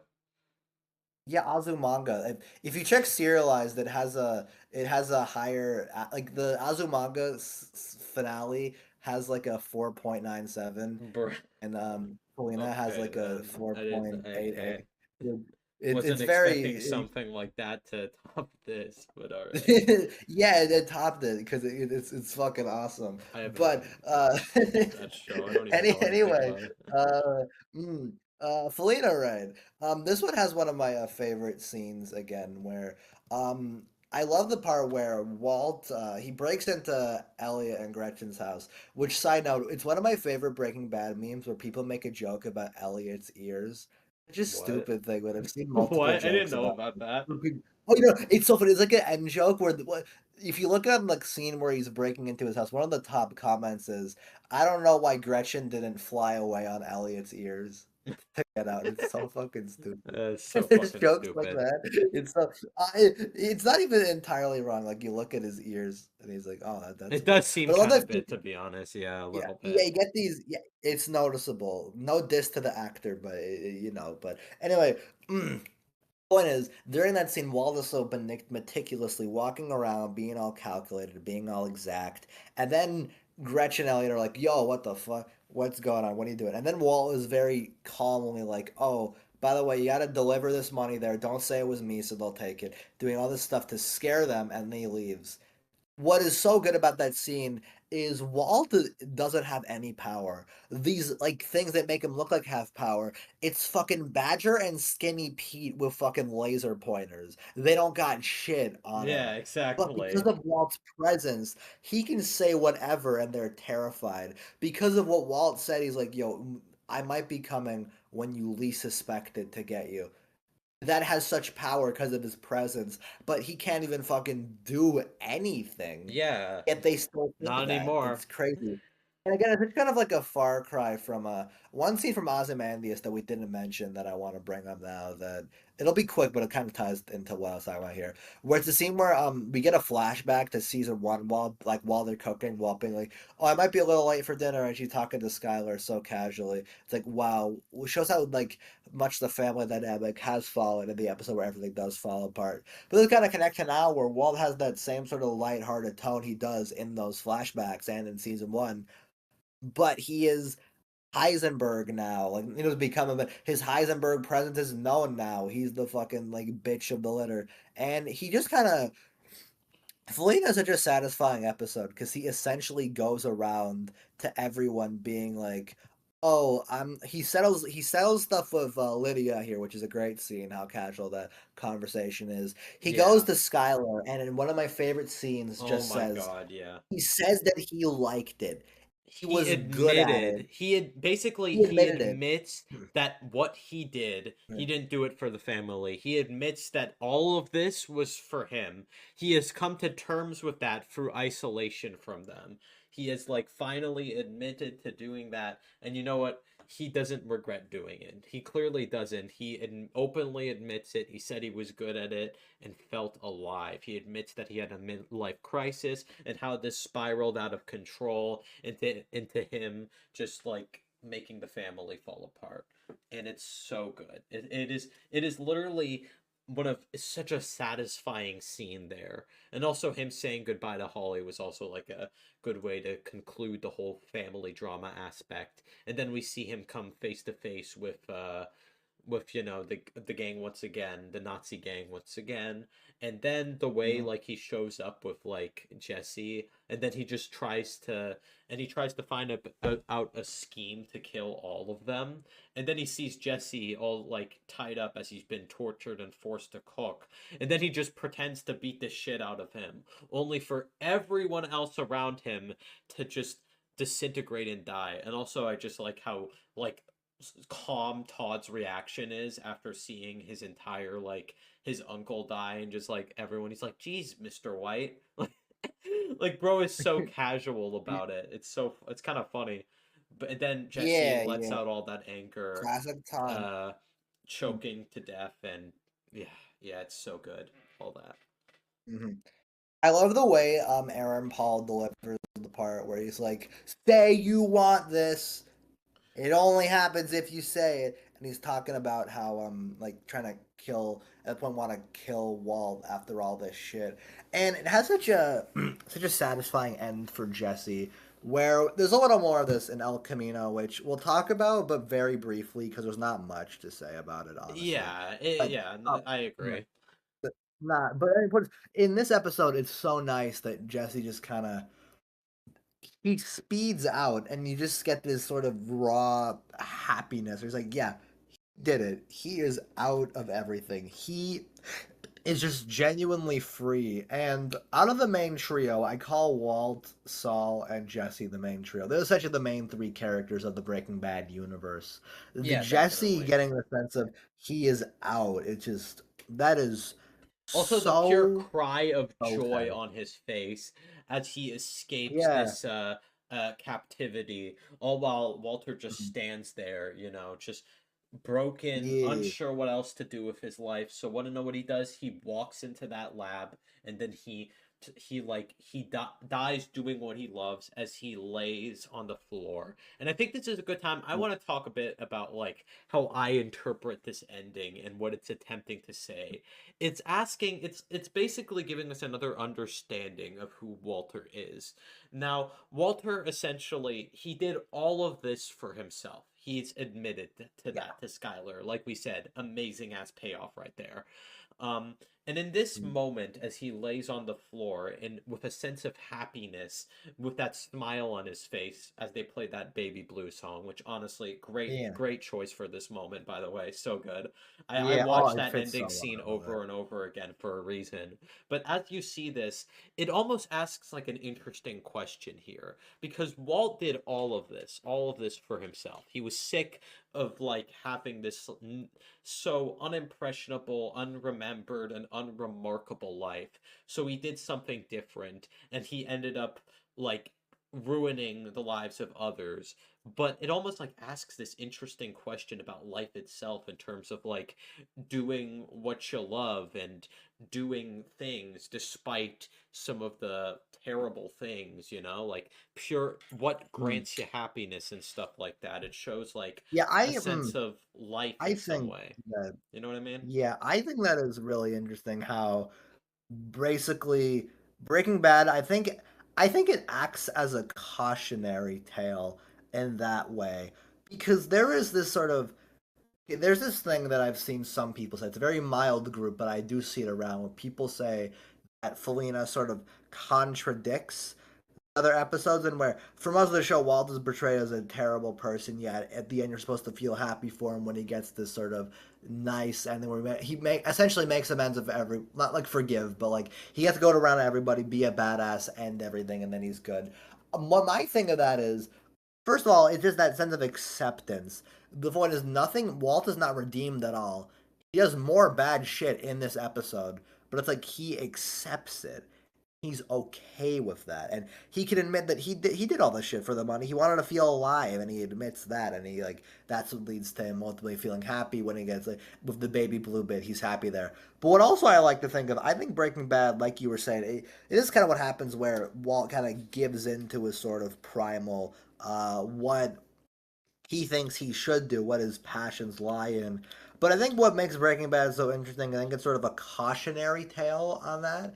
Because Walt essentially did whatever he wanted. He got to fill his own personal. He was in this space where He he did essentially everything wins he in the wanted end. to. Walt got what he he wanted. essentially does. He was got remembered. everything. He's being remembered as a badass. His ego. He died doing what he loves, essentially, in the very place he succeeded in his motivation. But was it worth it? Was it really worth it? Of course not. Of course not. But what about No, Walt's he caused perspective? so much tyranny in the process. Yeah, I think it creates the question of this cautionary tale about not letting your ego and your sense of pride of Walt thinks he is much more owed to do what he thinks he deserves more than anyone else. It's ultimately a cautionary tale about your pride and your And your ego and not letting ego. those aspects of yourself get to you. And it Yeah, just it's it's basically it's so showing that so at the good. same time, like obviously look from our perspective, we're gonna be like, okay, it wasn't worth it at all, Walt. You hurt so many people. But if we think about it from Walt's perspective, we would essentially be happy, right? And it's all about like letting your pride and your ego and what makes you happy essentially drive you into these terrible situations that eventually can grant you happiness in some way here.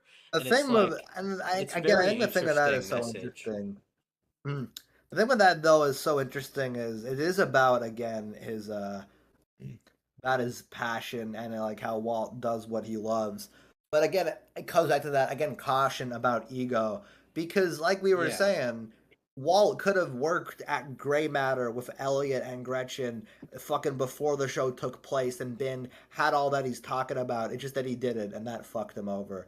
So really, Breaking Bad is a show about a lot of things thematically you can look at it as. But I think ultimately the main thing is it is a story about what happens if you don't if you let your ego get too in check and you think you're the most fucking hot shot around. Because Walt had this big ego, this big sense of pride, and that led to him being the worst person ever. So Yeah. evil he didn't even let go to go karts with Jesse, that asshole. I But forgot about that. yeah, Yeah. yeah. It is just like such a powerful message about letting pride take over your life and letting your personal interests and motivations, and you stop at nothing to make those possible, not giving a shit about anything around you, letting that consume you.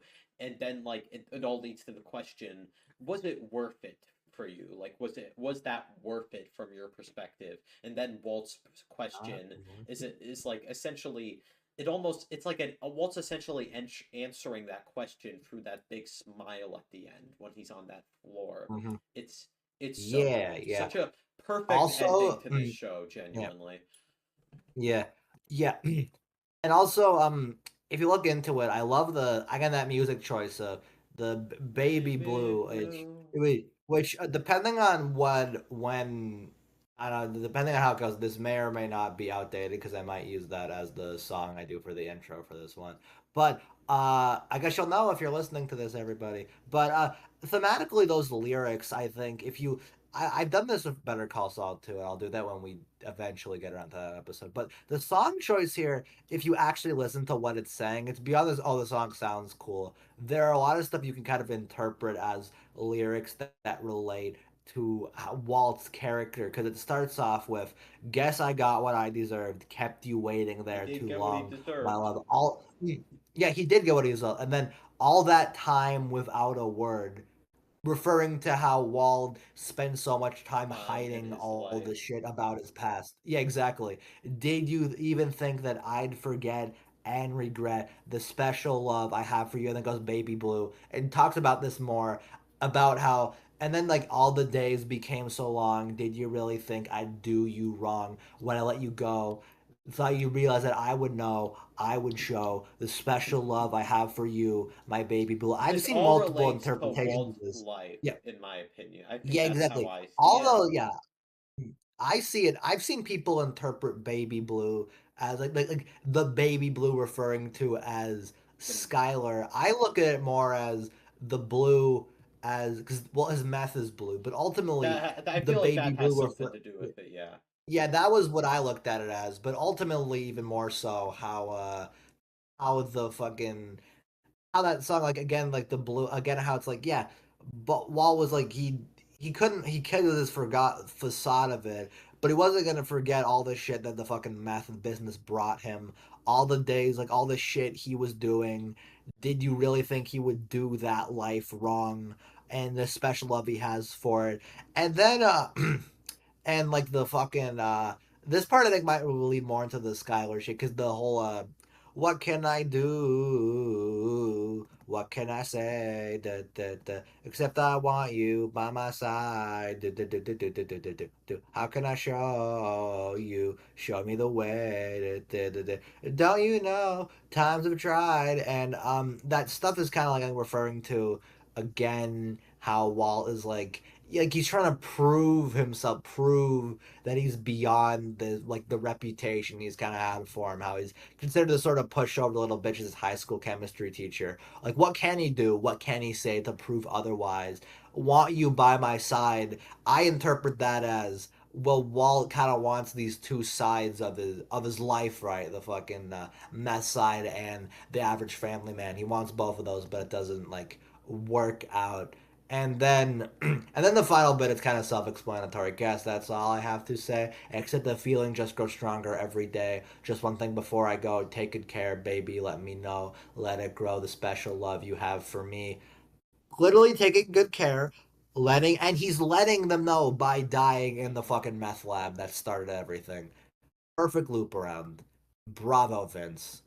Bravo, Vince, Honestly. indeed. I guess we could drop our Yeah, ratings. I think that's the perfect moment to do that. yeah, Breaking Bad season 5 is a 10. I think the show as a whole is. And if you didn't Yeah, get that from this segment, I would be very shocked. I wasn't gonna hop out here exactly. being like, I think this is a 9. That Like, would have been I don't fucking even think. ridiculous, let's be honest, with how Yeah, much we analyzed it. exactly. So, Yeah, I thought yeah. you would. I honestly, I thought you would give it a 9 at first, What? Anthony. But you know, Nah, I think you give man. Breaking Bad a 9 because you were like, I don't know, you're stingy with your I know show I'm stuff. So I rare was like, with 10 out of 10s, but like, come on. You yeah, think I wasn't gonna give I'm this a saying, not yeah, 10? yeah. One Well, of the yeah, of course, easiest Breaking 10 Bad out was a of 10 10s out I've of. ever given, if I'm being honest. Yeah, 10 out of 10 on season 5. Not as good as Amphibia season 2 though. And 10 out of 10 on Bruh. Breaking Bad. Yeah. No. Okay.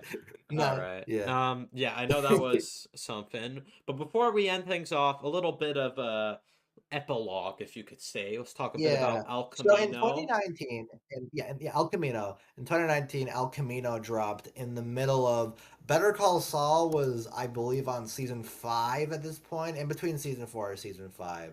And that it was a little epilogue thing dropped on Netflix, sort of kind of not really fill the gap, but just include this little epilogue thing for Jesse Pinkman because you see him drive off. We don't know anything beyond that, and we're gonna leave the segment pretty brief. Bud, it was just kind of like it's a cool little thing. It's kind of funny how I think it started. Vince had the idea he wanted to do a Jesse short film or like mini episode, like a 20-something mini episode of Breaking Bad, kind of following up what happened to Jesse after he drove off. But then eventually, somewhere along the line, he would be like, let's just make this a full fucking episode. He was apparently one of the titles was gonna be Project 63 because in Vince's mind he thought it was the unofficial 63rd episode of Breaking Bad, which is kind of weird, but it kind of worked out. But then it got I think announced on the around the 10-year of Breaking Bad's premiere, and bam, it came out, and I think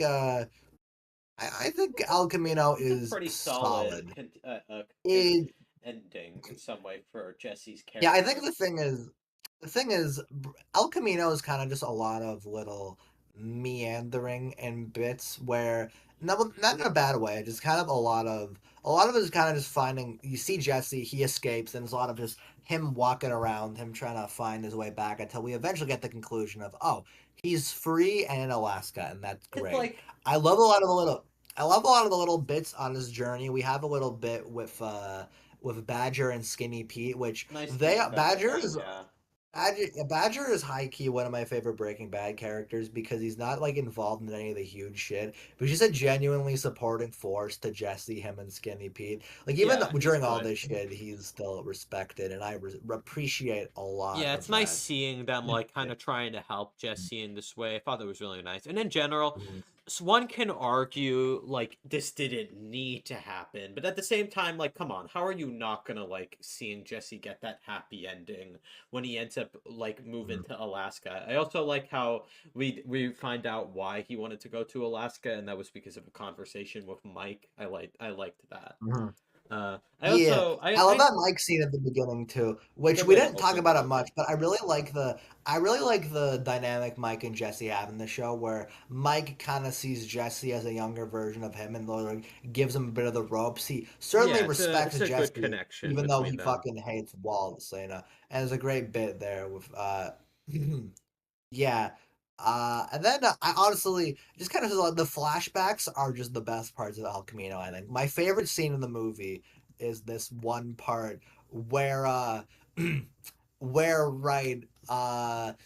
we get a bit of Walt and Jesse, which has the gif, the Jesse, what the fuck are you talking about gif, which is iconic as fuck, so that part's cool. But essentially, the part where Walt's talking about what Jesse should do with his future, what he wants for, and this real bit where It's really again nice. Walt kind of demeaning Jesse, but then Jesse kind of like talking about he does have sort of goals and aspirations that are just kind of sad because he he loses a bit of that when he's when he's like pulled into the little meth business, but it makes the ending all the more sweeter when he gets that It freedom, almost and it's makes you so hate nice for Walt more for eventually holding him yeah, back for from those pulling all that shit inspirations. into him.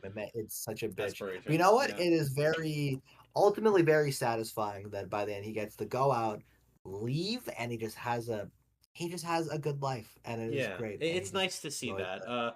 Another Yeah. thing I'd like Also, to the Jane mention. flashback is really depressing, considering It's yeah, another good thing. yeah. I liked in terms of some specifics, I really love this scene when Jesse's on the phone calling his parents and him saying, "Don't blame yourselves for what happened with me," and like taking full Mhm. responsibility. It's really nice. It just shows how humble Jesse is as a character through his growth throughout the series. It's a very powerful Mhm. moment and probably one of the best scenes in the movie in my mind. I really liked it.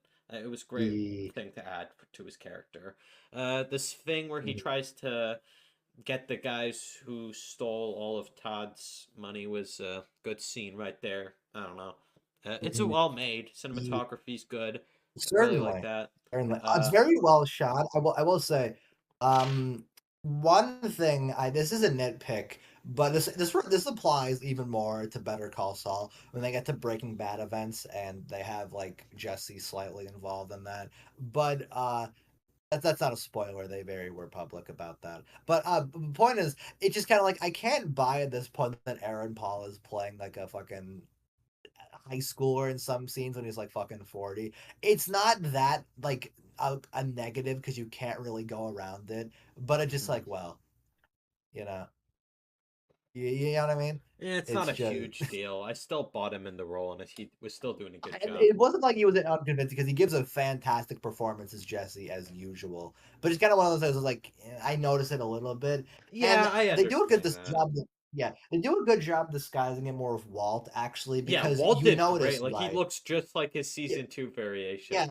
which actually you notice because I was looking up some behind the scenes for this, and unlike the show, because first of all, for the commitment, Bryan Cranston was unironically let himself go bald for Walt for the duration of Breaking Bad airing. I respect that commitment a lot. So you go, Brian. You do good.